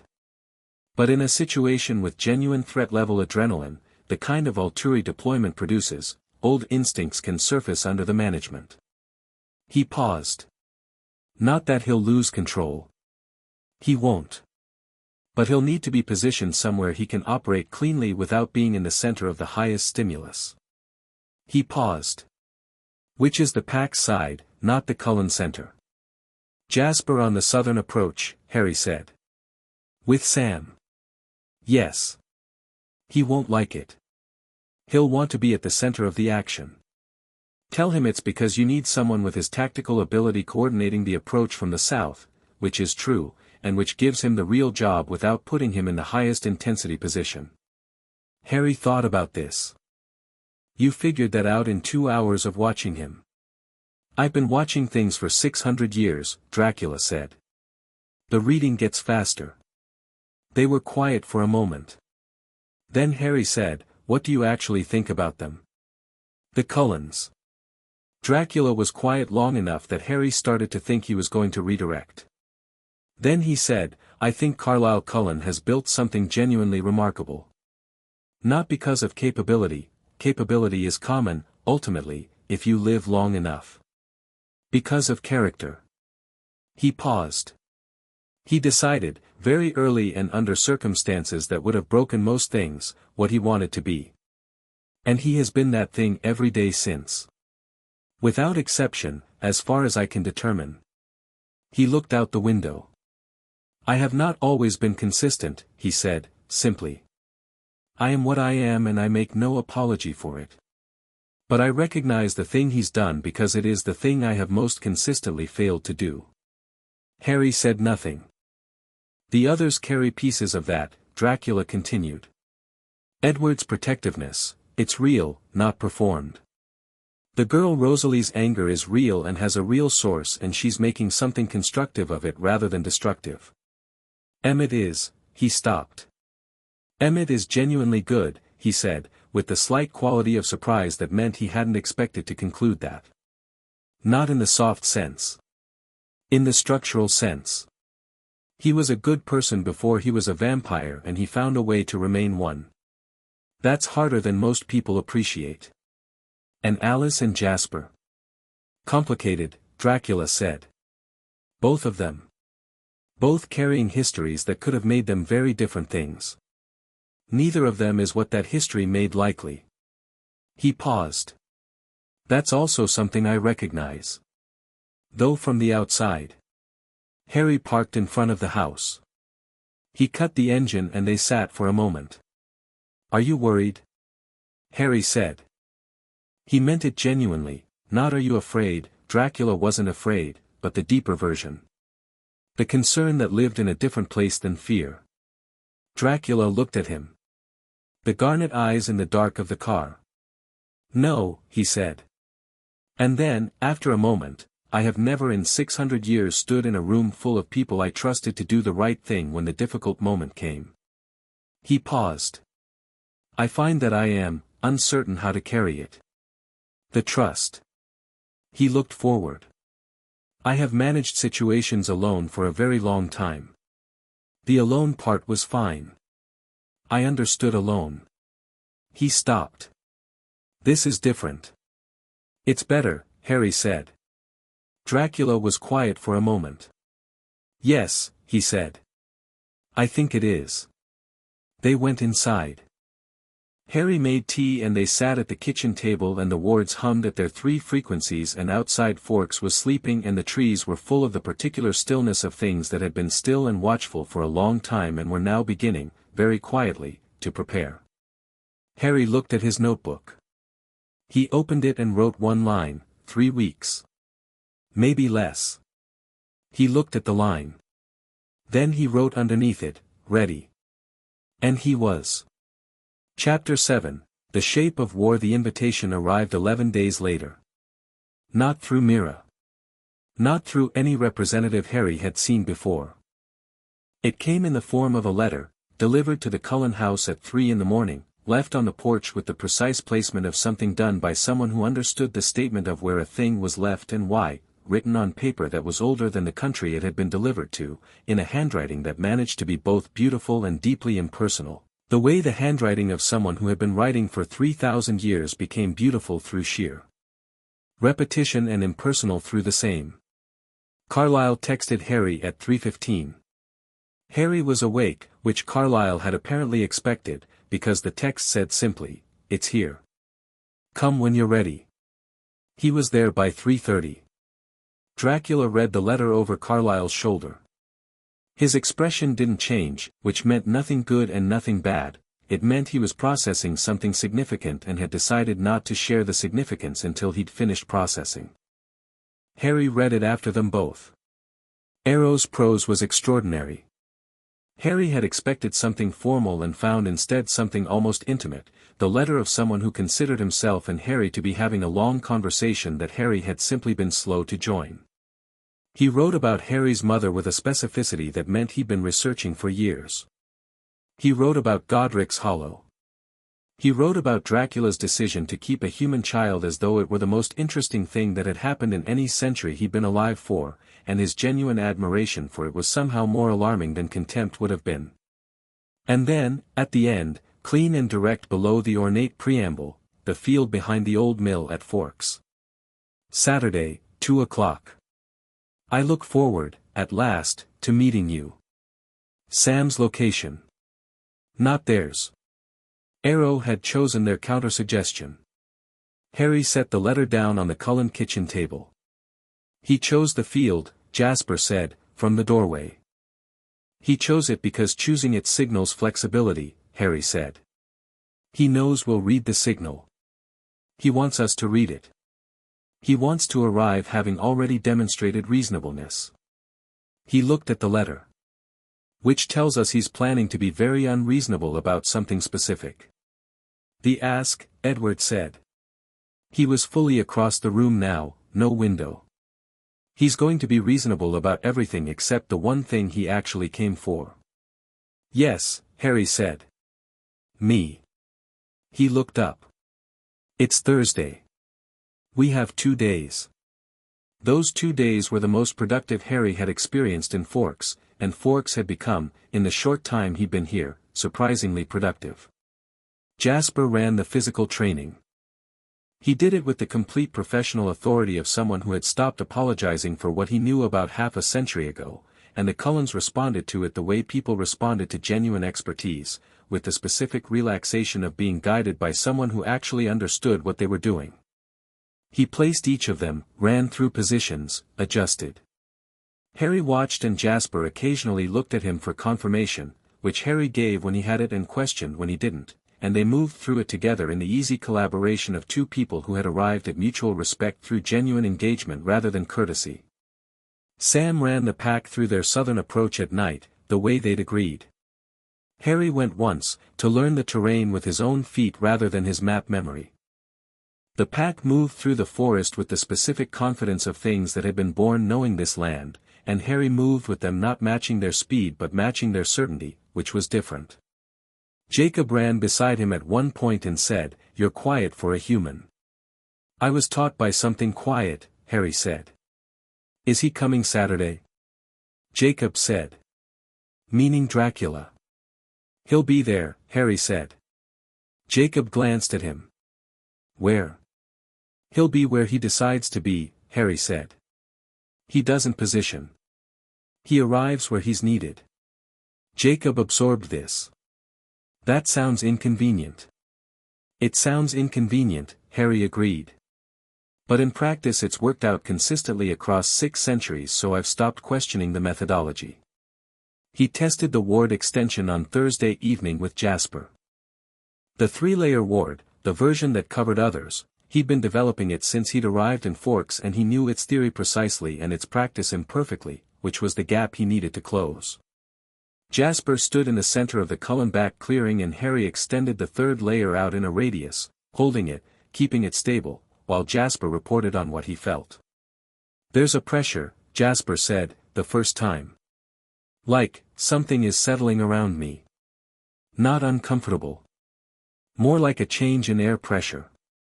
Too much, Harry said. He pulled it back, recalibrated, extended again. Now. Less. More, present without being intrusive. That's the target texture, Harry said. Hold still. He pushed the range. 30 feet. 50. 70. The effort was genuine, not painful, not overwhelming, but like holding something at arm's length for a long time. The muscle was there. It needed exercising. Emmett volunteered to test the actual effect. He walked into the ward radius while Harry held it, and then, as agreed, Jasper applied a mild emotional push, the kind of manufactured anxiety he used for hunting, gentle, controllable. Emmett's expression didn't change. Nothing, Emmett reported. I feel fine. Weirdly fine, actually. It's not blocking emotion, Harry said. It's blocking external influence on emotion. Jasper, try again, harder. Jasper pushed harder. Emmett said, honestly, I'm great. Rosalie, from the edge of the clearing, said, he always says that. Try him on sadness, Harry said. Something he'd actually notice. Jasper shifted the frequency.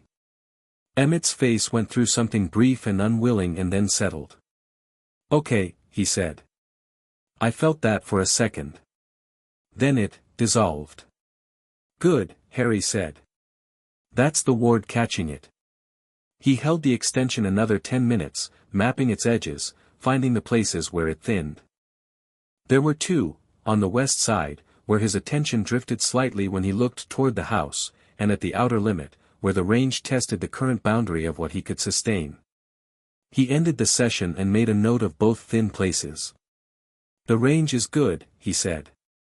The thin spots are fixable with positioning. If everyone stays within 60 feet of me during the confrontation, Chelsea won't be effective. 60 feet is a tight formation, Jasper said. I know, Harry said. Work with it. Friday night Bella came to the rental house. Harry had texted her in the afternoon, tonight, if you can.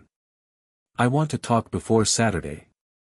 She'd replied within a minute and arrived at 7 with her jacket damp from the rain and her expression set in the variant he'd decided was her version of readiness, chin level, eyes direct, no performance of any feeling, just the genuine one underneath. He made tea. They sat across from each other and he told her the full plan, detail by detail, the way he told Carlyle and the way he told Sam, without softening or abbreviation, because she'd asked for that and he'd agreed to it. She listened with her hands around her mug and her eyes on him, and she didn't interrupt until he got to the part about positioning, and she said, "Where are you going to be?" "Center," he said. "Directly between Arrow and the Cullens." "Front," she said. "Yes." She was quiet for a moment. "And Dracula?" "He'll be there," Harry said. "Where he decides." "Will Arrow know him?" "On sight?" "Arrow has known about Dracula for his entire existence," Harry said. "Yes.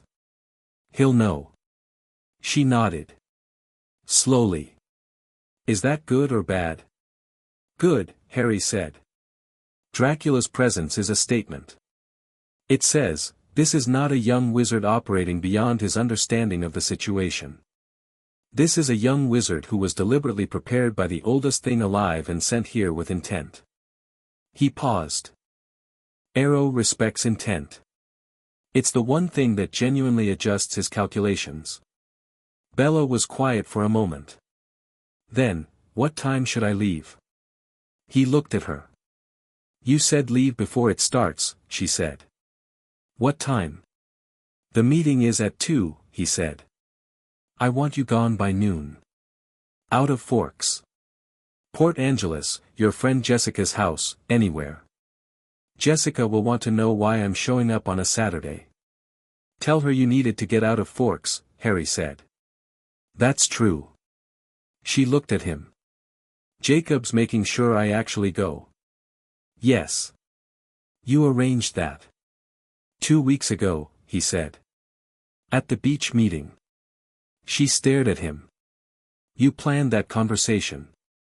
I planned for the possibility that the conversation might be necessary, he said carefully. I didn't know for certain you'd agree to the principle until you did. That is incredibly organized, she said. I know, he said. I'm sorry if it feels, don't apologize, she said, cutting him off, not unkindly. You were being practical. I understand practical. She looked at her tea. Then back up at him. You're not going to get hurt tomorrow. Probably not, he said. Not probably, she said. Not. She held his gaze and it was the most direct she'd been with him in weeks and that was a high standard. I need you to tell me not probably. He looked at her for a moment. At the specific quality of what she was doing, not commanding an outcome, not denying reality, just asking him to meet her at the place where certainty was a choice rather than a calculation. Where you said the thing because meaning it mattered more than hedging it. Not probably, he said. I'm going to be fine. She breathed out slowly. Okay, she said. Good. She looked at her tea again. I hate this. I know. I know you know, she said. I'm just saying it. Since we're being honest. She paused. I hate that I have to leave and I hate that the leaving is the right thing and I hate that you're right that it is. She looked at him. Also I hate that you arranged Jacob to make sure I actually do it because that means you knew before I knew that I'd need someone to make sure I actually do it. Did I misread you? He said. A pause. Then, no, she said, and the admission was frustrated and fond in equal measure. You did not misread me. Bella, he said. She looked at him. When this is done, he said, carefully, specifically, choosing each word with the precision he used for things that mattered, there are things I'd like to talk to you about. Not the supernatural situation. Other things. He held her gaze. Things I've been filing under later for a while now. She was very still for a moment. Then the crooked smile came, unguarded, real, the full version that she didn't usually let stay. Okay, she said. Later. Later, he agreed. She left at 9. He stood at the back door and watched her taillights disappear and stood there for another moment in the cold air with the wards humming around him and the tree line dark and quiet. Dracula appeared from the eastern tree line at 9:15 and stood beside him on the porch without saying anything for a moment. She agreed to go, Harry said. Good, Dracula said. I told her I'd be fine tomorrow.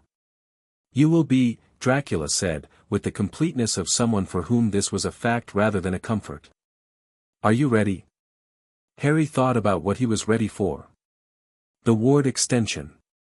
The position in the center. Edward at his shoulder reading the guard.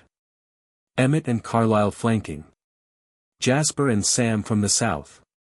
Alice watching the peripheral approach. Rosalie protecting the outer positions. Dracula wherever Dracula decided to be. Yes, he said. They went inside. Neither of them slept, but they both sat quietly with their respective books and the night moved through its hours without urgency. Saturday arrived without ceremony. Overcast, temperatures in the low 40s, the kind of day that was simply itself without any ambient drama to it. The sort of day that made you realize that reality, unlike mythology, did not arrange its significant moments around the weather. By 11 the field behind the old mill had been walked 3 times, once by Harry, once by Jasper and Sam together, once by Jasper alone doing something Harry recognized as a professional's final check of a position. By noon Bella was in Jacob's truck headed for Port Angeles, which Harry confirmed by text and which Jacob confirmed by the thumbs-up emoji that he deployed with the same energy as his handshake. By 1:30, everyone was in position. The field was broad and flat, bordered on the south by the tree line where the pack waited and on the north by the old mill road. It was maybe 200 meters at its widest point, with long winter-yellowed grass moving slightly in the cold wind. Harry stood at the center of it and let the cold settle around him and did what Dracula had taught him to do before any significant engagement. He found the stillness underneath everything, the particular quiet that lived below heartbeat and breath and the noise of thought, and he stood in it for a moment like standing in deep water, and when he surfaced the clarity was complete. The Cullens came from the north, Carlyle and Esme first, then Edward at Harry's shoulder as agreed, Emmett and Rosalie flanking wide, Alice at the far north position where she could monitor approach vectors. Jasper peeled south at the tree line as Harry and Dracula had discussed, taking the position that gave him the approach coordination without the maximum stimulus. Dracula stood to Harry's left. Just there, the way he was always just there, without positioning or announcement, the way weather was there. He had his coat and his composure and the specific density of his presence that made the field around him feel like it was slightly more serious than it had been before he was standing in it. Harry felt the pack at the south tree line. 8 of them today. Sam had brought more than agreed, which wasn't a violation. He'd said we'll watch our side, and watching more carefully meant more eyes. Harry didn't object. At 1:50, Alice's voice came from across the field, North Road. Coming. They came from the north, as Dracula had predicted, emerging from the tree line along the mill road in a procession that was, like everything about the Volturi, simultaneously functional and theatrical without trying to be either. They just were, the way things were when they were very old and very certain of themselves and had been performing certainty for centuries until it became indistinguishable from the thing itself. Arrow was in the front. Harry had researched him. Had read descriptions, studied accounts from Dracula's correspondence, built a picture from decades of accumulated information. The picture was accurate as far as it went. What it hadn't conveyed was the specific quality of Arrow's attention, the way it moved across the field as he approached and touched everything it landed on with a completeness that was almost tactile. He was reading the situation the way Harry read rooms, but with a depth that went into things rather than across them. He was smaller than Harry had expected. Not diminutive, average height, slight build, the translucent pale of extreme age in a vampire, the kind of skin that looked like paper stretched over something that had forgotten it was supposed to be flesh. His eyes were the dark red of old blood, not the active red of hunger but the specific ancient red of something that fed consistently and had done so for millennia. He moved with the ease of someone who had long since stopped being aware of their own movement because it required no attention at all. Behind him, Jane, who was small and blonde and wearing an expression of total neutrality that Harry recognized as the expression of someone who had learned that expressions gave information to opponents. Felix, large, positioned at Arrow's right. Dimitri, lean and still, scanning. 6 others Harry identified from Dracula's descriptions, not the A-list, but capable. Serious. No Caius. Dracula had been right about that. And behind the main group, slightly set back, Chelsea. Who looked, from a distance, like almost nothing, quiet, nondescript, the kind of presence that receded into background unless you were specifically watching for it.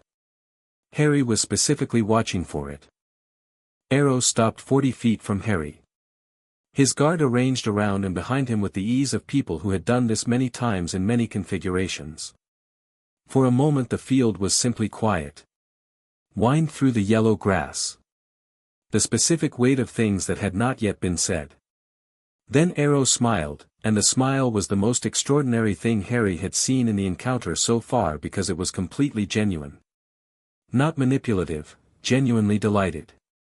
The smile of someone who had been looking forward to something for a very long time and was now, at last, having it. "Harry," he said, and his voice was musical in the way of things that had been refined past the point of intention, purely through time. "I have waited such a very long time." "I know," Harry said. "Arrow."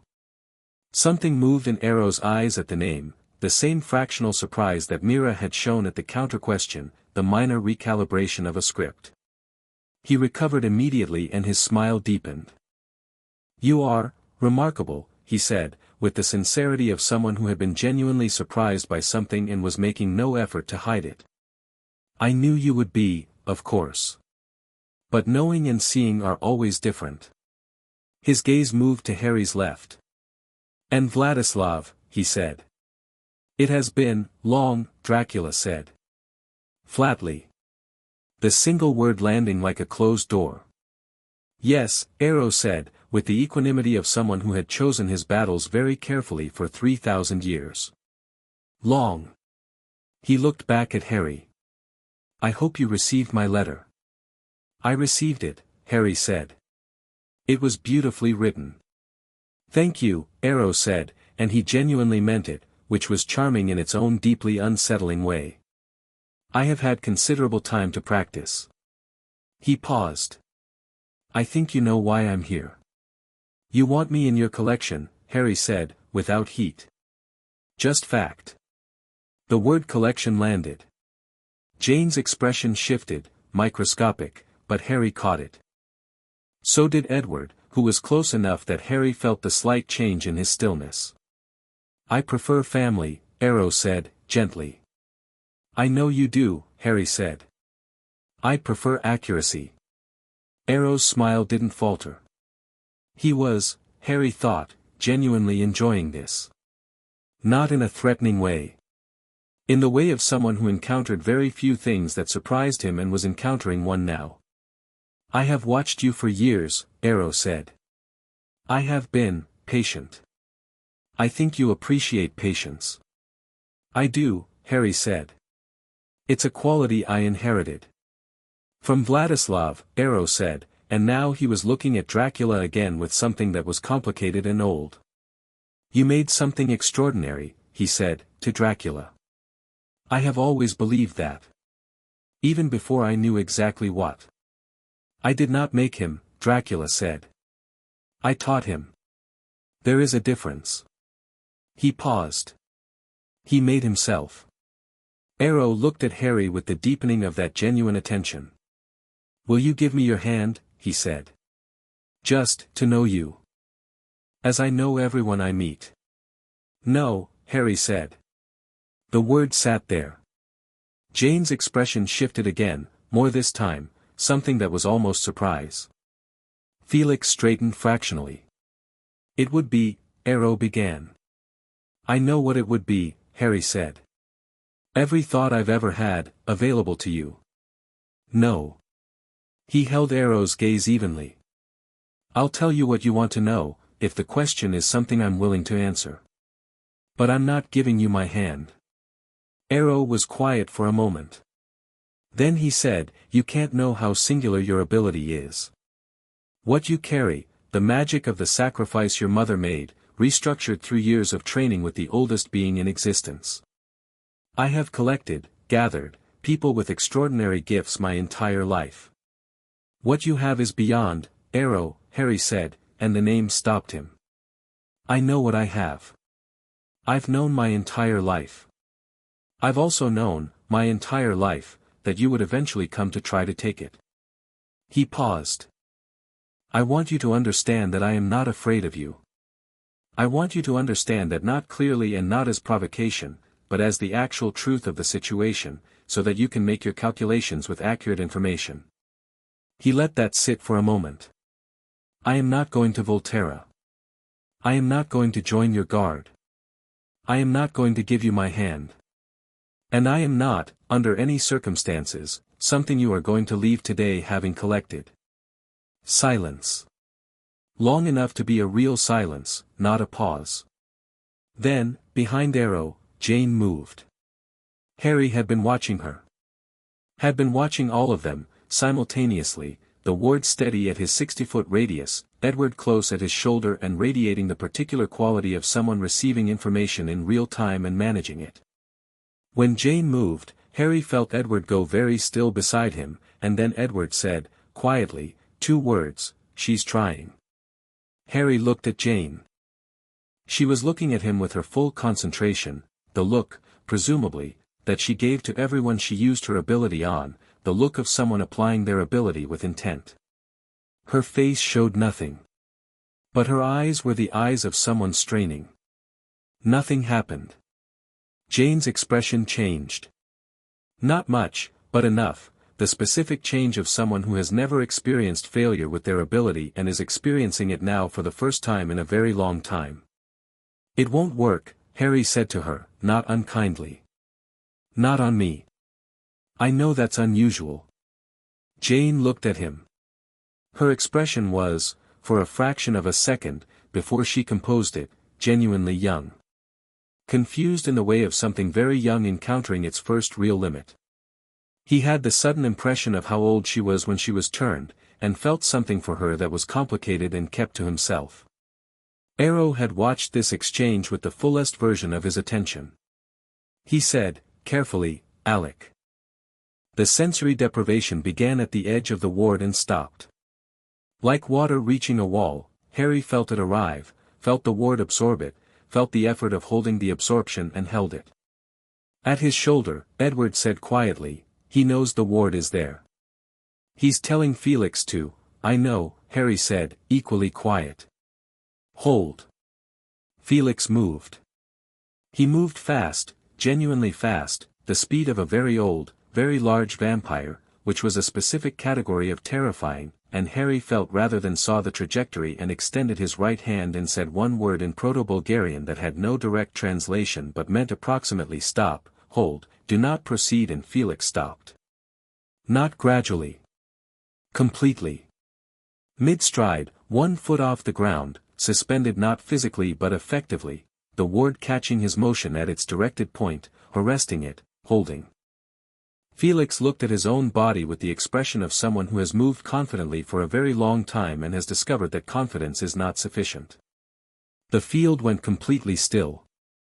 Harry held Felix in place for 3 seconds. Then he released him, cleanly, without drama. Felix found his footing and stepped back and did not move again. Arrow was looking at Harry with an expression that was no longer the delighted smile and was not yet anything else, it was the expression of someone updating a model in real time. "You stopped him," he said. "Without contact." "Yes," Harry said. "From that distance." "Yes." "And the ward," Alex missed didn't. "No," Harry said. Arrow was quiet. And then he did something Harry had not predicted, he laughed. Genuine, warm, the laugh of someone who has been surprised by something wonderful and cannot help their response to it. "Vladislav," he said, still looking at Harry, "what did you do?" "I taught him," Dracula said, from Harry's left. "For 19 years, Arrow said. "Yes. I understand that now." He looked at Harry with something that was still want, would probably always be want, Harry thought, because Arrow's want was structural, not circumstantial, but layered over with something new. Genuine respect. The kind that came from encountering a situation that had exceeded the model. "Will you truly not come to Volterra?" "No," Harry said. "I could," Arrow began. "You could try," Harry said. "I want to be clear about what try means. It means all of this," he gestured, a short, clear arc that encompassed the field and the people in it. "All of this becomes something different. And I want you to calculate that outcome honestly, because I have, and I think you're too intelligent to like what it produces." Arrow looked at him. At Dracula. At the Cullens arranged behind Harry. His gaze moved south, and stopped, on the tree line, where Sam's pack had emerged in their human forms, standing at the border of the southern grass. 8 people. 8 sets of eyes. Watching. The Quileute wolves, Arrow said, with the tone of someone whose intelligence had included this and who was nonetheless finding it different to see. You brought them. They came, Harry said. There's a difference. Arrow's gaze came back to Harry. Then, very slowly, with the quality of a great ship turning, his attention moved to Carlyle. Old friend, he said, gently.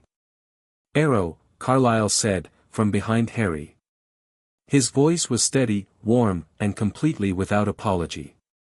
You've built something remarkable here, Arrow said. I have always said so.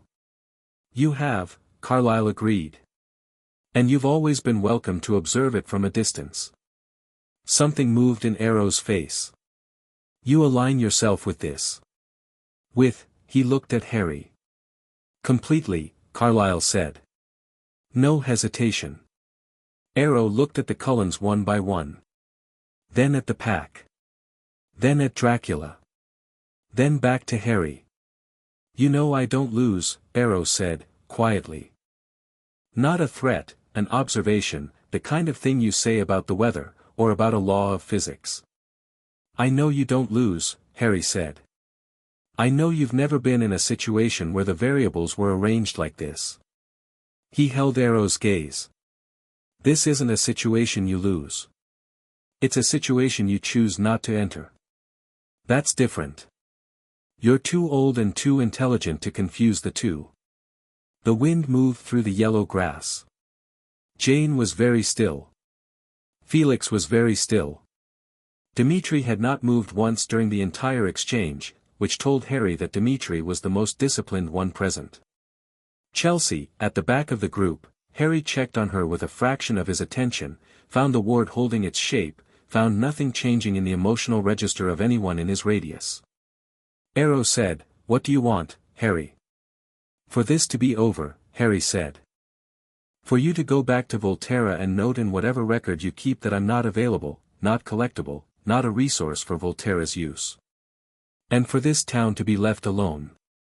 You're asking me to walk away from the most extraordinary thing I've encountered in 5 centuries, Arrow said. Yes, Harry said. That's a significant ask. I know, Harry said. I'm asking it anyway. Arrow was quiet for a very long time. The longest silence of the afternoon, and the field held it completely, no one moved, no one spoke, the wind and the yellow grass and the grey sky doing the only things that were happening. Then Jane moved again. Not toward Harry, toward Alice, who was 40 feet away at the northern position. Harry's attention snapped. Edward said sharply, She's going for Alice, she knows Alice is the planning capability. Harry extended the ward east, hard, covering Alice's position, felt the stretch of it, held it. Jane's ability hit the extended ward and stopped. Alice looked at Jane with wide eyes and nothing happening to her. Jane stopped. Looked at Harry. Looked at how far the ward had extended. 60 feet, Arrow murmured. And now further. He looked at Harry with something that had moved past respect into a territory that had fewer names. You extended your range.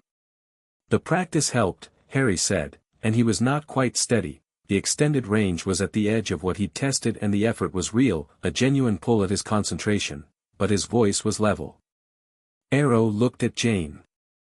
Something passed between them, not words, something older than words, the communication of two beings who had existed together for millennia. Then Arrow looked back at Harry. I have 3,000 years of history, Arrow said. 3,000 years of building something. Collecting. Preserving. He paused. I have never walked away from something I decided to want. I know, Harry said. So you understand what I'm saying when I tell you that doing so now is, he stopped. Unprecedented. I understand, Harry said. I also understand that you're a genuinely intelligent being who can recognize when a situation has moved beyond a point that calculation can manage. He paused. You came here with a version of this in mind. Demonstrate force, offer invitation, allow me to see reason. That's the script. The script didn't work because the situation is different than the script assumed. He held Arrow's gaze. What do you do when the script doesn't work? Arrow looked at him. Then, very quietly, you improvise. Yes, Harry said. And this is me telling you what improvisation looks like from my side of this field. Go home. Let this go. Know that I exist and that I am not a threat to Volterra's function, because I have no interest in Volterra's function. I'm not building a competing power. I'm not gathering against you. I'm here, in this town, because I chose to be, and I'm not going anywhere else. He paused. And if something comes here again, delegates, scouts, anyone with Volterra's mark on them, in any form, I will know, and my response will be less measured than today's. The threat was quiet. It was the quietest thing said all afternoon. It was also, Harry knew, the most credible, because it came without heat and without performance and with the specific flatness that Dracula had used all his life and that Harry had absorbed into his voice at some level deep enough that it was no longer mimicry. Arrow was looking at him with an expression that had completed its transformation from delight through recalibration and had arrived somewhere Harry hadn't quite expected. It looked, on Arrow's extraordinary face, like grief. The specific grief of someone losing something they had wanted for a very long time. Not the grief of defeat. Arrow was too old for defeat to register the same way. The grief of want unmet.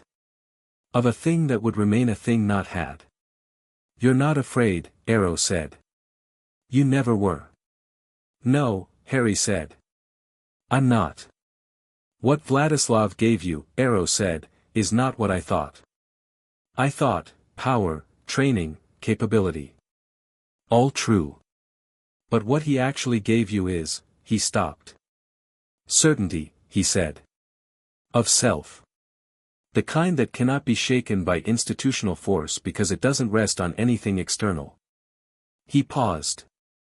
That's the rarest thing. I have found it in exactly 3 people in 3,000 years. Carlyle was one. He looked at Harry. You are another. Harry said nothing. Arrow looked past Harry to Dracula. You knew, he said. When you kept him. You knew what he had. I knew what he could become, Dracula said. Those are different things. He did the rest. Arrow looked between them.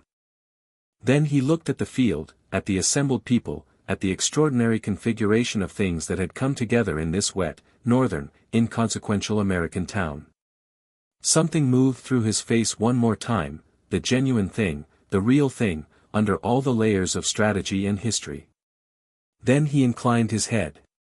Formally, completely, the deep nod of someone who has decided that something is worth acknowledging without ambiguity. Harry, he said. I will leave you to your choices. A pause. But I want you to know, and I say this sincerely, not strategically, that what you are is not something the world should lose. Whatever you do with it, wherever you go. Don't lose it. He turned. His guard turned with him. They moved north, back toward the mill road, at the same unhurried human pace they'd arrived at. Chelsea was the last to go. She paused at the back of the group and looked at the Cullens, at the configuration of bonds Harry had spent weeks building into something too real for her to work with easily, and her expression was, professional, that was all. Someone assessing a situation that was closed. Then she followed the others. Harry held the ward until they were out of sight. Then he released the extension first, the extended east pull dropping cleanly, and then the standard range. He let out a breath that he hadn't been aware of holding, not from fear, just from the sustained effort of the thing. Edward said, from his shoulder, Jane tried 6 times. I know, Harry said. I felt each one. She's never failed before, Edward said. Not once. In 80 years of being near her. She failed today, Harry said. Yes, Edward said. Harry turned around. The Cullens were standing in the field behind him, and behind them the pack had moved forward from the tree line, and for a moment nobody said anything and the field was simply the field with all these people standing in it and the winter grass and the grey sky. Then Emmett said, "That was the most insane," and that was all he got out before Carlyle had crossed the distance and his hand was on Harry's shoulder and he said, quietly and directly, "Thank you." And Harry looked at him and Carlyle was looking at him with something in his face that was not gratitude exactly, or not only gratitude, but something older and more specific, the look of someone recognizing, in a new thing, the echo of something they've been carrying for a long time.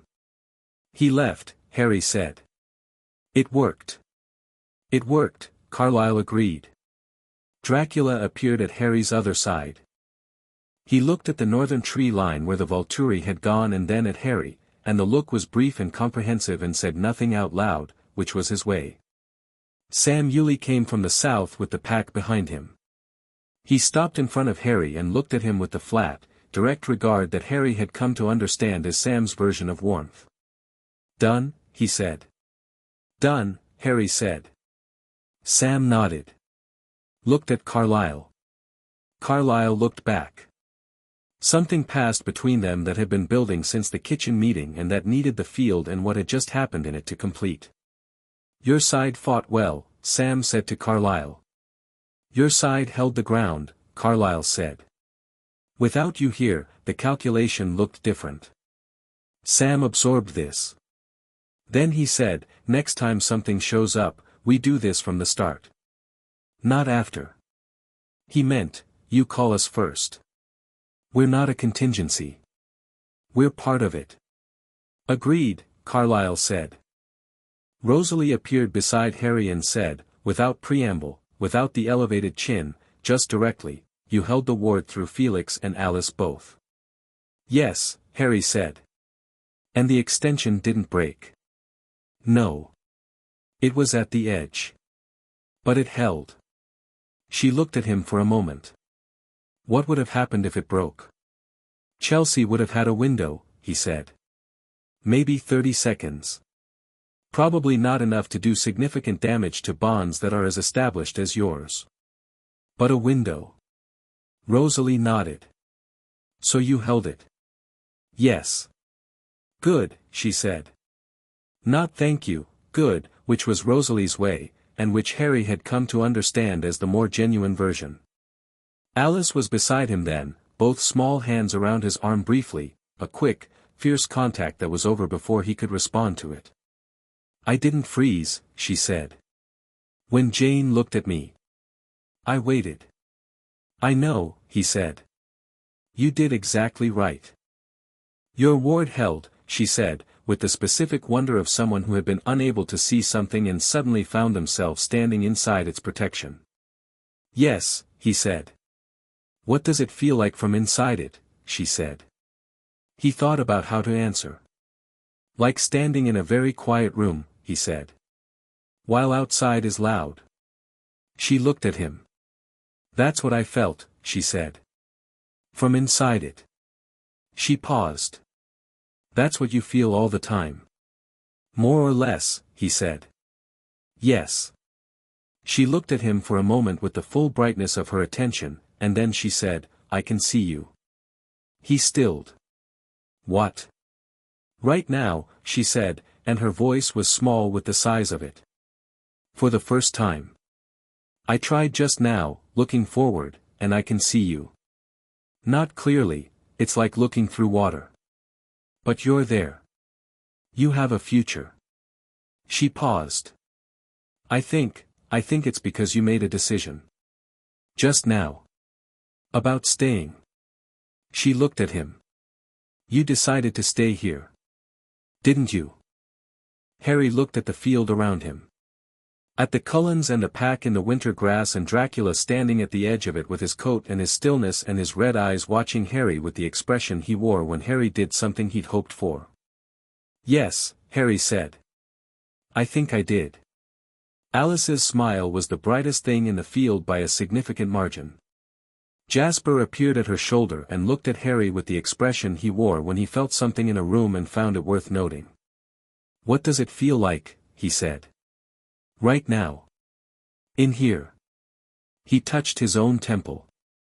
Harry thought about it honestly. Quiet, he said. Clear. He paused. Like the beginning of something. Good, Jasper said, and meant it completely, and that was the word that everyone kept using, Harry thought, and it kept being right. Chapter 8, After the dark the rain came back on Sunday. Of course it did. Forks had been building towards something all week, the unusual clarity, the cold dry air, the sky that had stayed open as if the weather understood that certain things required visibility, and now that the thing had happened the rain returned, unhurried and thorough, as if it had simply been waiting politely outside and had now decided enough time had passed to come back in. Harry stood at the kitchen window with his first cup of tea of the morning and watched it fall on the garden, the enthusiastic, unmanaged garden that had been doing whatever it wanted since September and was now doing it in the rain with great commitment, and felt the specific quality of the morning after something significant. Not empty. Not deflated. More like the feeling of a hand unclenching after a long hold. The effort still present in the muscle, but the thing it was holding now gone. He'd slept. Actually slept, the full kind, which he hadn't done in 2 weeks. He'd woken at 7 to the rain and stayed in bed for another 20 minutes listening to it, which was something he almost never did and which Dracula, if he'd known, would have called a diagnostic indicator of something resolved. He made tea. He stood at the window. He thought about Alice's face when she'd said I can see you. He texted Bella, it's done. He left. You can come back. Her reply arrived in under a minute, which meant she'd been holding her phone. Are you okay? He smiled at the question, not the fact of it but the order of it. Not what happened or tell me everything but are you okay, first, before anything else. He typed, yes. Come for breakfast if you want. I'll make actual food. Her reply, give me an hour. He put the phone down and started making breakfast, which was a bigger undertaking than usual because he was making it for 4, himself, Bella when she arrived, and the 2 people currently in his living room, which was a sentence that still required a moment of active acceptance when he thought it. Dracula was on the sofa with the Proto-Bulgarian journal, which he'd apparently retrieved from the kitchen table at some point in the night and relocated to where he was more comfortable. This was, Harry understood, a statement of something. Dracula didn't relocate to comfort easily or often. The sofa in the rental house on Kalawa Way had become, in the space of less than 2 weeks, somewhere Dracula was comfortable. That was worth noting. Edward Cullen was in the armchair. This had been the development of Saturday evening, after the field, after everyone had dispersed, after Sam had taken his pack south and the Cullens had gone home and Harry had driven back to the rental with Dracula. Edward had appeared at the door at 9 o'clock with no stated reason for being there and Harry had opened the door and let him in because the reason was visible enough without being stated. He'd sat in the armchair by the window and Harry had made tea and they'd talked for 2 hours about nothing that mattered, about music, which Edward knew a century's worth of and which Harry had opinions about that surprised Edward repeatedly, and then Harry had gone to bed and Dracula had settled on the sofa with his journal and Edward had simply stayed in the armchair. In the morning he was still there. Harry set bacon in the pan and said, through the kitchen doorway, Edward. Do you want coffee? A pause. Then, I don't actually, I know, Harry said. I meant as a social gesture. Something to hold. Another pause. Yes, Edward said. Thank you. Harry made coffee, poured a cup, set it on the side table by the armchair, and went back to the eggs. From the sofa Dracula said, without looking up from the journal, the bacon needs another 30 seconds. I know how long bacon takes, Harry said. You said that in Edinburgh, Dracula said, and then burned it. I was distracted in Edinburgh, Harry said. You are frequently distracted, Dracula said. It is your primary culinary liability. I'm not distracted now, Harry said. No, Dracula agreed, and turned a page, and the word had more in it than the sentence it answered. Edward, from the armchair, said, does he always? Yes, Harry said. Since I was 4. It's not criticism, Edward said, slowly, working it out. It's attention, Harry said. Yes. Edward was quiet for a moment. Harry heard him pick up the coffee cup. Then, my family is going to want to see you today. I know, Harry said. This afternoon. Emmett has made a list of questions. I assumed, Harry said. Is it long? Extremely, Edward said. Rosalie edited it, which helped, but the core of it is still extensive, Harry said. Yes. Harry plated the eggs and the bacon and the toast and brought it out, set one plate in front of Edward, who looked at it with the expression of someone who had forgotten what it was to be offered food by someone who meant it, and took his own to the armchair opposite. Dracula did not look up from the journal, which meant he was genuinely absorbed rather than performing disinterest, and Harry left him to it. Edward looked at the plate. Then at Harry. You made me breakfast. Yes, Harry said. You were here. I'm not, I know you're not going to eat it, Harry said. That's not the point. He picked up his fork. Eat what you can. Leave the rest. It doesn't matter. Edward looked at him for a moment with the expression he wore when Harry said something that reorganized a small portion of his internal architecture. Then he picked up a piece of toast and held it, and that was apparently sufficient, and they ate, or Harry ate, and Edward held toast, and Dracula read, in the specific comfortable quiet of a Sunday morning that had arrived after something difficult and found everyone still in one piece. Bella arrived at 9:15 with her hair damp from the rain and her eyes doing the thing they did when she'd been thinking very hard for a sustained period, slightly more present than usual, the thoughts still moving visibly just behind them. She came in, looked at Edward in the armchair with the mild surprise of someone not expecting him but not particularly thrown by it, said "Morning" to both of them, looked at Dracula on the sofa, and said, "You're reading that again." "I read it regularly," Dracula said, without looking up. "It is my journal. I wrote it." "You told me yesterday it was the chapter where you were an idiot," she said, pulling off her jacket. "You've read the chapter where you were an idiot twice since Thursday." "Repetition clarifies," Dracula said. "Or you just like the chapter," Bella said. Dracula looked up from the journal. Looked at her. Something moved across his face that Harry had catalogued recently as a new entry in the index, the thing Dracula's face did specifically around Bella, which had no exact equivalent in any other context. It was the expression of someone who had expected to be surprised by something and had been surprised, instead, by how much they weren't. Like recognizing a frequency you didn't know you'd been waiting for. "Go and eat something," he said. Harry made breakfast. "Did he burn it?" she said. "He did not," Dracula said. "He was not distracted this morning." "That's new," she said, and went to the kitchen, and Harry heard the sound of her finding the plate he'd left covered on the stove and the kettle being turned on, and then her head appeared around the kitchen doorway and she looked at him directly. "Tell me," she said. So he told her. All of it, from the moment the Volturi appeared on the north road to the moment Arrow inclined his head and turned away. He told it without dramatizing, straightforwardly, the way he told most things, and she listened from the kitchen doorway with her plate and her tea and her thinking face in the active version, the one that was processing in real time. Edward occasionally added a detail, Jane's expression the sixth time she tried, the specific quality of Chelsea's assessment when she saw that the bonds held, and Harry added those details to the shape of the account and it became complete. When he finished, Bella was quiet for a moment.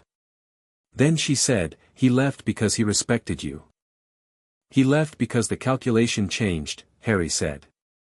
"Both things," Edward said, from the armchair. Harry looked at him. Edward was looking at the window, the grey morning light on his face. "Both things are true. The calculation changed because he respected what he saw." He paused. Arrow doesn't often encounter something that changes his calculation. When he does, he pays attention to what it means about him, as much as about the thing he encountered. He paused again. "He'll leave you alone." "I'm certain of it." "How certain?" Bella said. "Completely," Edward said. And he said it with the flatness of someone who had spent 80 years learning to read Arrow's mind and was drawing on every year of it. What he felt in that field was not strategic loss. It was recognition. He recognized what Harry is and he stepped back from wanting to own it. Not because he's been defeated. Because he stopped. Searched for the word. Enlarged, he said. By encountering it. Silence. That's a very generous reading of Arrow, Harry said. It's an accurate one, Edward said. I was in his mind, briefly. When his guard was down, when he was looking at you and at Dracula together. He paused. He was thinking about Carlyle. About the 1918 conversation, whatever it was. He was thinking that some things were worth leaving alone because leaving them alone was itself a form of having understood them. He paused. I think that's the closest thing to wisdom Arrow has. Dracula said, from the sofa, without looking up, it is. Everyone looked at him. He is not a simple creature, Dracula said, turning a page. He is not good. But he is not simple. He paused. I have known him for a very long time. Not well, we have never been allies and will never be. But long enough to know that what the Cullen boy is describing is real. He looked up. He will leave you alone, Harry. You have my confidence in that. Harry held the weight of that for a moment.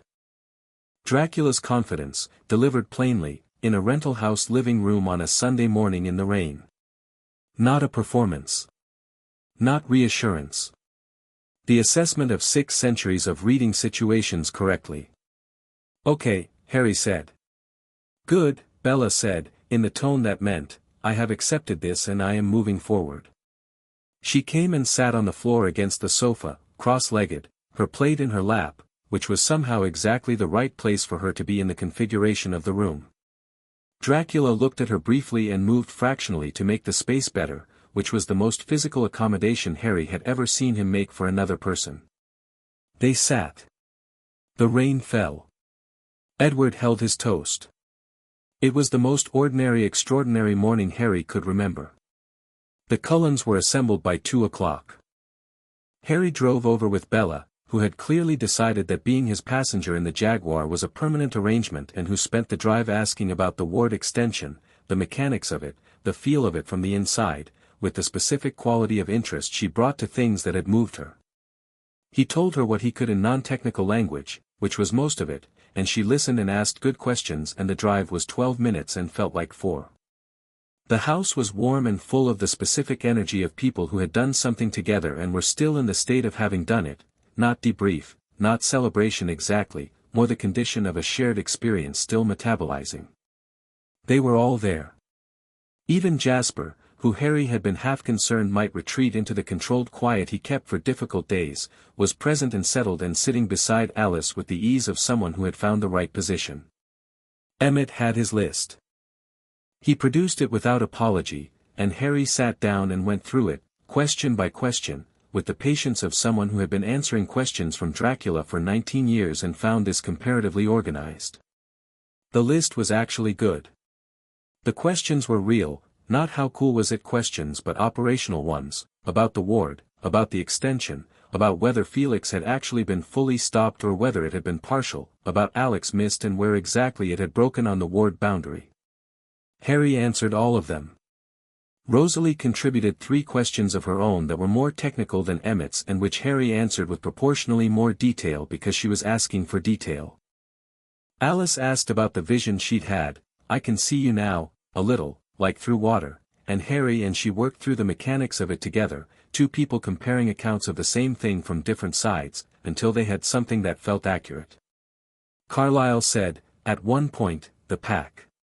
Yes, Harry said. Sam said, afterward, at the field, that next time, we do this from the start. He paused. I want to formalize that. Not a treaty in the old sense. Something, contemporary. Something real, Harry said. Yes, Carlyle said. I'll talk to Sam this week, if you think he'd receive it. He'll receive it, Harry said. He's been waiting for Carlyle to ask. He paused. He wouldn't have said it at the field if he wasn't ready for it. Carlyle nodded slowly, and something settled in his face that Harry recognized as the resolution of something long-standing. "I've been wrong to keep that separation," he said.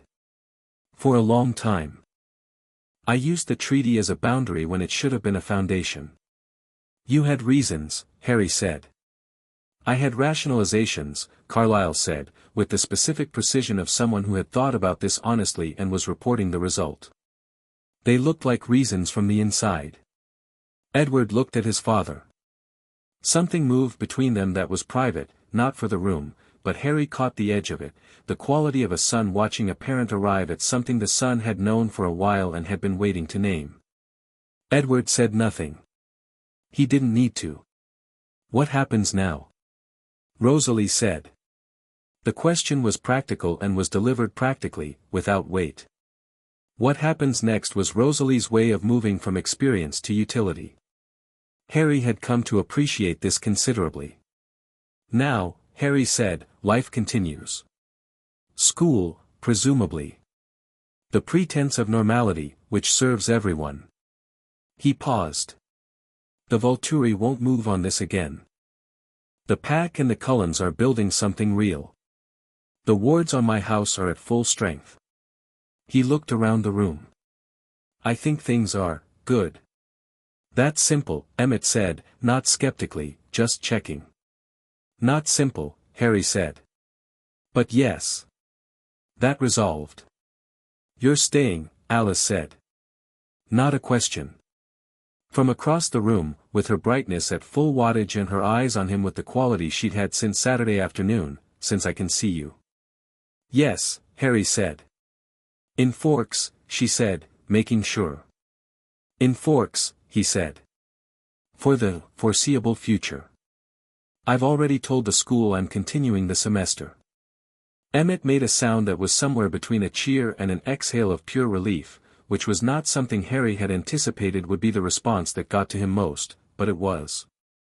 The uncomplicated, complete gladness of it. "The Jaguar's staying too, right?" Emmett said. "The Jaguar lives where I live," Harry said. "Good," Emmett said. "Because I have been working up to asking if I can look at the engine and I need more time." Rosalie said, "He's been working up to it since the second day." "The engine is unusual," Harry said. "The modification to the fuel injection specifically. I'd be glad to show you." Emmett's expression at that was the expression of someone whose Christmas had arrived in November, and Harry found that he was smiling, which was happening more frequently in this house than almost anywhere he'd been. Esme appeared at his shoulder with the specific quality of someone who had been waiting for the right moment and had found it. She said, quietly, not for the room, "Are you all right?" "Genuinely." He looked at her. "Yes," he said. "Not just tactically," she said. "Not just in the operational sense." She looked at him with the warmth that had no seam in it. "You carried a great deal of this alone." "I wasn't alone," he said. "More alone than you should have been," she said, gently. "You carried the shape of it. The planning. The responsibility." She paused. "You don't have to do that here. Whatever comes next, you're allowed to not be the one holding everything." He looked at her. At the specific quality of what she was offering, which was not sympathy and not pity but something closer to what Constanta used to offer from the other side of the castle library, the recognition of effort by someone who saw effort clearly and valued it as a human thing rather than as a performance. "Thank you," he said, and meant it fully. "Come for dinner Tuesday," she said. "Nothing significant. Just dinner." "Yes," he said. "I'll come." She patted his arm once and moved back to the room, and Harry stood for a moment in the warm house with the rain on the windows and the specific texture of people he had come to know in a short time but with extraordinary density, and thought about what foreseeable future meant, and thought that it meant considerably more than the phrase usually carried. Bella stayed after the others had started to drift, Carlyle and Esme into the kitchen, Alice pulling Edward toward the piano because she'd decided he needed to play something and Edward had learned not to resist Alice's musical prescriptions, Emmett and Rosalie upstairs in the comfortable way of two people who had been together long enough to have an instinct for when a room was ready to be smaller. Jasper was the last to go. He stopped near Harry on his way out and said, with the directness he reserved for things he decided were important, "What you did with the ward. Extending it to cover Alice. At the edge of your range." He paused. "I felt it. From the south tree line. I felt when it went from 60 feet to however far it went." 80, approximately, Harry said. "I felt it," Jasper said again, with emphasis. The emotional register of the field changed completely. Everyone inside it, whatever they'd been feeling, the tension, the calculation, the edge, it went quiet. Just for a moment. Quiet. He looked at Harry. "I've spent decades learning to manage what I project and what I absorb. I have never simply quieted a field like that." He paused. "I want to understand how you did it. Not to replicate it. Just to understand it." "Come by this week," Harry said. "We'll work through it." Jasper nodded. Then, unexpectedly, "I'm glad you sent me south." Harry looked at him. "I know why you did," Jasper said. "And you were right to do it. I would have told you you were wrong if you'd told me in advance, but you were right." He paused. "I don't often encounter people who read a situation correctly enough to know that." He met Harry's eyes. "Thank you for that too." He left. Harry stood where he was for a moment processing the specific quality of being known accurately and having someone acknowledge it without making it into more than it was. Bella appeared at his elbow. She had 2 cups of tea, had evidently gone and made them while the room cleared, and she handed one to him and went and sat on the sofa and he sat beside her, not at the other end, in the middle, because the room was empty now and the middle was where things were. She said, "Alice can see you now." "A little," he said. "Like through water," she said. "What does that mean for your future?" "It means I've decided something concrete enough that it registered," he said. "Staying. Being, here, in a chosen way, rather than an arrived way." He paused. "Before Saturday I was in Forks because I came here. After Saturday I'm in Forks because I decided to be." That's the difference she can see. Bella looked at her tea. "What made you decide?" He looked at her sideways. She was looking at her tea with the focused quality she had when she was asking something she'd decided to ask and was waiting for the real answer rather than the conversational one. "Several things," he said. "The Cullens. What Carlyle has built here, I'd like to see what it becomes. The pack, and what Sam and Carlyle are going to build between them, which I think is going to be remarkable." He paused. "Dracula said he thought it would be good for me to see that choice was possible. I've seen it. I'd like to stay near it." He held his tea and looked at the window. "And I told you there were things I wanted to talk to you about." When it was done, she went very still. Not the performed stillness of someone managing a reaction, genuine stillness, the kind that meant she was here completely. "It's done," she said. "Yes," he said. She turned to look at him. He looked back at her. The rain on the windows and the piano from upstairs, Edward playing something that was quiet and without drama, the right kind of music for a Sunday afternoon that didn't need underlining, and the gray November light that Forks distributed with its usual complete indifference to occasion. He said, "You told Esme things on the first Sunday that it usually takes you years to tell people." "I know," she said. "You told me about the boredom," he said. "In the car on the coast road. You told me without deciding to." He paused. "I've been thinking about that.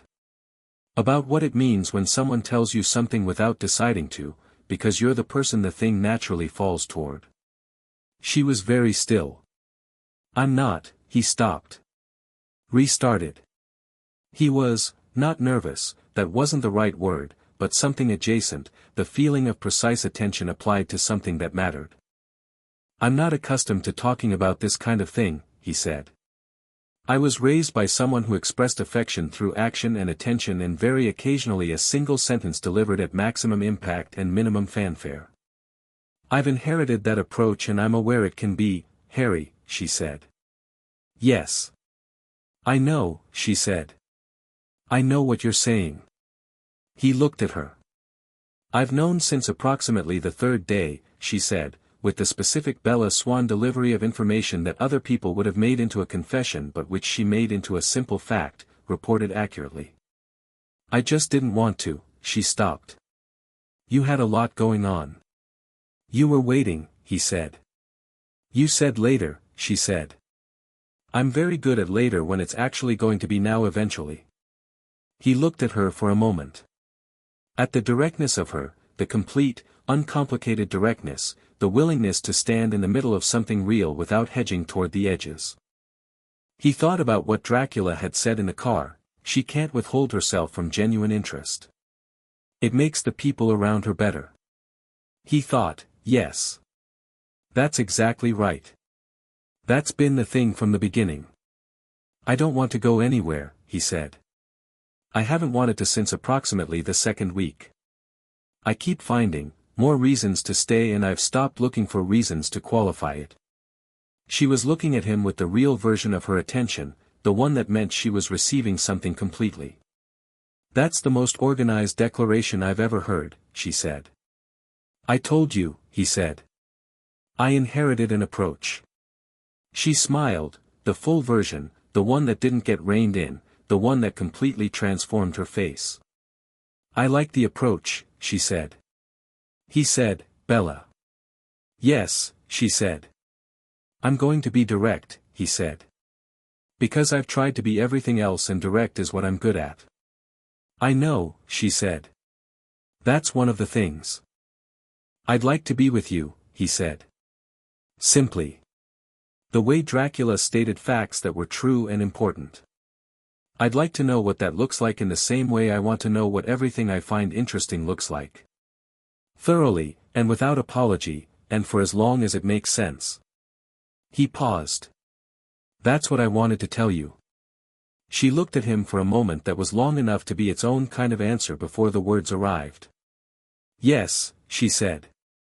"Obviously yes. And then, also for what it's worth, I decided about you on the first day. Not like that, I didn't know enough yet for like that. But the direction of it." She paused. "You were the first person who ever dropped me home without needing me to explain anything or make it make sense for them." She paused. "You just drove. You'd had a complicated lunch," he said.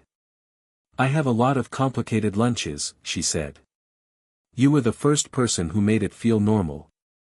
You told me you'd been bored for a long time," he said. "And you didn't try to fix it," she said. "You just registered it. Like it made sense." She paused. "Most people want to fix things. You're not most people." "No," he agreed. "Neither am I," she said. "I know," he said. "That's also one of the things." From upstairs the piano had shifted into something warmer, which Harry suspected was not accidental. Edward Cullen's musical selections were too considered for coincidence. Bella looked up at the ceiling briefly, with the expression of someone filing away information about something they'd look at more carefully later. "He's playing something nice on purpose," she said. "Yes," Harry said. "For us. Probably."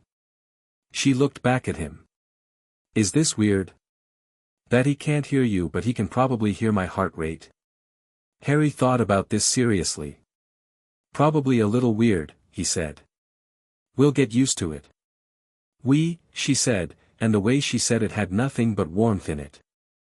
He agreed. The rain fell. The piano played. The house was warm around them and outside Forks was being itself, small, wet, green, improbably full of things that had decided to be here and stay, and Harry sat in the middle of the Cullens sofa with his tea and Bella Swan beside him and thought, this is what chosen looks like. Not arrived at. Not managed. Chosen. He thought, Dracula sent me here to see that choice was possible. He thought, I see it. Dracula left on Wednesday. Not without warning, he'd said Tuesday at dinner, with the specific Dracula approach to departure announcements, which was to state them as logistical facts rather than emotional events. In this case, I'll leave tomorrow morning. There are things in Romania that require my attention and I've been away longer than I intended. Harry had nodded, because that was the right response, and because he understood the mechanics of it. Dracula had a life that predated Harry's by 6 centuries and would continue beyond it in ways neither of them thought about directly, and the rhythm of that life had been disrupted significantly by the trip to Forks and would need returning to. Carlisle had come Wednesday morning. Harry hadn't arranged it. Carlisle had simply arrived at the Kalawa Way house at 8 o'clock, knocked, and been let in by Harry, and had gone to the living room where Dracula was sitting with the journal packed away in his traveling coat's inside pocket. Harry made tea for all 3 of them and then went to the kitchen and stayed there, because the conversation in the living room was not his to attend. He didn't listen. Not as a discipline but as a genuine understanding. There were things between those two that predated him and that needed their own space, and he respected that the way he respected most things that were older than him, which was thoroughly and without the presumption of full comprehension. After 40 minutes Carlyle appeared in the kitchen doorway. His face had the quality it sometimes had after significant conversations, not heavy, not sad, but processed. Sorted. Like a room after someone's tidied it, which looks different from a clean room in that you can tell work was done. He's remarkable, Carlyle said. I know, Harry said. He told me. He stopped. He told me that in 1918 he said things to me that he wasn't certain were true. About choice. About what it could produce. He paused. He said he wanted me to know that they are true. That he's seen evidence of it now that he couldn't have had then. He looked at Harry. He meant you. Harry said nothing. He's very proud of you, Carlyle said. He said it exactly once, in one sentence, and then moved immediately to something logistical, but he said it. That's his way, Harry said. I know, Carlyle said. I understand it better now. He paused. Thank you. For whatever you did to make this happen, bringing him here, bringing all of this here. I followed a feeling, Harry said. He suggested the direction. The best things usually work like that, Carlyle said. He left before Dracula did. He had a patient to see, genuinely, because Carlyle Cullens' cover as a doctor was not entirely cover, being substantially the thing he actually was, and shook Dracula's hand in the living room with the quality of 2 people closing a parenthesis that had been open for nearly 90 years.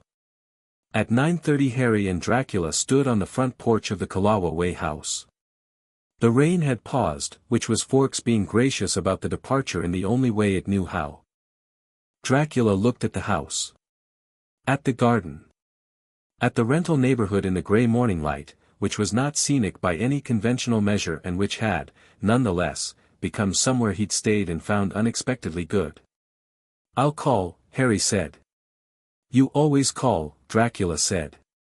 You always answer on the second ring, Harry said. Except when you don't, which means something specific. I'll answer on the second ring, Dracula said. They stood for a moment. This was also how departures went between them, the same as arrivals, the looking, the taking of stock. Checking for changes, finding the person as expected, finding the relationship as expected, which was always the confirmation that mattered most. You're happy, Dracula said. The word in his mouth was stated as an observation rather than a wish, which was the only way he could say it without it becoming something he didn't know how to manage. Yes, Harry said. Good, Dracula said. He looked at Harry for another moment with the full depth of the garnet eyes that Harry had grown up looking into and which remained, after 19 years, the most consistently honest thing he'd ever seen. I told you the world was large. When I was 6, Harry said. In the East Library. You were making me read something in Greek and I said I didn't want to learn Greek because I didn't think I would ever need it. You have needed it 7 times, Dracula said. 8, Harry said. There was a situation in Athens last year. I know about Athens, Dracula said. I heard about Athens. He paused. I told you the world was large and you said you didn't care about large, you wanted to know the parts that mattered. He looked at Harry. Do you remember what I told you? You said that the parts that mattered couldn't be found from inside the library, Harry said. That you had to go toward them, and that you would know them when you found them because they would feel like they'd been waiting. Dracula was quiet for a moment. Does this feel like that? Harry looked at the unremarkable street in the rain, at the enthusiastic garden, at the tree line where the wolf had sat on the first night and the birds had gone quiet and then come back. He thought about the Cullen house and Sam Yulee on the beach and the 38 pages of the Proto-Bulgarian journal that Dracula had let him read before he was ready because he'd decided Harry was ready even if Harry hadn't known it. He thought about Bella Swan reading Dostoevsky in a diner without looking up. Yes, he said. It feels exactly like that. Dracula nodded once. Then he put his hand briefly on Harry's shoulder, the same contact Carlyle had used, Harry noticed, the same gesture in different hands, and he thought that some things communicated themselves without language across every version of the people who needed to say them. Then Dracula walked down the porch steps and along the street, and at the end of the street he didn't look back because he never looked back, and within a minute there was no sound of him at all, which was still, after 19 years, the most extraordinary thing Harry had ever witnessed in terms of sheer absence. Harry stood on the porch for a moment. Then he went inside.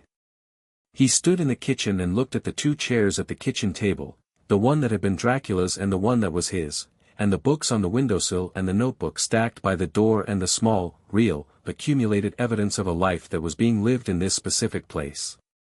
He made tea. He sat at his chair. He opened the Moleskine and wrote for 20 minutes, not about the Volturi, not about the confrontation, not about anything tactical. He wrote about the morning. About what Dracula's hand on his shoulder had felt like. About the specific grey light of forks on a Wednesday. About what it meant to arrive somewhere and then decide to stay and how different those 2 things felt in the body. He wrote, Dracula said the parts that matter feel like they've been waiting. I think what he didn't say, what he couldn't say in 1990 to a 6-year-old in a library, is that you have to be ready to let them. The waiting only becomes meeting if you show up for it. He looked at that. Then he wrote underneath, I showed up for it. His phone buzzed. Bella, coffee before school. I'm outside. He looked at the message. He looked at the window. Through the glass he could see the Jaguar in the drive and the grey morning and Bella's truck parked on the street, and through the truck's window the shape of her, already looking at the house. He typed, yes. Come in. He heard her door close and her footsteps on the path and the sound of the front door opening because he'd started leaving it unlocked and she'd started not knocking, both of those things happening without announcement in the way that the important arrangements of a life tended to happen. Morning, she said, from the doorway. She had her jacket and her hair in the specific state that Forks mornings produced, damp at the edges, given up on, and she was looking at him with the comfortable directness that she had stopped moderating somewhere in the past week. Morning, he said. Kettle's just boiled. She came in and poured her own tea and sat across from him at the kitchen table, Dracula's chair, which was now just a chair, and put her elbows on the table and said, How are you? Good, he said. Which was the word that everyone kept using and kept being right. He said it and found that it was accurate in the specific way that things were accurate when they were simply true. He got off okay, she said. He doesn't travel badly, Harry said. 6 centuries of practice. She smiled. When will he come back? When he decides to, Harry said. That's his rhythm. He paused. More often now, I think. He looked for the right word. Somewhere worth coming back to. She held her tea and looked at him across the table, and the morning moved around them with its rain and its quiet and the complete indifference of Forks to the fact that something had shifted here, that the town had been, for a brief extraordinary period, the site of several kinds of war and had come out the other side with something better than what it had going in. "What time is first period?" she said. 8:30, he said. "We have an hour." She nodded. She opened her bag and produced a paperback, the Macduff translation of The Idiot, which she'd apparently gone and found after Dracula's dinner recommendation, and set it on the table, and then she looked at the notebook in front of Harry, which he'd left open, and said, "What did you write?" He turned it toward her so she could read it. She read it. Both paragraphs. Then she set it back and looked at him with the full version of the expression she had for things she'd received and found true. "The waiting only becomes meeting if you show up for it," she said. "Yes," he said. She looked at him steadily. "You showed up." "I showed up," he said. She looked at him for another moment and the look held something that had been building since the first day in the diner and the first drive to the coast road and the first honest conversation in the rain and everything after, and the look was the full version of all of it, no element removed, everything present. Then she opened the Macduff translation and started reading, across the kitchen table from him, in the morning light of a Wednesday in Forks that was grey and wet and cold and thoroughly, unambiguously home. Harry looked at her for a moment. Then he opened his own notebook and turned to a clean page and wrote at the top, Chapter 1. And then he sat and looked at that for a moment, because he'd always been someone who wrote things down, who made things legible, who turned the wordless into something with grammar. Dracula had taught him that understanding required articulation, and the thing that needed articulating now was new and large and had no precedent in the other notebooks and would need its own. He thought, "I was found in rubble by the oldest thing alive and I was raised in the dark and the cold and the learning of it, and I came here following a feeling and found something I didn't know I was looking for." He thought, "That's a beginning." He wrote the first sentence. Outside, Forks rained on itself with its usual dedication. The wards hummed at their 3 frequencies. Somewhere north of town the Cullens were beginning their morning in the specific way of a family that had been tested and found itself intact and was now living in the knowledge of that.